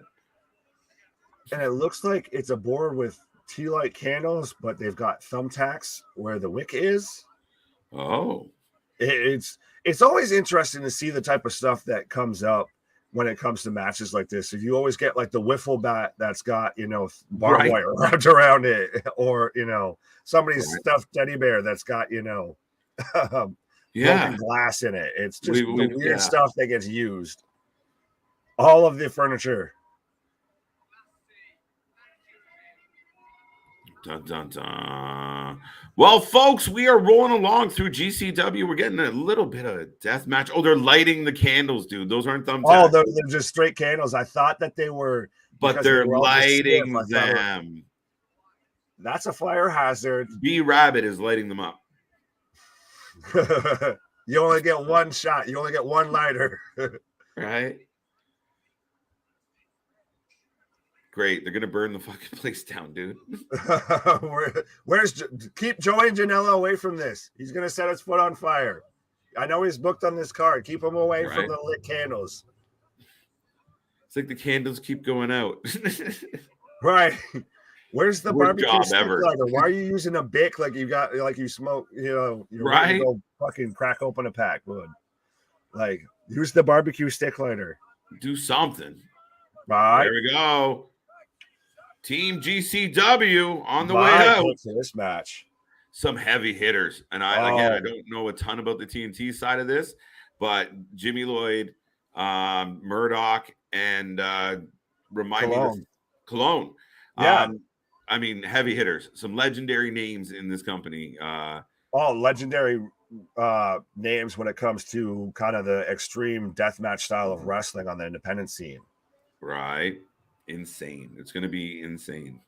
Well, and we saw probably one of the matches, honestly, I'd say one of the matches so far of the year between Cologne and Yamashita when we watched Homecoming. So we know that these guys absolutely can deliver just in the ring, not just, even though it's going to have, the Green Army Men on a piece of plywood. It's got the lit candles and everything going on. It's got the gimmicks, the furniture, the extra peripherals. But it's still going to be a good match, regardless of all of that. Absolutely, Nick. Absolutely. Let me see here. Now I also heard that Goldberg versus Omos or Veer and Lesnar versus Lashley 2 at Crown Jewel. Yet for those matches. Not sure yet for those matches. I've heard the rumor of Goldberg Omos, and it literally just cringed through my core. Like, hey, is somebody going to get hurt real bad? Like, what are we doing with this? Like, if Goldberg dust Omos, you just killed the kid's career forever. And there's no way Omos is going to beat Goldberg, so it's confusing. I do find it funny, and I do find it interesting. I've seen the meme going around of that. Now that Hunter signed Braun Strowman back, it's just the meme of, Andy dropping Woody, and it's Omos of, I don't want to play with you anymore. It's funny how under Vince, Omos was getting this huge push and was supposed to be, this big giant and on, a heater. And now you just forget that he even exists. And him versus Goldberg should never have another professional wrestling match as long as the man lives. It was terrifying to watch him have that match with Undertaker, and that was how many years ago? Bro. What? You're going to get me started, bro. Absolutely. The man, it's funny, we watched the workout video of his neck workout. Well, of course, when you're plowing your head into a door before you go and have a match in the middle of a desert, you need a strong neck workout. the man was what got me into professional wrestling as a kid, part of that. Really? And now it's just I've lost every bit of credibility with that man. Well, he's been hot shot to death, and here's my beef with, like, I mean, I've watched some of the documentary stuff and such, and he doesn't seem as bad of a guy as maybe once perceived, but I just don't understand why he never improved at all. Like in all those years that we got Goldberg, he never learned anything. He never improved. He never had to. He never thought he had to. But you're like, fuck, like, dude, you made millions of dollars. What the hell is that man in like his underwear? He's in his whitey tighties. I was noticing that. I was waiting for you I was going to comment of. It looks like the Team TNT is very much wrestling in the whitey tighties. Oh, and he goes through the board of candles that wasn't lit. Yeah, the candles didn't. The lighting the candles was not. He blew my birthday candles out. Throwing that man in the corner. So this match, as we expected, is chaos. So if you have a pick on whether it's going to be Team GCW or Team TNT, let us know who you got. But right now, the guys in their underwear are kicking ass. Oh, we've got skewers stuck into someone's head. We've got a light tube getting broke in their back with a chair. Trying to call this action. It's just it's impossible. Right. Well, it's just we've already had light tubes getting used. We're getting people stabbed in foreheads. Like I said, we're getting a skewer city going on. Everybody looks like they're a fucking rooster with skewers sticking up out of the top of their head. It's crazy.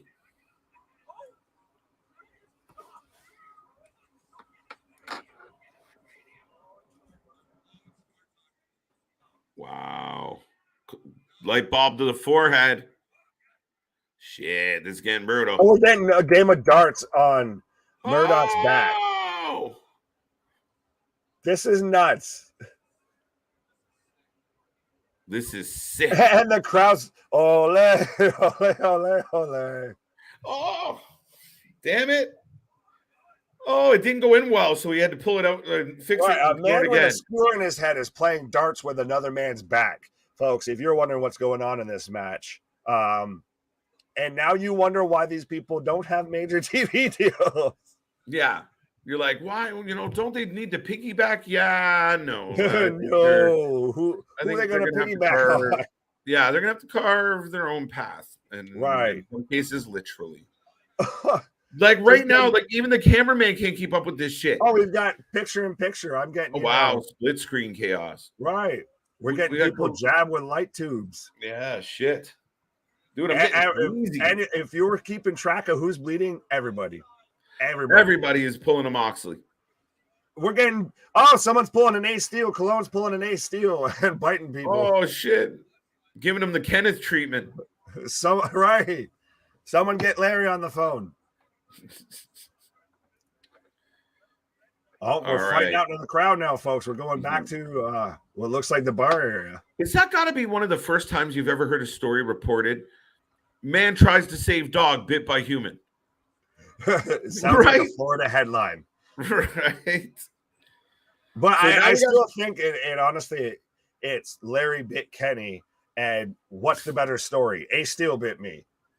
Oh, no. I mean, we're going to have to do like he already threw a chair at the Bucks, so Kenny's probably like, yeah, to hell with that guy. He bit me. Right. Well, I mean, I guess we're going to have to do some CSI work. Are they going to check the dental records to see on the scar if that matches Ace Steel?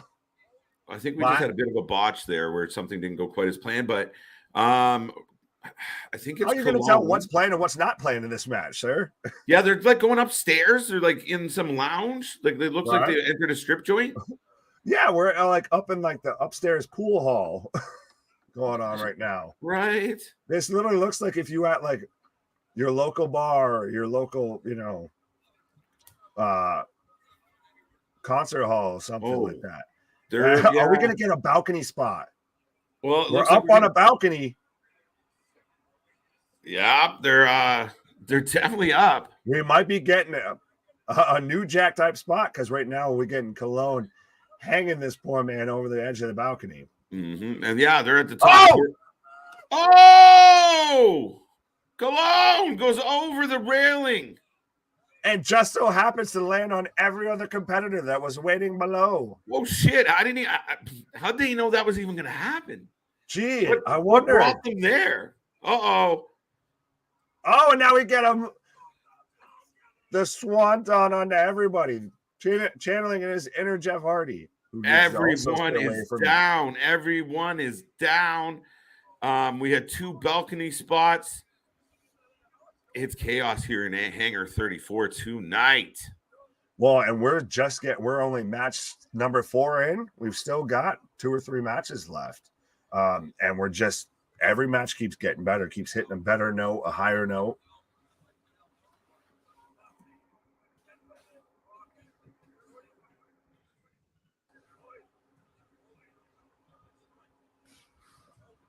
Oh.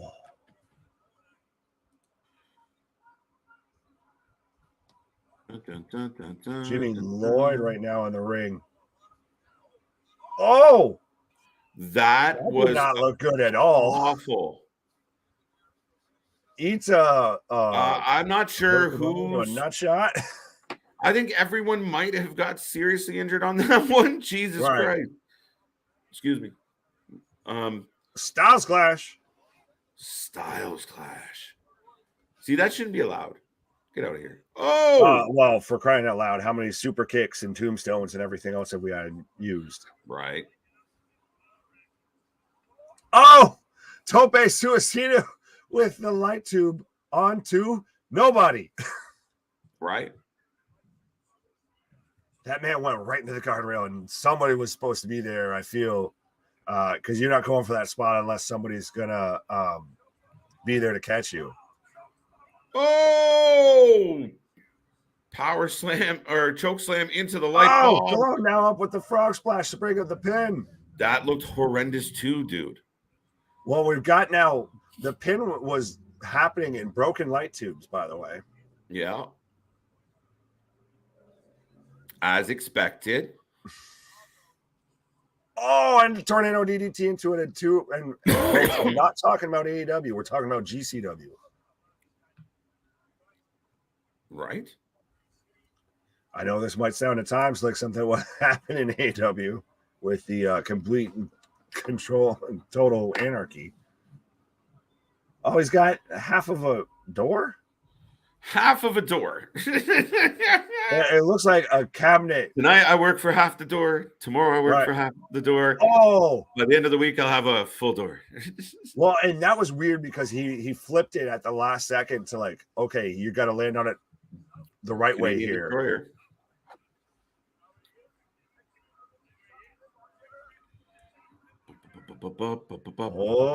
Oh. Suplex onto the chair. Suplex City. 3. There you go. Team GCW. Murdoch gets Team GCW picks up the win. I think we've kind of gone back and forth on this right now. Well, yeah. Do you not think so? Oh, no. It's been kind of 1-for-1 throughout the show. But that was a chaotic match to try and pay attention to everything that was happening there. Whoa.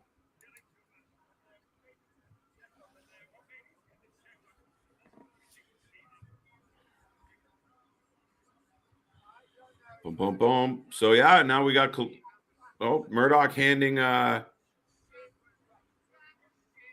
giving the belt back. Giving the TNT title. Yeah. Big win. What a match.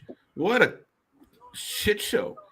Holy hell. Right, well, that's complete anarchy. We've got one man in whitey tighties. We've got light tubes. We've got green army men. We've got lit candles. And that's all in one match, folks. Lit candles is part of the whole story here. Right. Got to set the mood.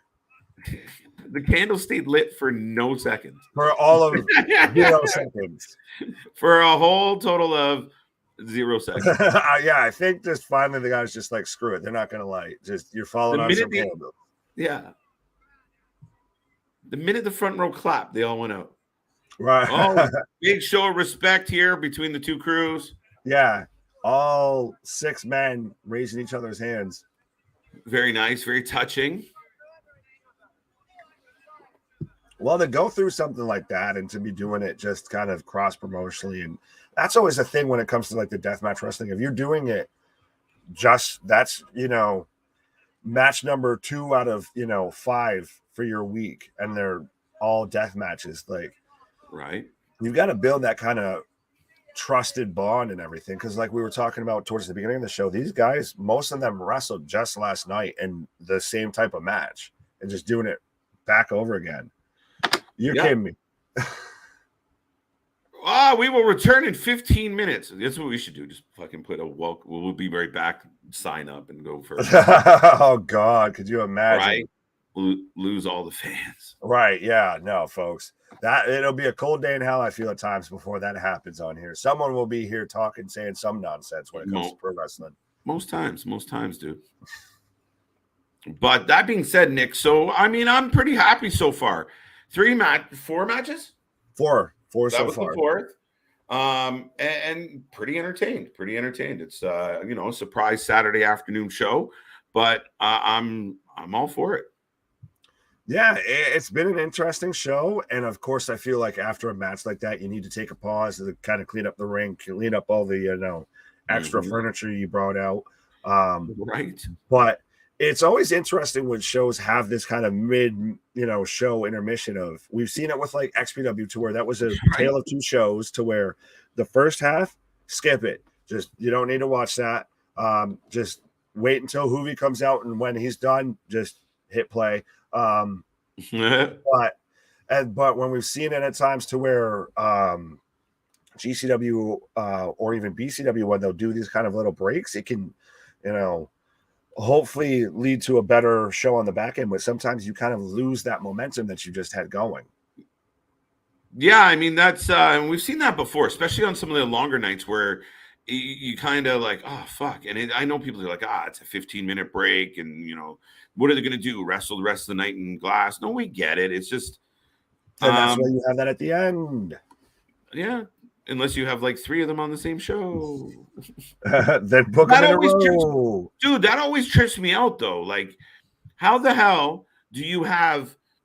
It's funny to me. Like, okay, let's sweep up the mess, bring out the next death match, set up the new lights. That was XPW, right? I feel like you're already gonna get fucked up. Leave it right. there. We had one death match followed by like a trios women match, followed by another death match. It's like, all right, so we're cleaning up light bulbs for more light bulbs. Right. Like, no, I found that quite funny. Like, they're gonna make a mess anyway. Just leave it. Let it go. Right. You don't have to fix all this in one night. Boom, boom, boom, boom, boom, boom, boom, boom. What else we got going on here, folks? I will go through what's left on the card. Nice. So we've got Allie Katch versus Lizzy Evo is still yet to come. We've got Effy versus Monet. So we've got both halves of Bussy in singles competition. And then I believe this is going to be the main event, is Joey Janela versus Gene Munny.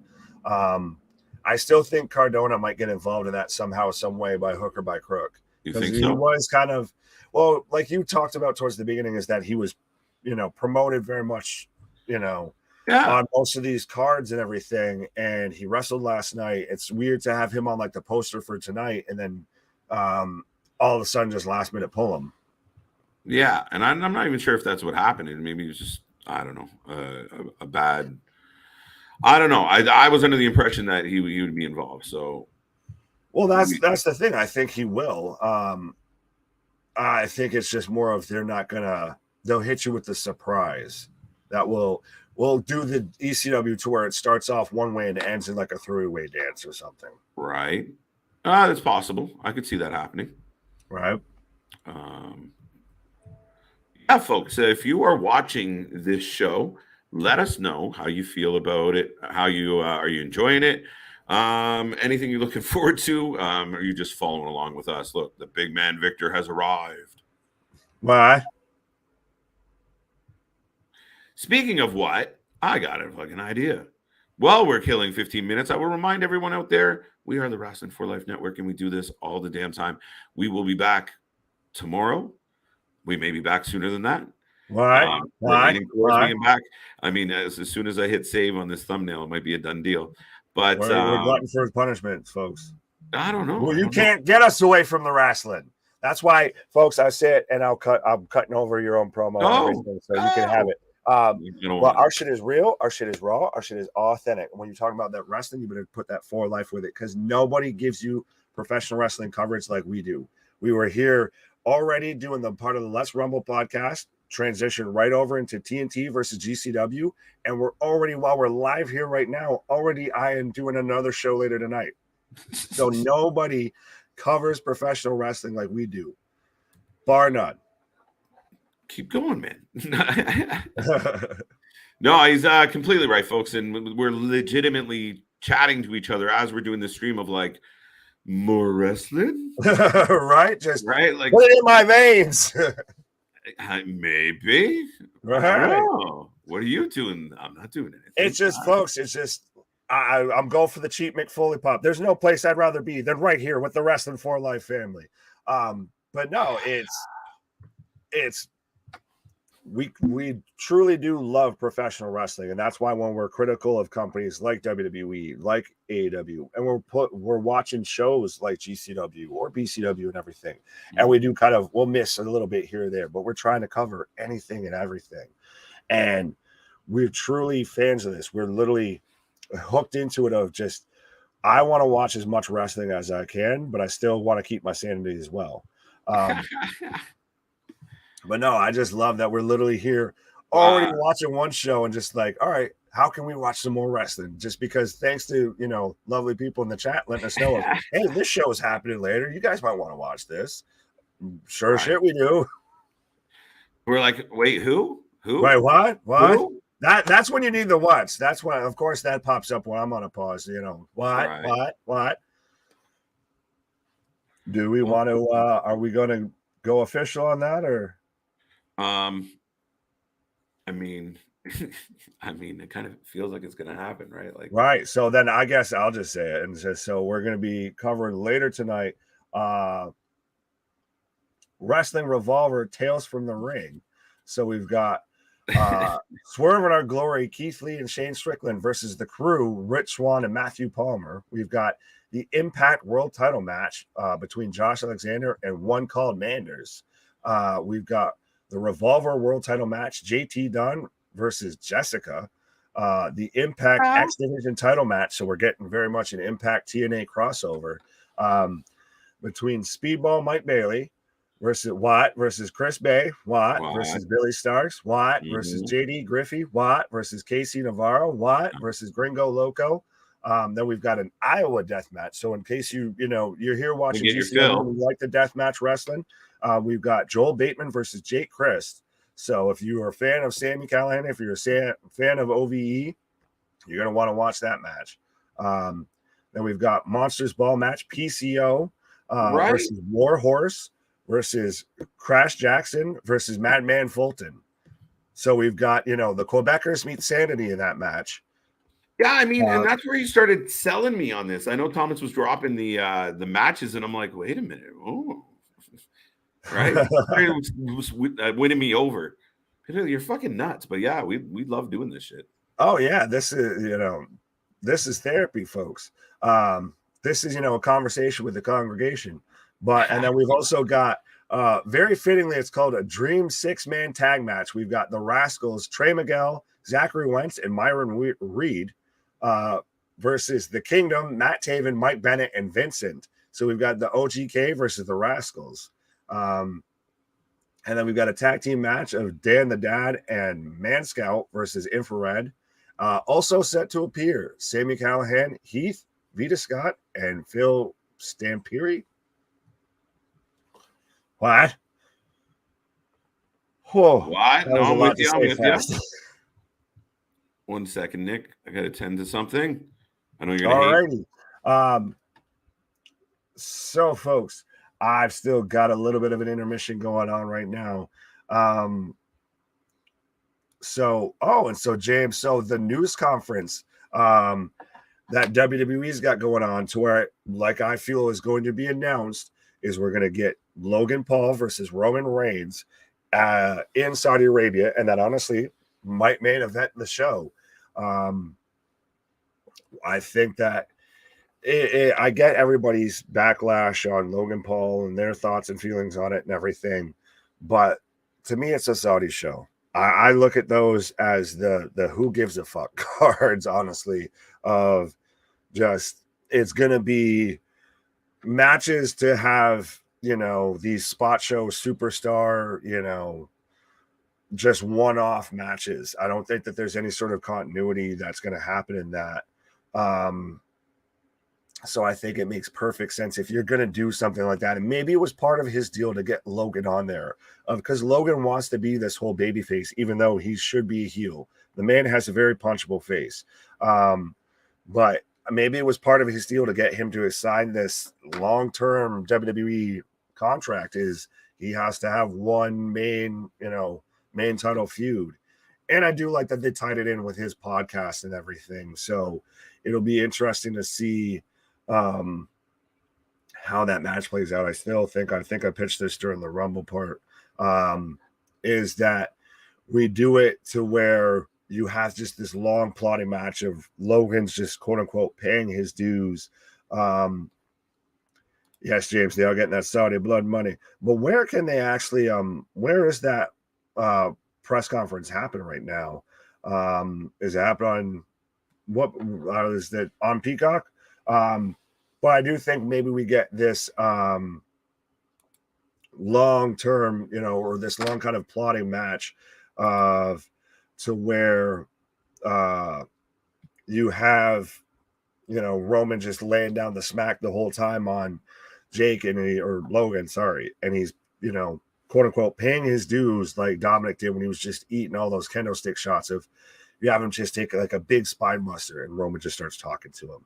And then he eats a big punch and Roman keeps talking to him. And just you work that Jey Uso type angle to where Roman's just talking trash to him the whole match, just complete disrespect as he's just picking him apart. And then you get this one last little fury from Logan, and then Roman stamps it out and just completely puts that away. I think that honestly, if Logan was gonna go over on Roman, then you might as well just stop watching WWE. No offense, but I think that would be the biggest blunder that Papa Paul could make. Never go full Tony Khan and do something like that. And I guess so. I've got that pulled up now. Thank you to all the lovely fact checkers and everything like that. But while we are nice little, perfect timing, I guess GCW managed to take a little pause. But so we've got right now the press conference for Crown Jewel happening. So WWE very much announcing that they're going back to Saudi Arabia and they're going to keep with this Crown Jewel name instead of getting a show like Elimination Chamber or TLC or something like that going over there. But it's weird. It's very weird for me to see Sammy there, especially knowing Sammy's stances on the Saudi shows. I feel weird about that. I get the whole bloodline time because we've got the whole bloodline there, but I don't like Sammy being there. Just stick to your stances on that. But I do like that it's set up like Dana White's like UFC press conferences, and we've got the one central podium, and then we've got both kind of groups on either side of a long table.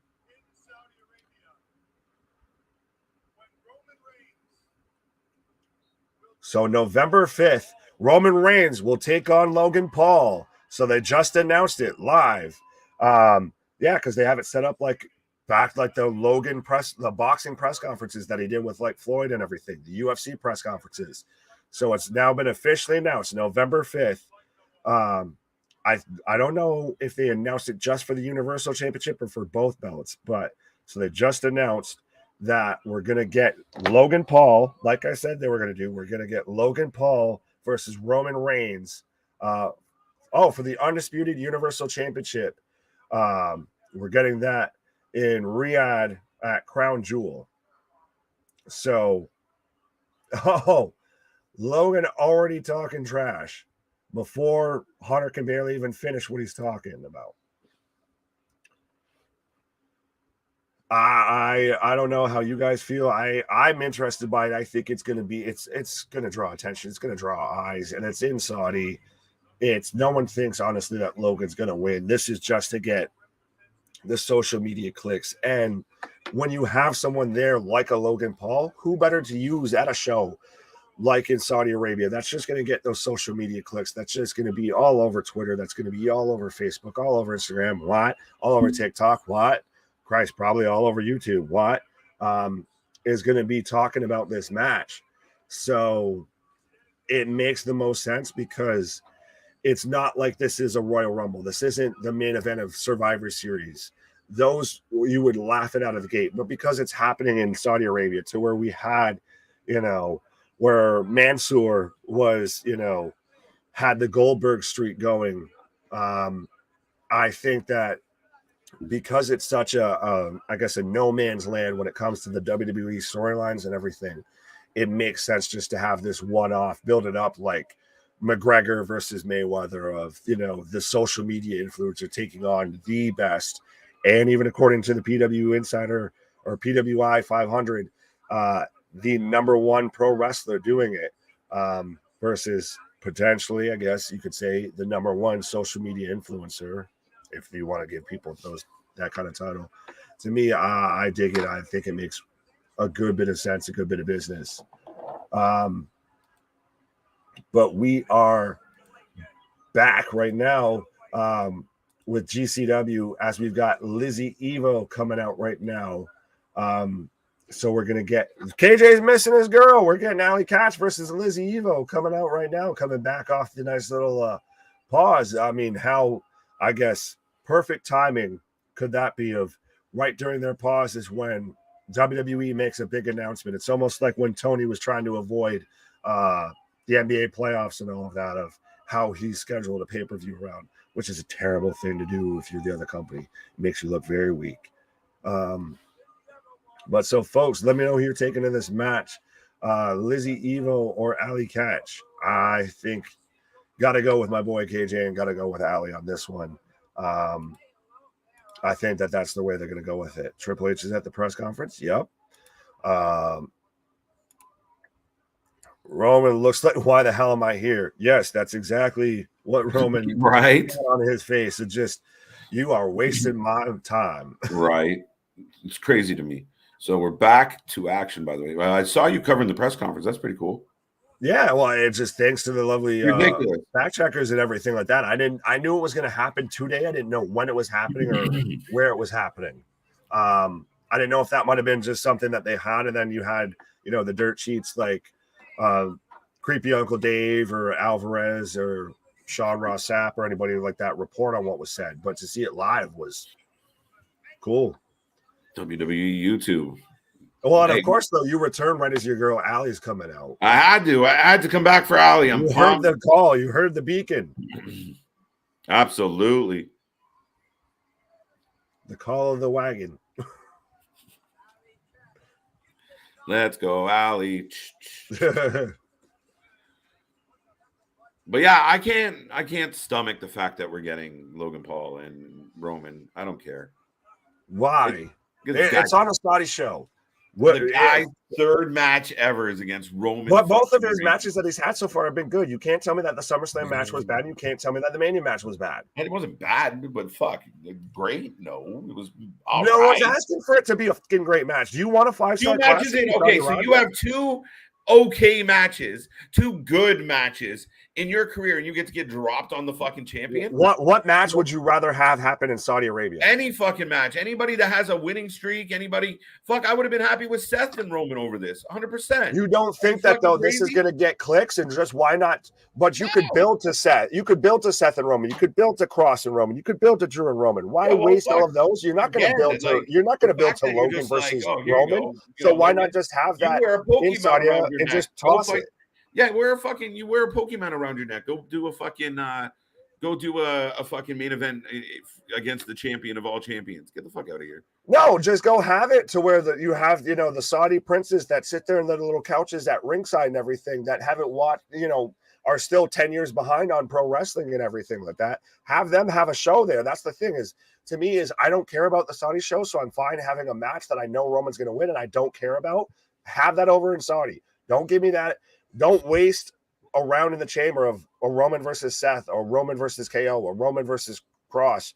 Don't waste those on a show like Saudi. Give me something that's just going to be clickbait, cannon fodder. That's just, fodder. It's literally, it's like reality TV. Dude. Just go and have that over in Saudi Arabia. Just have that, to where, the wrestling's made up and the points don't matter. Like, who's lying over in Saudi Arabia? It's such a, I don't know, dude, man. Like I said, the dude's fucking 2 matches deep and he's nothing fucking special. And everyone acts like he fucking reinvented wrestling because he did a fucking dive off the top. Like, I don't know. It's a tough sell for me. I mean, I was saying, all right, I'm impressed. I'm glad they signed him. But the only argument that's valid is the one that you made in the fact of, it's a throwaway. It's bullshit. It's fluff. Because right, that's why I'm okay with it. So, I mean, I can get behind you on that. I can. But, I mean, if this was any other time, you need some type of build. You need some type of, reasoning to it. Just, to me, it's bullshit. But under the idea that it doesn't matter, well, yeah, I feel like it doesn't matter. Well, but I do like, and I don't know if you caught any of watching the actual press conference, but I did like that they had, and wow, she just missed all of that kick very blatantly in front of the camera. But I do like that they had it set up like a UFC press conference, like when Logan was doing the boxing match versus KSI, doing it against Floyd. You have that one singular podium, and you've got the 2 teams on either side at separate tables. Yeah. I just like that visually. Yeah, no, I like that professional look. I completely agree with you, Nick. Like, and they always do it in style. And that's where we talk about, you look at one press conference, you look at the other. Right. Is Sammy going to get into a backstage altercation with Jake right now after this? Well, that's not even like, I mean, but even the little things, like nobody's sitting there drinking a spritzer or eating muffins. Eating muffins. Like, get the fuck out. Hunter's not up there looking like this. Just looking around like a deer in the headlights. Like, no, and I do like even that Roman's got that whole swagger about him of like, why am I even here? You're wasting my time with this. I know I'm going to run through him. And Logan's still sitting there talking trash, just being that little prick, just kind of needling at him. Absolutely. It gives it, even though I know it's bullshit. I know, you shouldn't really, no one thinks Logan's going to win. I know this is all just for the clicks. This is all for it to be on social media nonstop because Logan Paul's involved. I fucking hope so. Right. But that's the thing is I feel like that's what makes this big fight feel of it's, you have, I guess. But if one dude's going to get crushed, how is it a big fight feel? But that's the thing. To me, it's because the people who don't watch wrestling are going to look at Logan Paul and, he's over there. And, it's in the middle of the afternoon. So I can watch that because it's happened over in fucking Riyadh, Saudi Arabia. So there's that. And I think, too, it's going to get draws and eyes on Roman from people who don't watch wrestling also. Because you're going to get people that just see stories about Logan Paul. And that's just the news cycle that they follow. And they'll click on that and see that, he's having a match with Roman Reigns for the World Championship in professional wrestling, and it's happening in the middle of the afternoon on a Saturday. Christ, we're already here watching on a Saturday watching GCW, and we're diehard wrestling fans. So, of course, we're going to tune in and watch something like that because we cover everything when it comes to pro wrestling around here. But you're going to get those casual fans that click in, and just what better person to show them that represents WWE right now than Roman? Yeah, absolutely. No, I can't disagree with that. I mean, to your point, I get it. I get your premise. I do. Here comes Allie with a cannonball into the corner. Lucky is he? Dun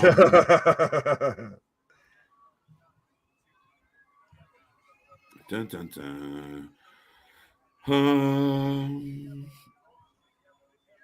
Let's go. Share. Roman Reigns is going to destroy Logan Paul at Crown Jewel. Yes. Yes is the answer. That's not for debate. If Logan wins, we riot. Literally. Yeah.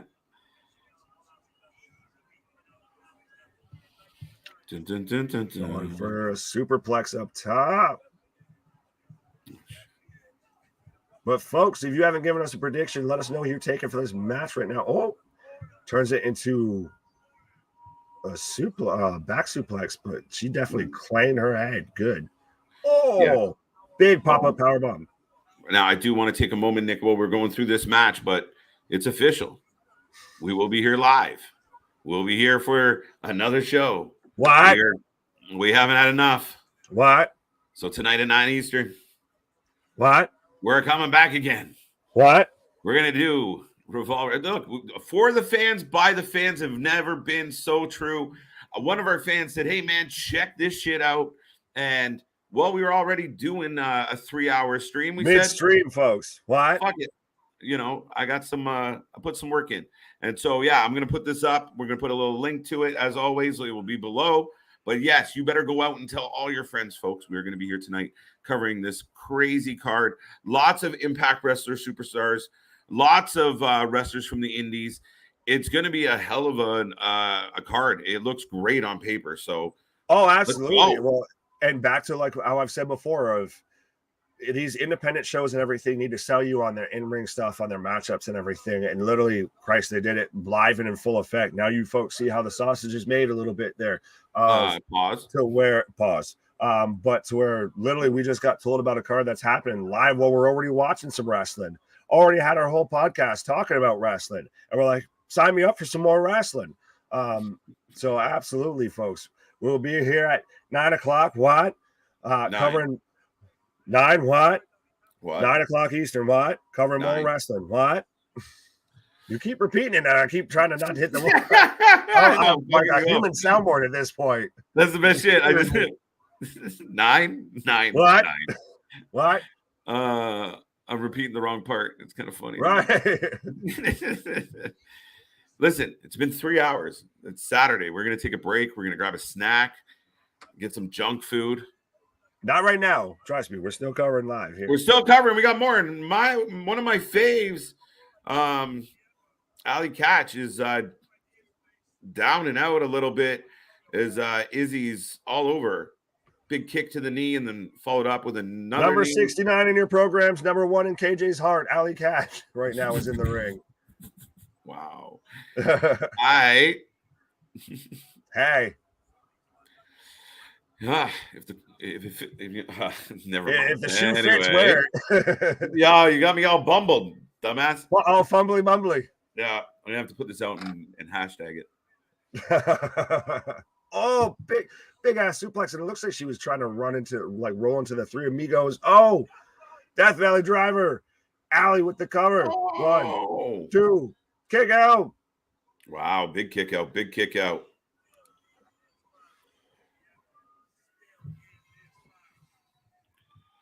Bum, bum, bum, bum, bum, bum, bum, bum, bum.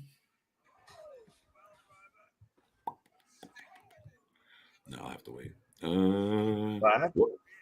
Talking to myself a little bit here, Nick, and just and that's what happens when you got this much wrestling on the mind and you talk this much and everything. You start just talking out loud to nobody. Yeah, no, I'm just so used to it. Just but Allie's back in control. She's got 2 near falls now, and dude. Yeah, no, I'm just like, okay, what do I need to do next? I got you. It's too funny. But yeah, no, Allie's very much been in control of this match. And it's interesting that we're getting, roll up for a 2 count, but we're getting Busty kind of split up into both singles matches instead of getting normal kind of mixed tag match or a tag match or anything like that. It's true. And I mean, oh shit! Oh.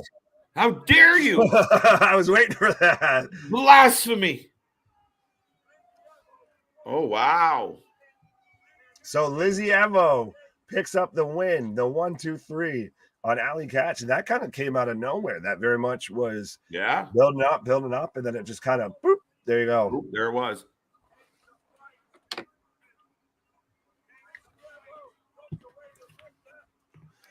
But so I wonder if that's telling for Effy's match. Maybe Effy gets the win now to kind of, fair is balance. fair. It's all about Right. balance. Like Thanos, the universe must be completely balanced. Right.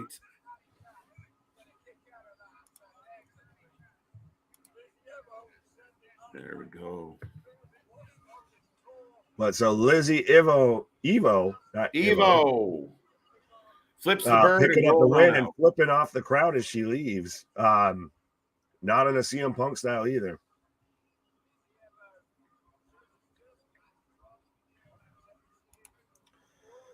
I can't wait to watch more wrestling after this show. I'm excited. Well, you better be watching it here. You better be watching it here. Right. There's no other place. When it comes to any sort of pro wrestling needs you want, whatever you got going on, whenever it comes to pro wrestling. And today is a prime example of that. We listen to everybody that comments, everything like that. We don't go home till y'all do. Y'all put us onto a show and we're like, hell yeah, people want to see it. We want to see it. Let's go. Let's cover some more wrestling. So absolutely.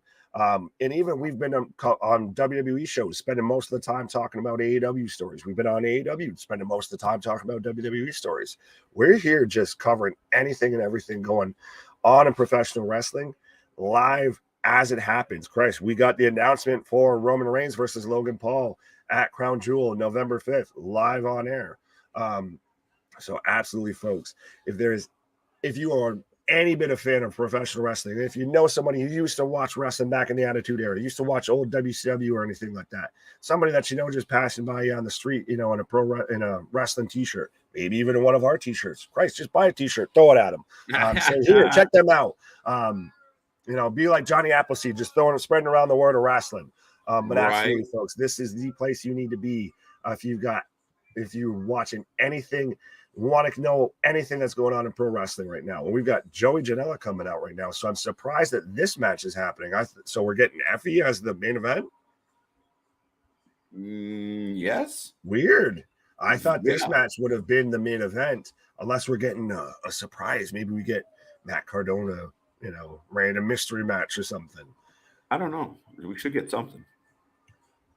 Well, something better than Joey Janela, because, when it comes to the, I guess as Cornette calls the mudslinging, carny wrestlers, I think no one embodies that more than Joey Janela.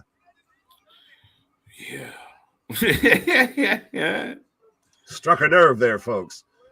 As he crowd dives. Oh, but wait, did he injure his foot like Punk? Please. Right. And I will give him credit. Joey. Good song choice for his entrance. I can't hate on him for that. Though I feel like it has a different meaning coming from him for some reason. Yeah. The moment. Everything. Yeah, of course. In the UK, you've got to get the singing song of, Eileen. I'm not going to say the other word because, like I said, like you said, I think pause. Right. But I'm waiting for this man to set his foot on fire or just do something. I feel like whenever something goes haywire in GCW, Joey Janela is involved. Often. Right. So. Bum, bum, bum, bum, bum, bum, bum, bum. But folks, so we are getting Joey Janela versus Gene Munny, who's coming out right now. And what in the world?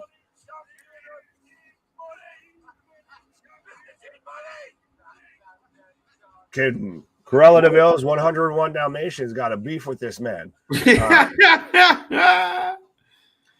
But the man's got, pasties on. He's got a dog collar. He's got a dog tail.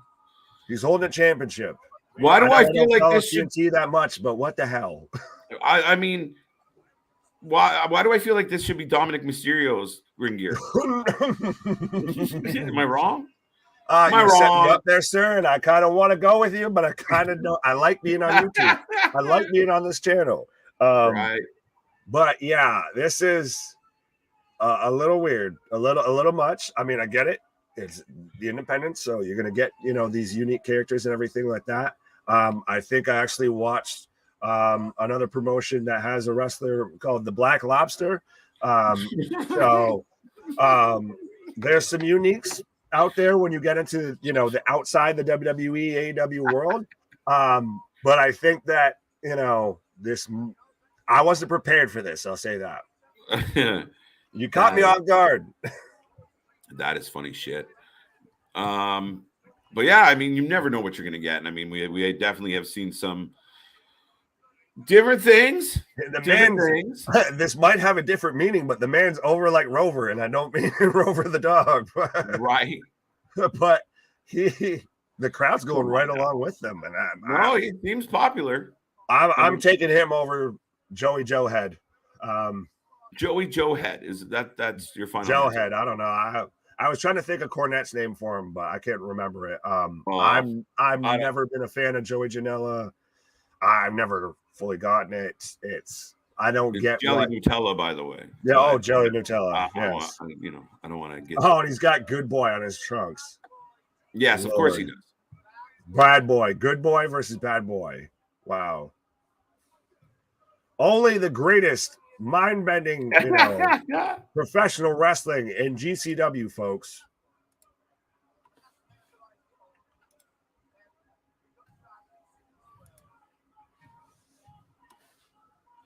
So we're going to get an interesting start to this one right away. Just a little bit. So who are you taking for this match? Shit. I'll go Joey. Oh, God. No, I can't. I can't go for the dog guy either. I have a rule that I will never bet for Joey Janela. Are you a good boy or a bad boy? Oh, fuck. Jesus. What the hell? Are you a good witch or a bad witch? I'm going to go the dog. Fuck it. We're going dog because we are some dogs over here at the Wrestling for Life Network, literally sitting there choosing to go and pick up, another live stream later tonight while we're already on a live stream after we already did a podcast, because you will not outwork us, folks. So I guess we got to go with a dog. Right.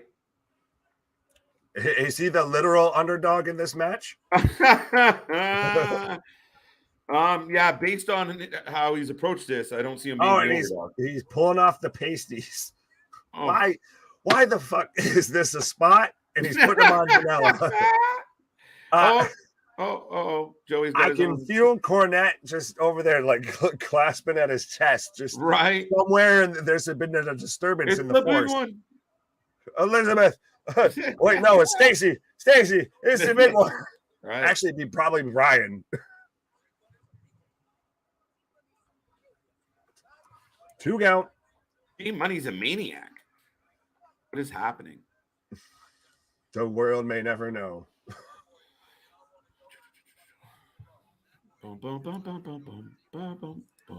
Who's Joey Janela's opponent? It's Gene Money. Gene Money. Woof woof. Courage the Cowardly Dog. He sounds like Scooby there. That was oops. Whoopsie. Oh, fucking hell. We've got Butch now. We need a nap, bro. Oh, misses with the big splash, dead center of the ring. By the way, Thomas with the hookup as far as this show, this bonus stream we're going to do on a Saturday night, so it's going to be a gonger. You unlock the extra ball on the pinball machine. That's maybe the Mario music when you get on the flagpole. Right. But sorry, the wrestling is in another castle. Fuck, we're never going to make it. No, we're 3 hours in and we got probably another 3+ hours coming. Right. But yeah, this card is stacked, like throwing. Yeah, no, there's a lot of memes on this. Oh yeah, no. And that's not to take away from anything that we've got going on right now in the ring, because like I said, no, not at all. But it is Joey Nutella versus Gene Money, Doug from Up.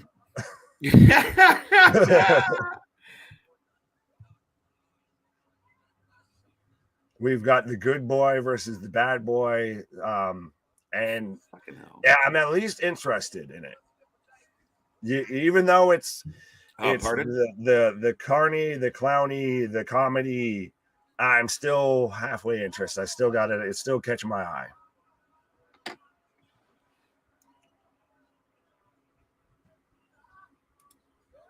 Boom, boom, boom, boom, boom, boom, boom, boom.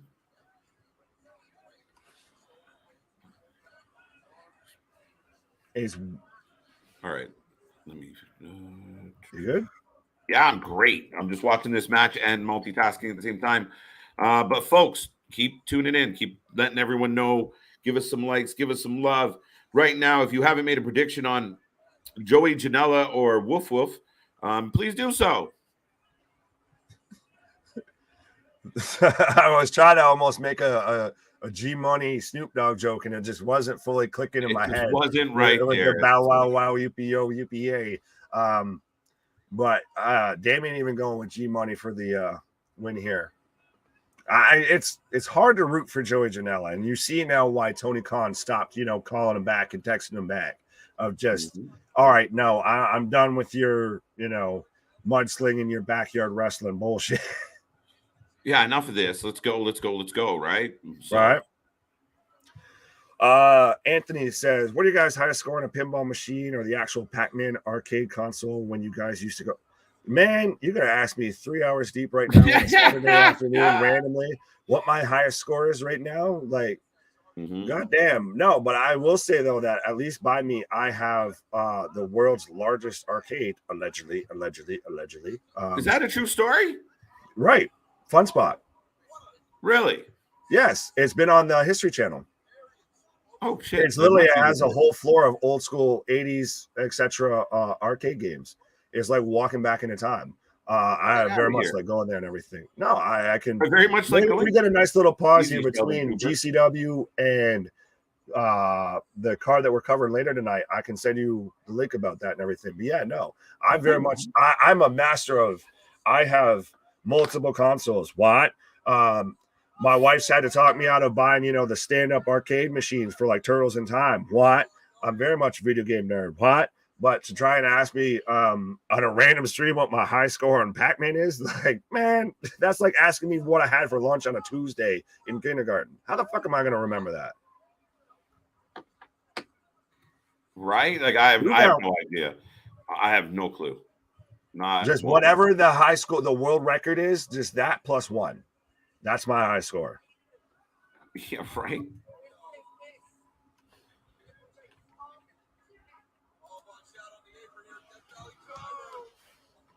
Death Valley Driver right now.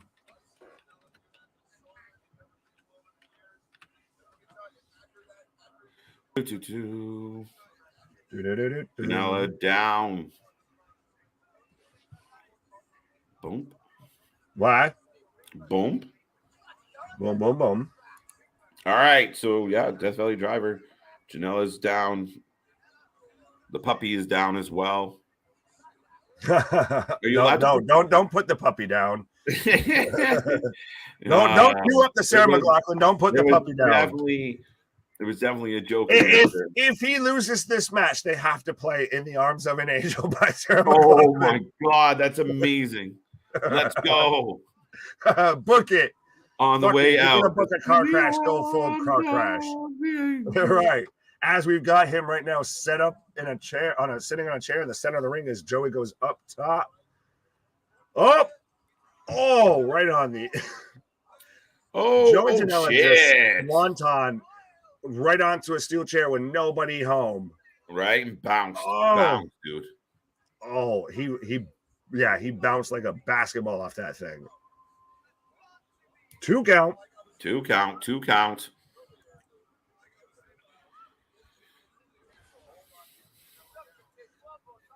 But yeah, this is my first introduction to Gene Munny, and honestly, I'm more into him than I am into Joey Janela. Pause, but pause. It's the lesser of two evils, slightly, but no, if you get it, it's a bit in that Danhausen area and everything. If you get that it's going to be a comedy thing, and it's like Grado even. If you get into that area, if you're just kind of meant there to be kind of the lower mid-card guy that, you get the fans behind you, you get the cheers, but you're never the end all be all. I absolutely think that that's that works with Gene Money. And we've got right now Joey with the dive over the guardrail with a steel chair right into G Money. So again, this is, I think, now the third or fourth match that we've had fighting going out into the crowd. But I do always like those shows. So we've just got the guardrail and the crowd's right up against there. It makes it does get that ECW vibe of just you're right there, right in the action. You don't get a ton of the outside stuff just because there's not a ton of outside the ring to be had. And the man's grabbing part of the guardrail that just so happened to conveniently be set out there. So we've now got the guardrail set up in the corner by Joey Janela. So I think that we fall under the rules of professional wrestling of he who sets it up must go through it, though. So I think that we're going to get a counter here from Gene Money. And Joey looks like he's bleeding from his leg. Must be from that dive. Oh, big elbow. Back-to-back big elbows. Can't wait to see new and improved Rascals on the next stream. It's going to be awesome. I'm excited. Oh, and again, as following the rules of professional wrestling, he who sets it up must go through it. Joey Janela goes through the guardrail and eats a clothesline from Al. 2 count. Wow. All right. So, and now what? I get, and this might be the old school, I guess, the wrestling fan of a certain vintage coming out of me, but you have a moment like that, you have a spot like that, and that's where you still kick out at 2. Like, so now you have to go above and beyond that to get a 3 count. Otherwise, you look like fucking clowns and idiots. Clowns. But just this is going. It's too much at times. That's the problem with Janela matches. But now we've got Gene in the trio woe with the chair in front of him. Are we gonna get a Van Daminator? Oh! Instead of the Van Terminator, we get like the Swanton-y version of that because Janela just flipped, and now we get a 2 count on that. Like, what is it gonna take to keep these guys down? Coup de grace with a steel chair. That has to 1, 2, 3 count, and Joey Janela picks up the win. You should have built to that Van Terminator versus just have that be part, 2 of a 3-part sequence. I think that's one of those of just you're going that extra mile. You build up to a huge spot like that. This is the problem with Joey Janela matches. Was a good match overall. I've kind of become a fan of Gene Money. First time I've seen him, but for whatever reason, he's got a great old vibe to me. It appeals to me. I'm here for it. I was pulling for him through this whole match, but it got to a point to where it was, you're hitting spots that should be finishes, and you're only making yourself look worse. That those don't end the match because you can't outdo them. That's, I think, the problem that Janela tends to run into. KJ, after the disastrous spring break event this year, do you think any venue would ever allow Joey Janela to book his event there again? I don't know. I think that was the one GCW stream on this channel that we had to give up on, lives. We just plan out now other streams of we're going to go and watch more wrestling after this instead of, cutting it off part of the way through because it's just complete and utter nonsense happening. But now, if it was Blackcraft Wrestling. If Blackcraft Wrestling can hold an event and everything, I still think Joey Janela can hold an event and all of that. As a bad guy taking away all the rumors, who do you hate more, Maxwell or Joey? What? money, in his big boy pants. Oh Lord. Maxwell or Joey? Are you talking about MJF? Are you talking and Joey Janela? If we're going between those two, I have nothing but love for one Mr. Maxwell Jacob Friedman, the one who I think is going to be leaving AEW on Wednesday night. What? Dynamite Grand Slam. What? My birthday. What? You should be here. What? I think he's going to be the one that ends up leaving Arthur Ashe as the AEW World Champion. To me, it's not hate, it's disdain for Joey Janela. It's you choose to wrestle a style of wrestling that doesn't need to happen. That doesn't need to get a primetime spot, that doesn't need to be a co-main event or what I thought would have been a main event of the show. But it looks like we're getting the main event right now. So we've got Che Monet coming out right now. I know it's interesting. We've got Monet following Monet, but we've got Che Monet versus Effy coming up right now. So that must be the main event for tonight. I think Effy's going to take this match. I think pretty much just because Allie Katch lost earlier, and it's that one half of Bussy. And I don't know too much about TNT, so I think I'm going to just go with the one that I know more of with GCW. But so let us know who you're taking for this match, whether it's Che Monet or Effy. Boom, boom, boom. Boom. Hello. Back to Hello, the show. hello. But yes, folks, I'm going to take Effy. I can't go against, Bussy. I can't do it. Right. Boosie, Bussy, whatever.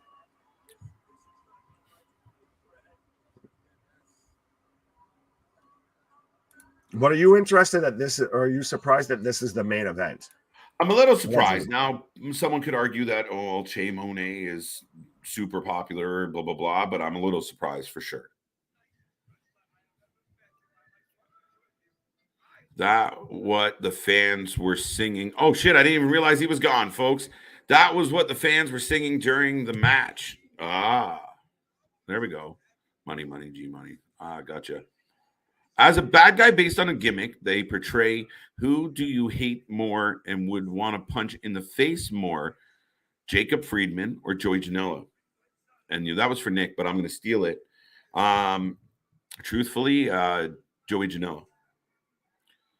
Jacob Friedman, he makes me laugh. He's kind of funny. Yeah, sarcastic, and he's a dick, but you know it. Joey Janela is just, go away, bro. Get out of here. He's the guy that, shits on someone's fucking dining room table at a party. Nah, I'm okay without him. Effy for the win. Thank you, folks. Thank you for tuning in.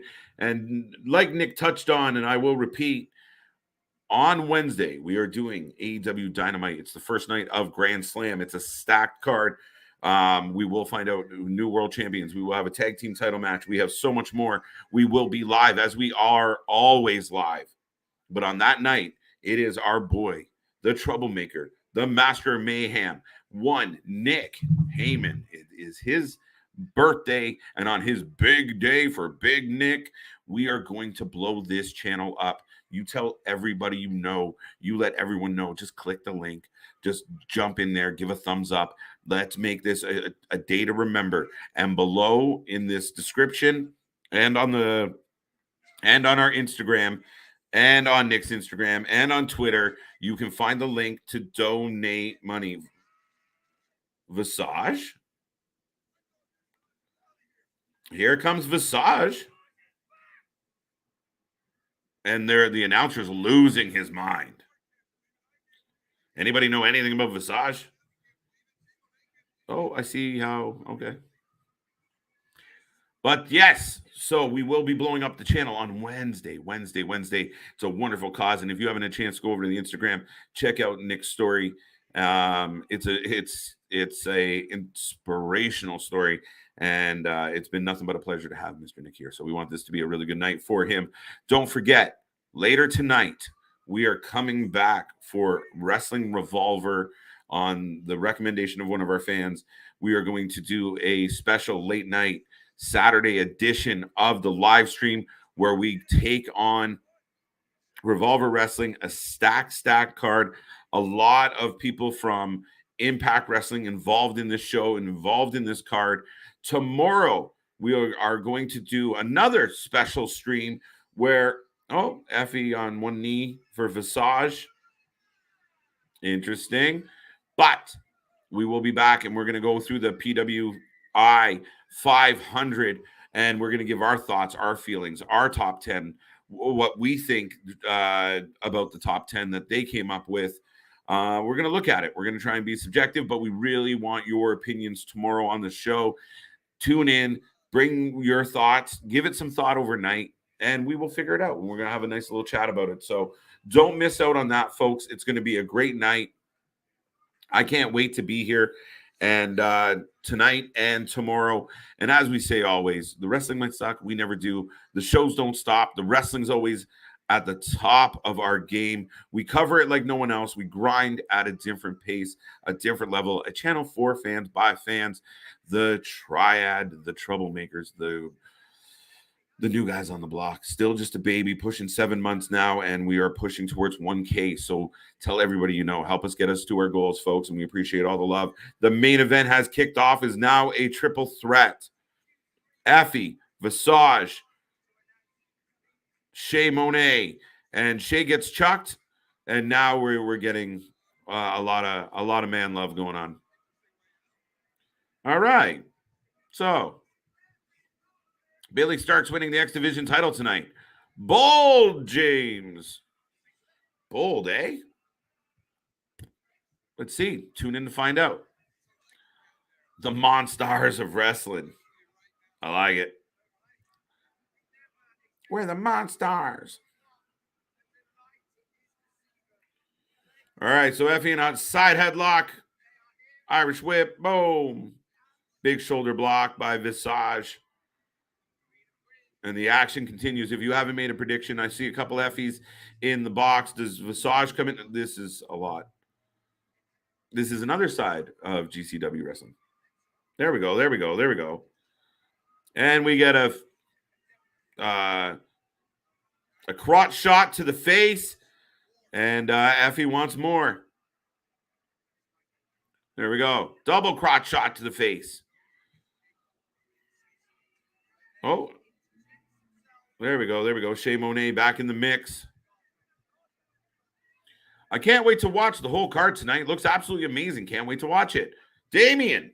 It's going to be a good one. Lots of Impact wrestlers. I'm a huge fan of Josh Alexander. He will be defending his title. The X Division title's on the line as James picked Billy Starks to take it. There's a lot going on. I mean, we didn't expect to be doing the stream. We didn't know we were going to be there. Like we said, we already did Let's Rumble today. Now we're doing this. We're coming back for that. We got more content tomorrow, and we're working on more original content. So stay with us. Parker Curry. Hello, KJ White. Hello, Parker. How are you today? Welcome to the stream. Welcome to the show. Thank you for being here. Double atomic drops, but again, Visage seems to be enjoying them, so we're going for more. Okay. Apparently the fourth one or third one, I think it was fourth, was the line. And we're getting an Effy chant by the crowd. Folks, if you're just tuning in, we are watching GCW versus TNT, a wrestling promotion out of the UK. It's been a pretty good show. For a Saturday afternoon show, it's been entertaining. Right now, we're in the main event. It's Visage, late edition, making it a triple threat against Shay Monet, against Effy. An interesting match. Definitely one of those matches that push the boundaries a little bit, but the crowd's into it, and all three competitors are slugging it out right now. What do you guys think? And then, again, if you want to talk about any of the wrestling going on, fill up that chat. Keep it alive. Keep it going. And also, just added, breaking news. We will be here at 9 p.m. Eastern time to cover Wrestling Revolver, Tales from the Ring 2022, a stacked card. We had to cover it. Thomas put us onto it. Damien's mentioned it. It is stacked. Wow. Choke slam. Shay is down.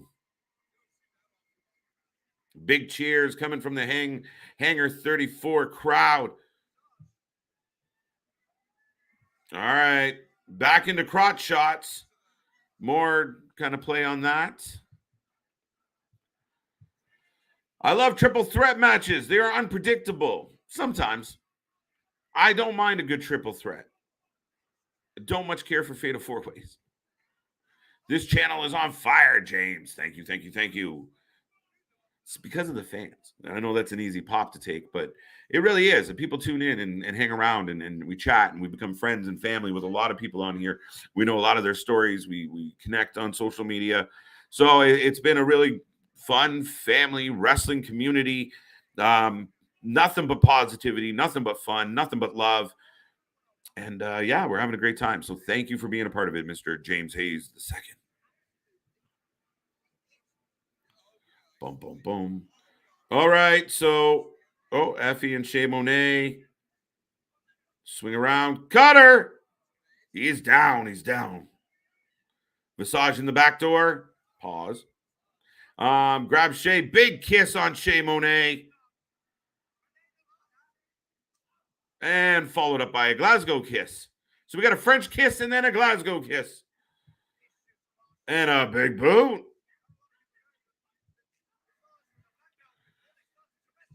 Cross was scheduled to be there tonight, but had to, until he resigned. Yes, Karrion Kross. Now, actually, that you say that, that is true. And Karrion Kross had to drop a few dates that he was expected to participate in, which is unfortunate for those promoters because he's a big name. And I know they were probably looking forward to having him in the fold, but I think this card will do just fine without him. And he's on to bigger and better things, you would imagine. No offense. Wow, big spear by Effy on Visage. I enjoy triple threat matches when titles are on the line. How come when not titles are on the line, though, Carlos? Why is it specific?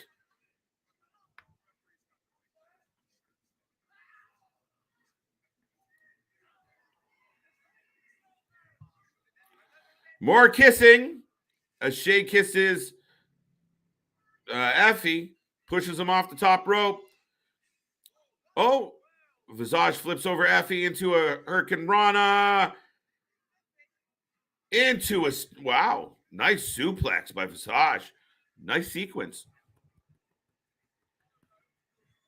The boys are bringing the heat in the main event. Not bad, not bad, not bad. It's been a good, one death match, guys. And I know GCW is known for their death matches, but we had one. The rest of it, really solid wrestling matches. Really entertaining. Who do you think would win, Bobby Lashley versus Brock Lesnar at Crown Jewel? I think for Bobby's sake, Bobby, but it's hard to bet against Brock Lesnar ever. So I know that's a bit of an in-between answer, but my money would be on Brock. Axe kick.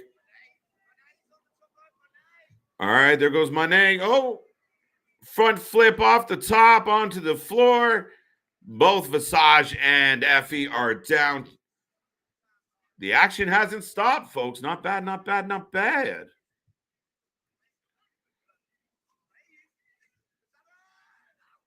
Those. We got two.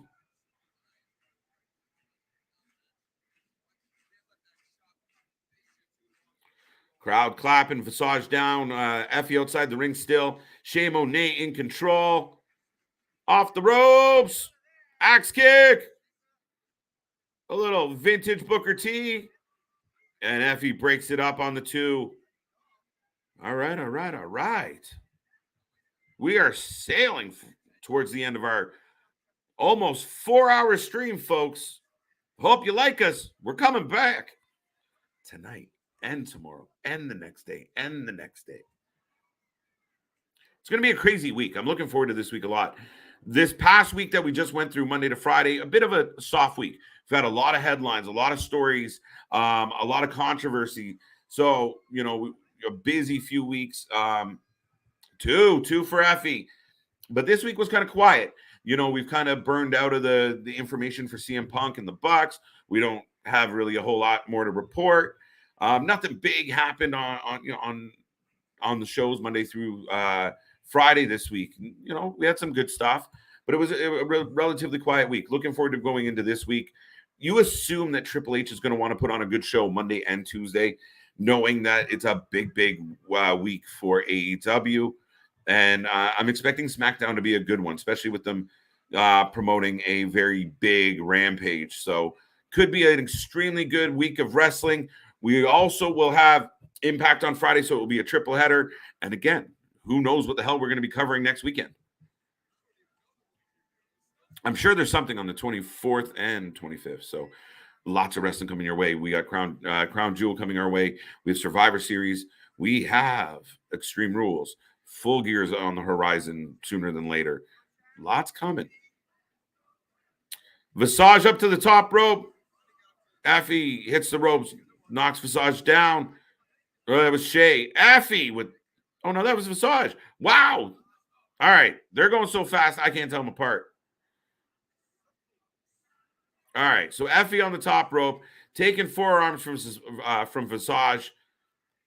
Visage climbs up with the hook. Oh, off the top rope, Bulldog. Boom. Effy planted. And Visage is now bald. Put it that way. Oh! Effy down. And Shea Monet's got was that a belt? Did he take it from a fan? All right, I'm not sure. Oh, attacking the leg. All right, folks, if you're watching along, let me know what you think. If not, let me know what you're looking forward to tonight. Let me know what you're looking forward to next week. What are you looking forward to at Grand Slam? What are you excited about? Who are you expecting to come back? Who's not coming back? Whatever you got, let us know. Don't be quiet. Don't be shy. Like we always say, it's Channel 4 for fans by fans. And we're rolling through this GCW show as they take on TNT. It's been a good night of wrestling, or a good afternoon of wrestling. And 3. Shea Monet with the W. Effy gets rolled out and not involved in the finish at all. Visage, the late addition, gets pinned by Shea Monet. Your winner, taking home the arm raise in the main event. There you go. So a very, it ended up being kind of an unpredictable card as well.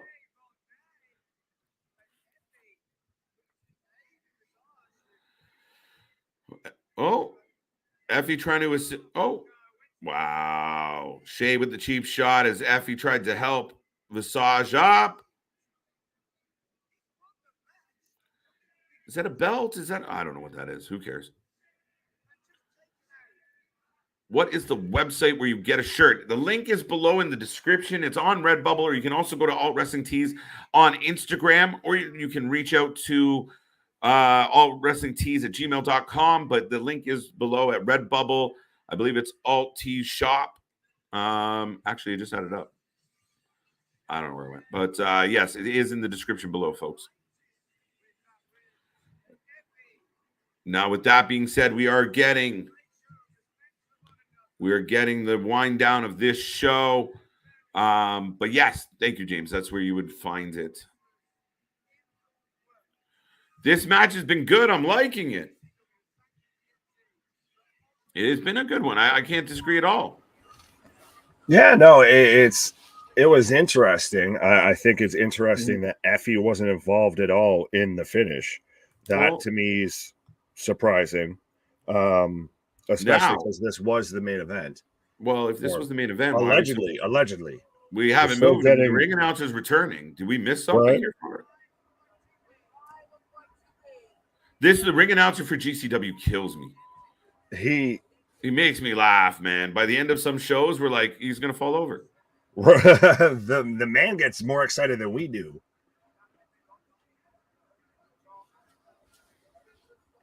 But so we might be getting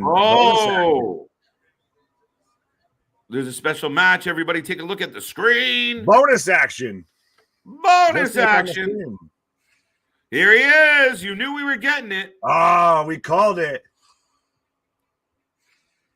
The man that has rebranded and built, his entire career at post WWE, the king of the Indies, Matt Cardona. Is that or was 2023? Oh wait, what the fuck? We're getting an advertisement for a match, son of a bitch. He's coming back. We're doing it again in 2023. We're doing another GCW versus TNT show. Wait, that everyone's losing their mind. I thought they were doing something now. What? Way to look like a mark, but yeah, son of a bitch.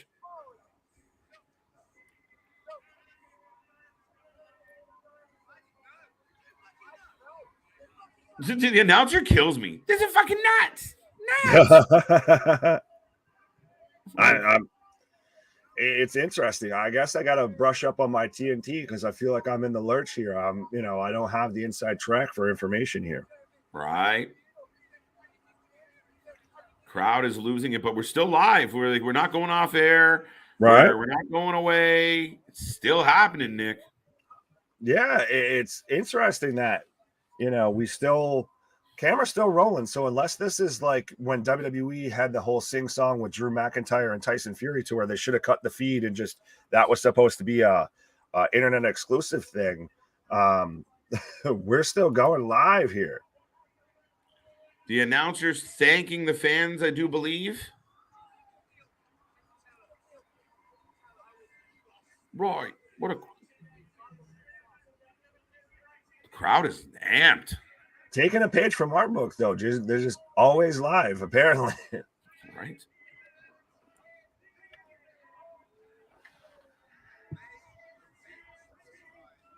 So main event time is what the announcer just said. What?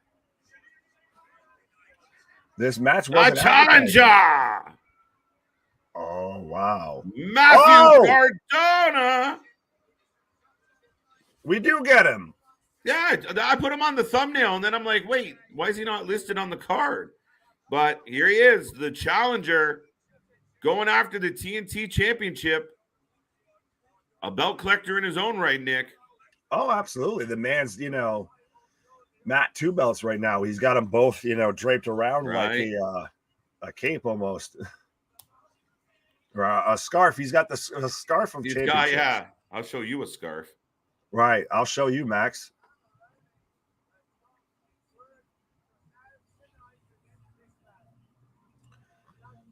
But no, I'm surprised we're getting, bonus action. Again, they must be paying attention to us. We got bonus action coming up later tonight. We've now got a bonus match added tonight.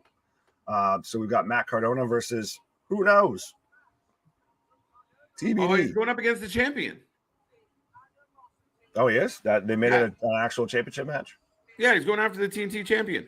And it is an actual. So then Dan Maloney would be who he's facing. The gentleman on the thumbnail. Right.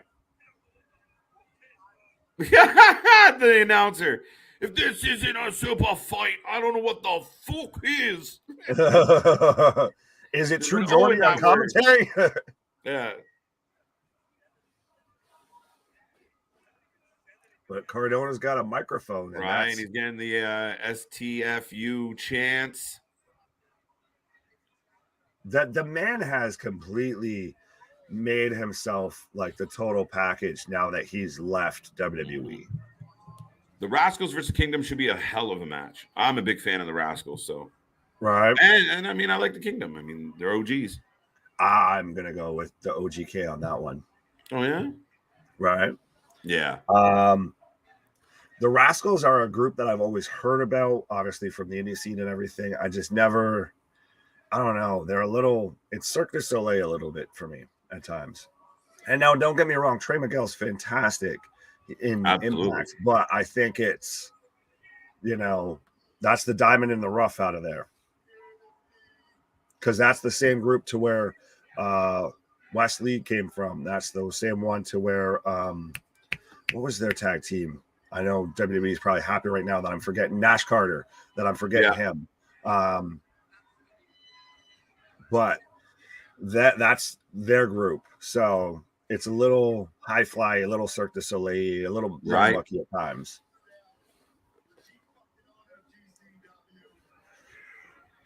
So, folks, I guess if we're getting the bonus match, let us know Right. what you're thinking between Matt Cardona and Danny Dan Boy. Maloney. Dan Mahoney? Maloney. Danny Boy. He's not here. It's no baloney. We're getting Dan Maloney.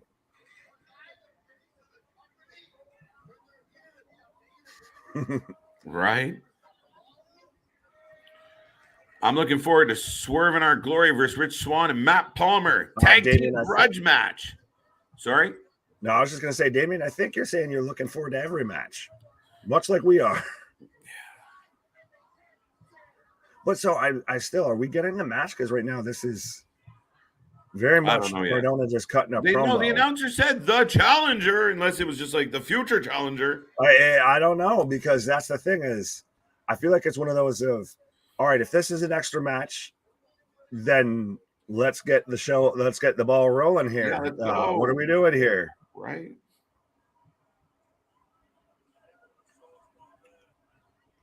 Is this just Cardona coming out here to rile the fans up? Which, I mean, I'm still here for, but this is a weird way to end your show if that's what it is.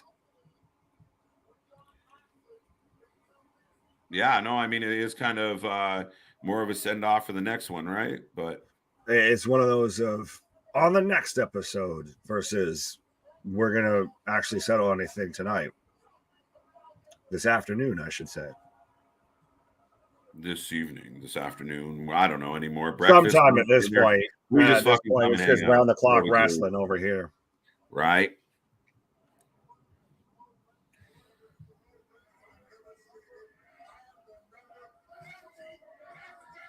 Cardona saying he's the best. He's the number 13. We can talk about it. We'll talk about it tomorrow. We will talk about it tomorrow. And our rankings and all of that, our personal, opinions on who should be in the top 10. Yeah. And I mean, the really tricky part of this is watching the criteria and following their rules. Right. And I mean, understanding it's from June. Oh, I didn't follow their rules. I made my own. I just went with it. Right. So we'll talk about it. We'll debate it. But I mean, some things are interesting. But I mean, Cardona, 13's good. I think he could have been higher. Yeah, it's the man's. I know, obviously, he was injured a good bit of 2022. He really is not the same heater that he had when he was truly the belt collector. He showed up in every promotion and won their world championship. But the man's still pretty much literally the king of the indies, like he claims to be. I would agree with that. I think that's a valid point, Nick. And I mean, he's really done well to build his name, right? Like, it's unbelievable. And so we are getting Maloney coming out. So it looks like we are getting a match. I told you. I saw a poster. It's just long in the freaking tooth. Well, yeah, I know. I mean, okay. We're going on 3 hours. Well, no. 4 hours. Well, we're going on 4 hours, but we were here for an hour and a half before this show. Right. But so we've got Dan Maloney coming out right now, the TNT World Champion. And apparently it's, in Liverpool, it's the same as waving hi to somebody. It's just flipping them the bird because that's the way it seems to be going. Right. That's kind of how we roll. A lot of bird flipping. Yeah. Rocco, what if Adam Pearce comes out and says, Roman, you are not a champion of the Raw brand and never show up to Raw, so your punishment is entering a number one and Rumble. Reach. Just if Adam Pearce comes out and says, Roman, you are not a champion of the Raw brand and never show up, but no, because then it takes away from that clout he has. We were so many times that Paul Heyman pulled strings and called Fox and said, or called USA and said, your number one draw wants to be happy and this is what we want. So I think if Pearce just randomly was like, we've had enough of your shit, it wouldn't work. Right. Well, the way you do it is you either strip him through the draft and you split up the titles again, but then you have to do it with both titles, or you do it to where you give Roman a new belt. Like, say you give Roman just specifically Big Goldie, and that's the undisputed world championship. And then you start, I guess, a new lineage of whether it be another WWE title, or I don't want to say you take the Universal and make that a Raw thing, but you do something to where you basically start another lineage of a world title on Raw, and just you have the Undisputed Championship, and then say you have the WWE Championship. No, it's so convoluted at that point. I mean, there's got to be a way to divide and conquer a little bit, Nick. It's convoluted across the board. It's one of those of when you hitched your wagon with both championships to Roman and you didn't have any sort of plan for him to ever lose them. And now, especially when you're spread across two networks and they're kind of like, oh, what the hell? We'd like a championship too, people. Now you've kind of backed yourself into a corner. Yeah. Yeah. Cardona goes to raise his arms as he's getting announced for the match. The crowd turns on him and F you, Marks. Like not having it. Rocco, by the way, welcome back. And everyone here right now, thank you for being here. We truly appreciate the loyal and the near and the dear. So Cody wins the Rumble, only wants WWE title in his honor of his father. That doesn't make any sense. Why? If you won 2 belts, why would you only want 1? Right. You have 2 of them, but I know I can only beat you for 1. So no, I think it's got to be like you said, some type of technicality, Nick. Yeah, you have to find a workaround, and it has to come to at no detriment to Roman. That's the thing, is you don't touch that, don't mess with that. That's the best thing you have going. Don't screw that up.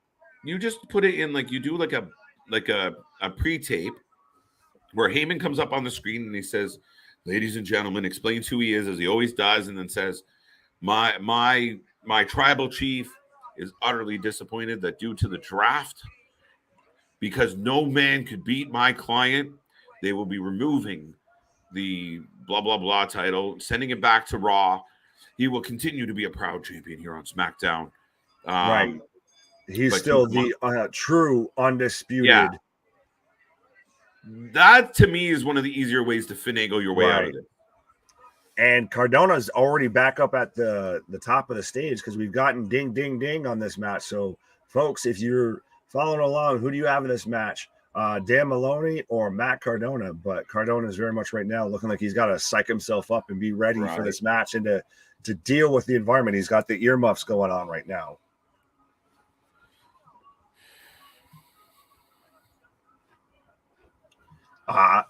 If we actually get this match, I think Cardona wins. Yeah, I think we are actually getting this match, and I think Cardona loses. Okay.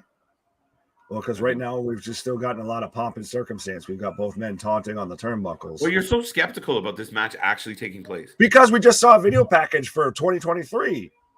Well, I guess they were just saying we're coming back. Now here's the main event. Let's go. I saw it advertised as the main event. That's why it's on the thumbnail. But I'm looking at Cage Match, and I don't have it on the card. Well, Cage Match missed it. Wait, no, it's not on Fight either, to be honest. Right. So you got the super sources there. Just like when it comes to WWE, you got the super stream, you got the super sources. Right. I'm super glad there's a lot of challengers for Roman Reigns now that now that's good to have a lot of challengers for the championship. You need people talking. You need people to have multiple favorites that you all think your favorite can do it. You know, KO can win, Sammy can win. You got to have people that believe in each of these athletes, and you need depth, and I love that Triple H has used that multiple times. I am building depth, and that's excellent. Right, absolutely. That's even part of, I think, more of a better case too of to have the titles split, because you have guys like Lashley, like Rollins on Raw, Christ, even like Riddle or Randy if he comes back, like Cody, that can compete for a world title specifically on Raw if we want to stay with the brand split. And even still on SmackDown, you've got Braun, you've got Drew, you've got Cross, that could all be challengers. And we've got KO, who's still very much in the mix, who could be a challenger for Roman as well. Absolutely, Nick. But and then that's it. Like having so many different names involved and shuffling it around and making it interesting and really not knowing. And I mean, we see how this is all playing out. And again, Drew McIntyre is not involved in the title picture. He's going to fight Karrion Kross. And we're not thinking like, no, we're like, okay, good. We get to see these two guys battle it out, right? Like Right. You're interested in the secondary story. It's good. It's what you need. Yeah. What you need. What you need. All right, we finally got a lockup. Yeah, that's pretty much the most that we've had so far. Cardona throws the knee and runs away again. And you've got fans literally with their their middle fingers pressed to the back of Cardona's head. Now imagine Cardona doing something like this to a Cody Rhodes in an arena, in a big venue with lights and sound and a bigger crowd. But does that gimmick and everything that Cardona's got going, does it translate back to WWE? Well, I mean, in the sense of what will get diluted out. I don't know, man. I don't think much gets diluted now. It's a different time. And I think with Matt Cardona's ability to generate, just doing this, what he's doing right now, nothing fancy, just doing the bob and weave, hanging out at the ringside, milking the crowds. I think you go nuts, especially the fans who are diehard Cody fans or diehard Matt Riddle fans. The building would be electric with the fucking heat this guy generates. No, I think you get Cardona cheers because that's the thing. It'd be a little bit even like when Rollins turned around and gave the stomp to Riddle. Of the same fans that were just cheering Riddle instantly started singing along and cheering Rollins. So funny. Suckers for a good sing along. Right. So I think that's what would happen with Cardona. Cardona works with this because he's doing what Jericho wants to do in AEW. This is the sports entertainer versus pro wrestlers just done right. Bad super kick, but it worked, I guess. The crowd is just la la la la la. Like, what the hell? Every chance Cardona can get, he just slides out of the ring. It sounds like there's 16 different chants going on right now. It's insane. Well, most of these people are pretty half-cocked by this point, so. But Cardona, look, not giving the fans what they want, right? They're itching for it. Yeah, but that's because of the audience. I don't think you don't have an arena of diehard Cody Rhodes fans that are going to boo Matt Cardona. You would have the people that would still, especially in WWE, you'd have the people that still just remember him as Zack Ryder. Mm-hmm. This is why it works so well on the indies versus it going back to WWE. And I almost feel like he's one of those guys that never will go back there. It's not going to work because. Oh no, I disagree. I mean, I think he's one of the guys that would 100% go back there. He's got a diehard love for WWE. If he was convinced he'd get a fair shake, fair look, fair attitude, he would jump at it. And again, people say, "Well, he's doing very well," but it's not the dump truck of money that is the WWE. So, but it's money that goes directly to him. It's him getting to do what he wants. He has the major podcast. You've already seen. He's gotten Myers over. He's gotten Hornswoggle. No, we've seen Twitch and stuff be re-implemented with the crowd. Cardona is a guy that would love to be over in WWE. Don't kid yourself. There's like Johnny Gargano. There's just I get that, but I don't think this Matt Cardona transfers to WWE. Why not? He would be one of the biggest heels in that company. You can't have a PG publicly traded company and have him out there shooting on deathmatch wrestling fans, because guess what? There's no deathmatch fans watching that. But he wouldn't be shooting. Like, I don't get why you're stuck in that regard. Because what fan is he going to shoot on? This has nothing to do with fucking death matches right in front of us. Him on the apron right now and just milking the crowd. You translate that to all wrestling. Why would he get to the WWE and it not translate where he's a coward? He runs away. He's annoying. He constantly wants the mic. He would be a solid heel in WWE right now if you dropped him in there. No, because you want to know why? Who does stuff like that and who's done stuff like that is Dolph Ziggler. Who's done stuff like that is The Miz. And they're not major, heels, and they're not over the way that he is. Doing that little coward chicken. That's why I think he would be one of the best walking in that building. He'd be one of the best at this shit. But it works because it's the sports entertainer going at indie wrestling fans. No. It doesn't work when the sports entertainer is going at sports entertainer. This current angle, as far as milking everything out of this death group, has been amazing. But you translate the same skills and you translate the same dynamic, and you don't lose it. I mean, like I said, whether he was in AEW Impact, when he is in Impact, or when he is in NWA, he does the same shit in NWA. That's not a hardcore crazy audience. Same shit works, same principles. But run away, play coward, cheap attacks, little henchmen. It's all fucking money. I get what you're saying, and I do halfway agree with you of that. The talents and everything, what he has learned and how to do a character like this does transfer. I'm saying this specific character does not transfer that well. It does, even with the Impact and everything, because of the reputation from the indies and all of that. Impact's audience is still different than WWE's. People, like I said, people are going to still see him come out and instantly think Zack Ryder. They're not going to think Matt Cardona because they haven't watched him on the indies. You get a certain brand of audience. The AEW type audience is the one that's more watched him on the indies than the WWE casual fan that, you know, is going to still just remember him as Z Long Island, you know, true story. Or they barely remember him and he gets to reintroduce himself. And again, it would be interesting. I'll give you that. It could happen. It would be interesting. He was uber over in WWE. That was one of the disappointing Zack Ryder. Yeah, but so if he even came back as Zack Ryder, just with a new attitude and a new look, I mean, the fans gravitated to him. They wanted to see him do good anyway. So him coming back as heel, babyface, doesn't matter. I think there's a potential there because he's a businessman. And if it's good for business, if it's good for the bottom line, yeah, sure, I'll work there for 2 years and I'll go back to doing my own thing. There's a potential, but he reinvents the character and the shtick. Yeah, maybe.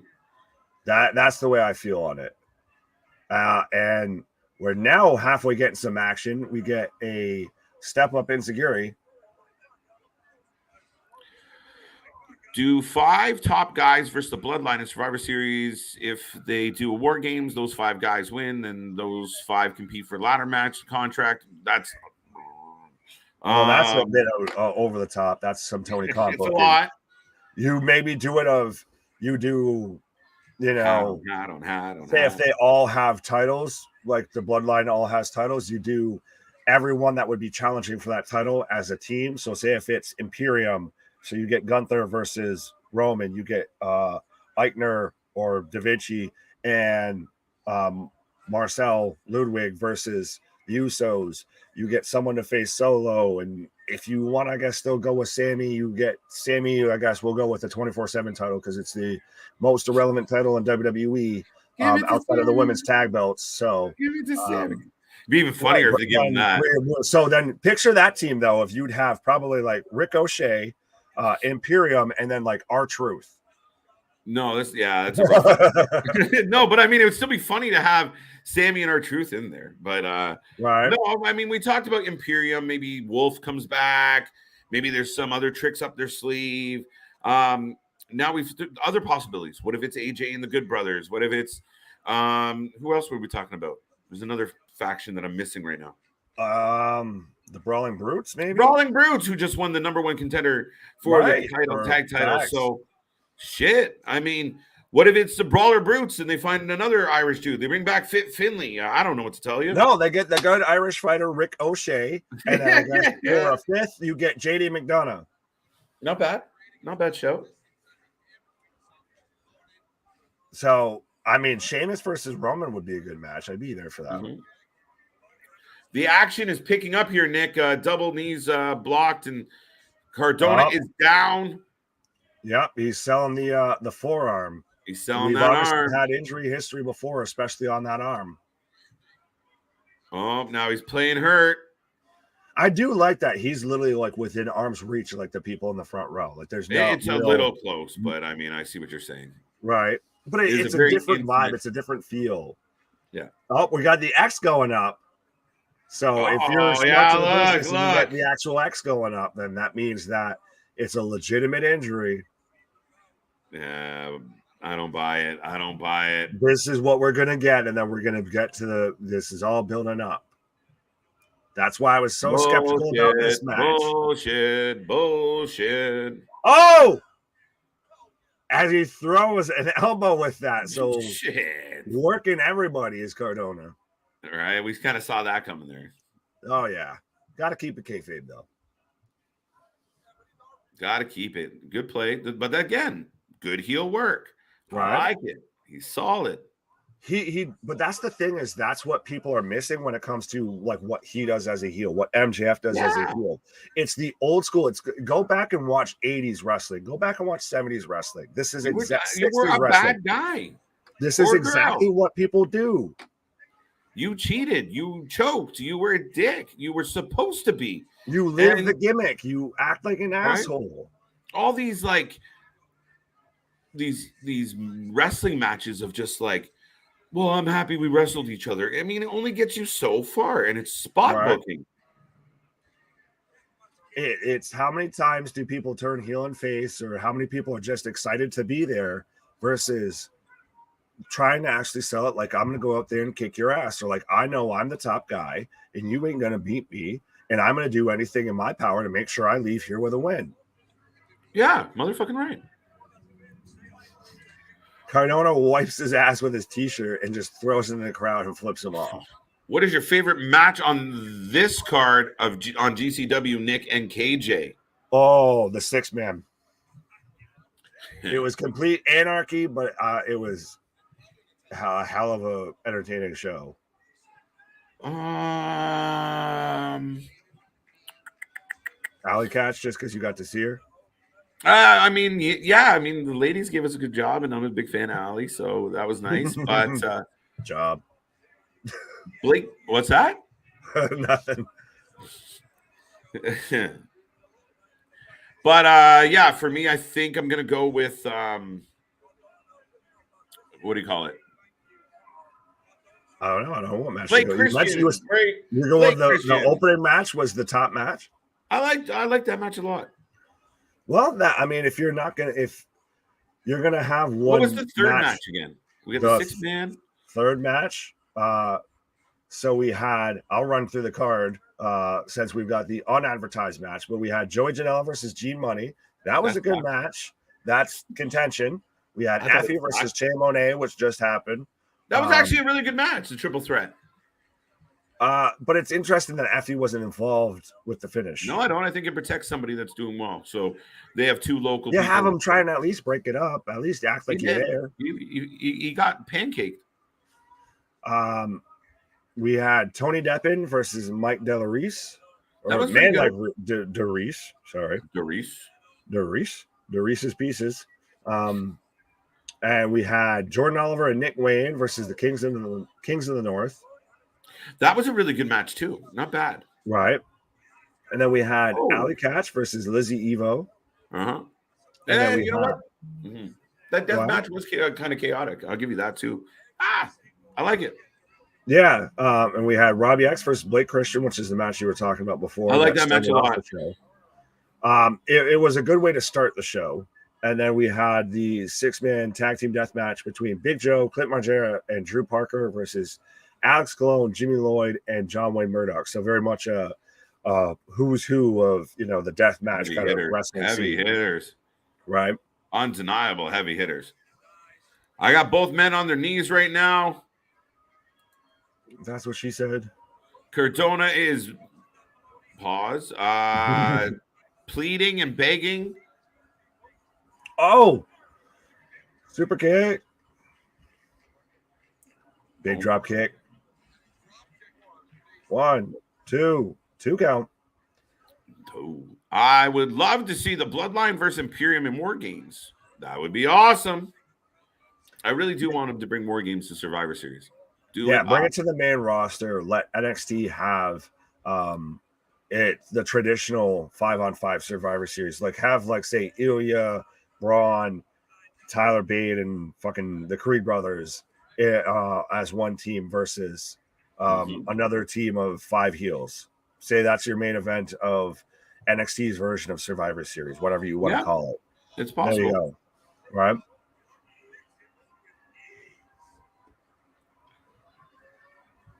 Maloney has him up. Yep. Flexes while he's holding them. Right. Another two.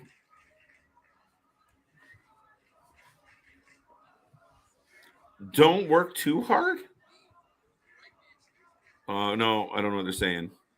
Well, Maloney's very much, come to kind of going at his knee and everything. Maybe doesn't feel that great. Maybe, yeah. And he's just stomping on Cardona, stomping a mud hole in his back and walking it dry. Right. Codebreaker. 2 go. How do you feel about this match so far? Not bad. Took a while to get off the ground, but once they got into it, we're going well. Good match. And it's plodding. It's plodding. It's you get from one spot to the next spot, and we kind of wait a little bit, then we get to the next spot, and then I get that. I mean, is that partly because there's not a whole lot of familiarity between the two gentlemen? Could be. I think I still think we might get a halfway dusty finish that leads into a rematch a year from now if we're coming back. Buddy, you just held on. They're like, they gave us a commercial for 2023. I'm not letting it go until we get right. Exactly. I'm going Radio full Bray Wyatt. silence. Conspiracy theory. Right. They said it was flat. I don't care. Right. Oh, the little backwards heel kick to the nether regions. To the nether regions. Rough Rider. Oh, 1, 2, 2 go. Wow. A deep two.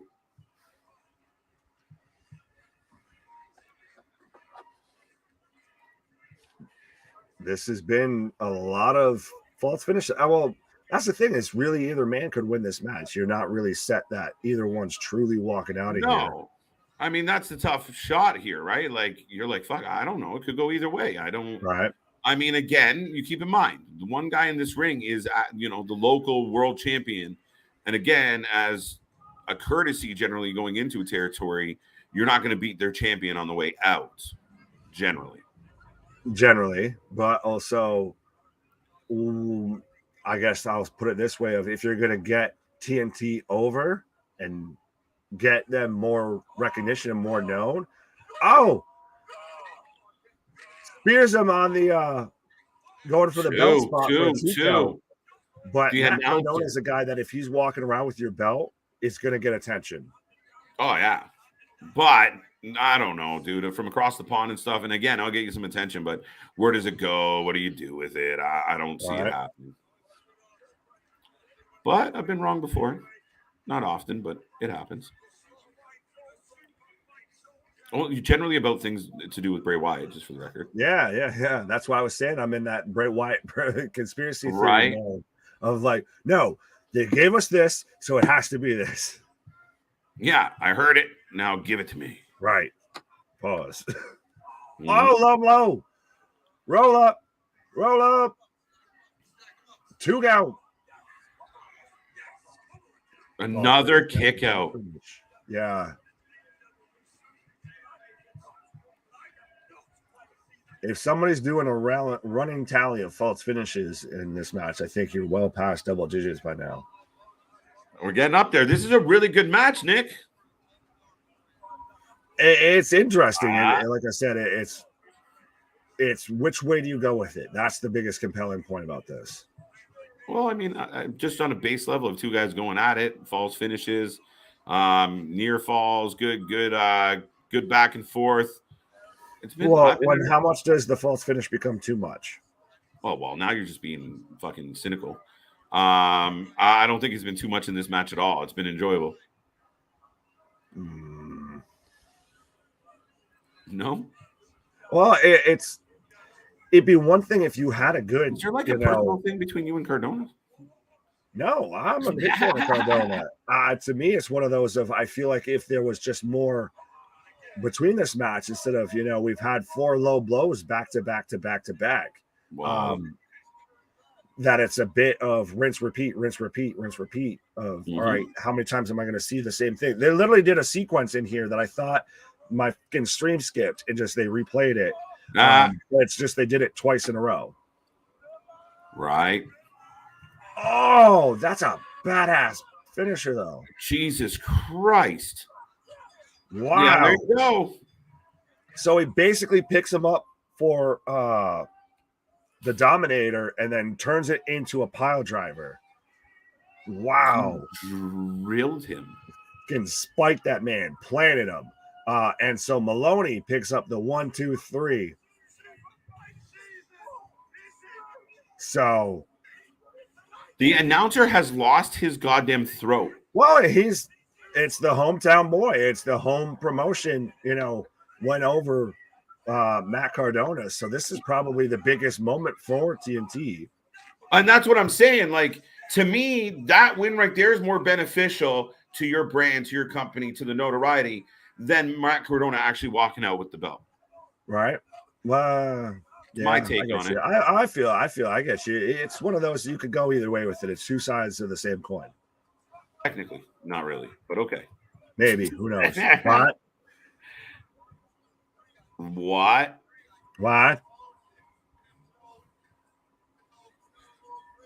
So now we've got Maloney celebrating in each turnbuckle, raising up the championship as the crowd's just going nuts. Right. No, I completely agree with you. The crowd has been alive and well for this entire battle, dude. Right. Shout out to the guy with the OSW shirt in the front row. But now we're getting Maloney on the microphone. Right. There, again, TNT chants. This is kind of how you want to send the home fans going home. Happy with a nice smile. Yeah, this is how you get a promotion over. You get the big win. Like you said, when you go into a territory the first time, you don't fucking stomp out their world champion on the first show. No, you do if you're Tony Khan, but no one else. Yeah, well, no, you stomp your world champion out, then you sign their world champion, and then you have him just on your brand with their world championship. Right.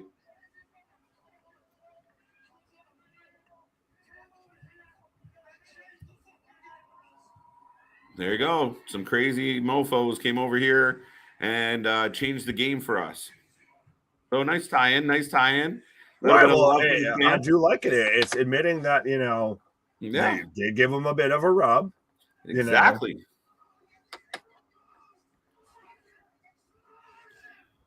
This has kind of put TNT on the map a bit. It's vaulted them up. There's a big Shane Douglas speech going on right now from Maloney. I'm digging it.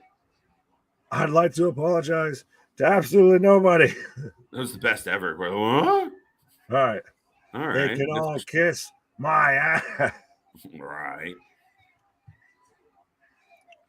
No, it's a good promo. The man's going right in the camera. You absolutely feel every word that he's saying.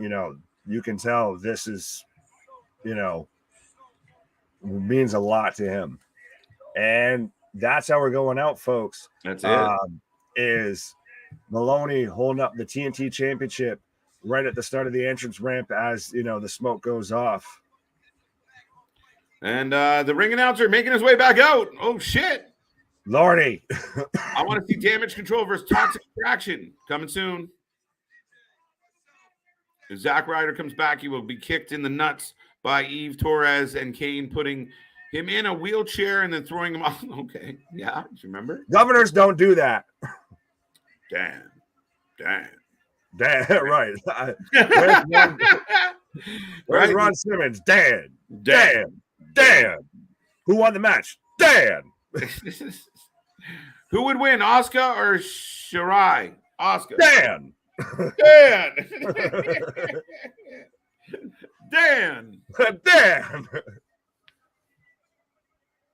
This has been a decent match. I'm enjoying it. Good. I enjoyed it as well. Yeah. So, folks, as we wrap up real quick before we, take a little pause for the cause and come back here later on tonight for stream number 3, technically, kind of 2 shows in one here, and then later stream tonight. But let us know your ratings for GCW versus TNT tonight or this afternoon. That's it. And also, if you did watch the show or just want to give us a rating on the stream, by all means, give us a score out of 10. Nick, how did you feel about GCW versus TNT? It was all right. I didn't have, I guess, I don't want to say the highest expectation. I didn't know what to expect coming into this because obviously I know what GCW kind of brings to the table. We've watched a good amount of their streams. Haven't watched much of TNT. Didn't really find too much when I, was trying to dig some research on them. So it's interesting to see this kind of cross promotion, but TNT is now going to be one that's going to be on the radar. They very much have kind of pulled themselves up with this one. Yeah, I like it. It was nice. And I mean, again, viral moments as far as your champ pinned Cardona. Right. People are definitely going to be talking about the Effy match because you know how some wrestling fans get all up in arms. And then, again, Allie Cat went under. We had a crazy death match. So, yeah, this will get some notoriety for the company, for the brand. And overall, I felt like, I'll give them 7.5. Okay, I'll be a little rich. I'm feeling good on a Saturday. But, 7 solid. I'll give them a little bonus point because Allie Cat. I'm going to have to play party foul and everything, and I guess give them a 1-point deduction because of the 15-minute intermission. Independent wrestling promotions, stop doing the 15-minute intermission because you kill the momentum of your show. Or if you're XPW, you manage to backslide into success and, people forget the first half of your show. But if you're going to do a death match that you're going to need an intermission to clean up everything, then save that for the end of the show or start off that show. And, while you're talking about the whole card and everything, then you clean out the ring. Better card structure. It's a tough one. It's a tough one because you're going to say, well, where do we put this match? And I hear you, bro. It's a pickle, but it is what it is. I mean, as long as it's not XPW where there's 15 minutes between each match and a 15-minute fucking intermission. There's a 15-minute intermission after the first half of the show. Felt like an intermission. Yeah. Thomas, down with you, 6.5. Right. Not feeling it. Well, it's not feeling it. It's above average. It's a passing ring. It's better than half, But with that being said, folks, that is 4.5 hours in the books in about 40 seconds. Now, if you take a look at this beautiful, beautiful picture, we will be back for the Wrestling Revolver. We're going to get Tales from the Ring. Wasting no time. I'm going to move those up a little bit, but not bad on the fly. Folks, we will be right back in a few short hours. 9 p.m. Eastern time. We are going to cover a very stacked card, full of excitement, full of names full of fun, and more importantly, full of us. Why? Any final thoughts on this chaos? No, absolutely. Well, folks, go grab yourself something to eat, grab yourself a little drink, go take a little walk, stretch the legs and everything like that. And then we're right back at it, right back here, covering a stack card from top to bottom. If you like Impact Wrestling, if you like AEW, if you like Keith Lee, you like Swerve and Glory, you like us, you like, old school Ring of Honor, this is where we're going to be. So be a friend, tell a friend. That's it, folks. Be a friend, tell a friend. Don't forget, go to Alt Wrestling Tees, check out our t-shirts. Go to SeatGeek and save yourself $20 on your first purchase at SeatGeek when you put in the code Wrasslin above. Other than that, folks, like Nick covered it, we do the wrestling like nobody else. We do the wrestling like the pot. We do it like nobody else. We do not stop. We're on our grind, and no more proof than that. Then we are coming back here tonight, 9 p.m. Eastern. And for all the fans who said it was a great idea to do it, thank you. You better goddamn well be here. Right. You better be dropping all the likes and all the comments. Your ass better be here front row. Absolutely. Be ready. So, we will see you tonight for a crazy special edition, and can't wait for it. So until then, we will see you on the flip side. Bye-bye.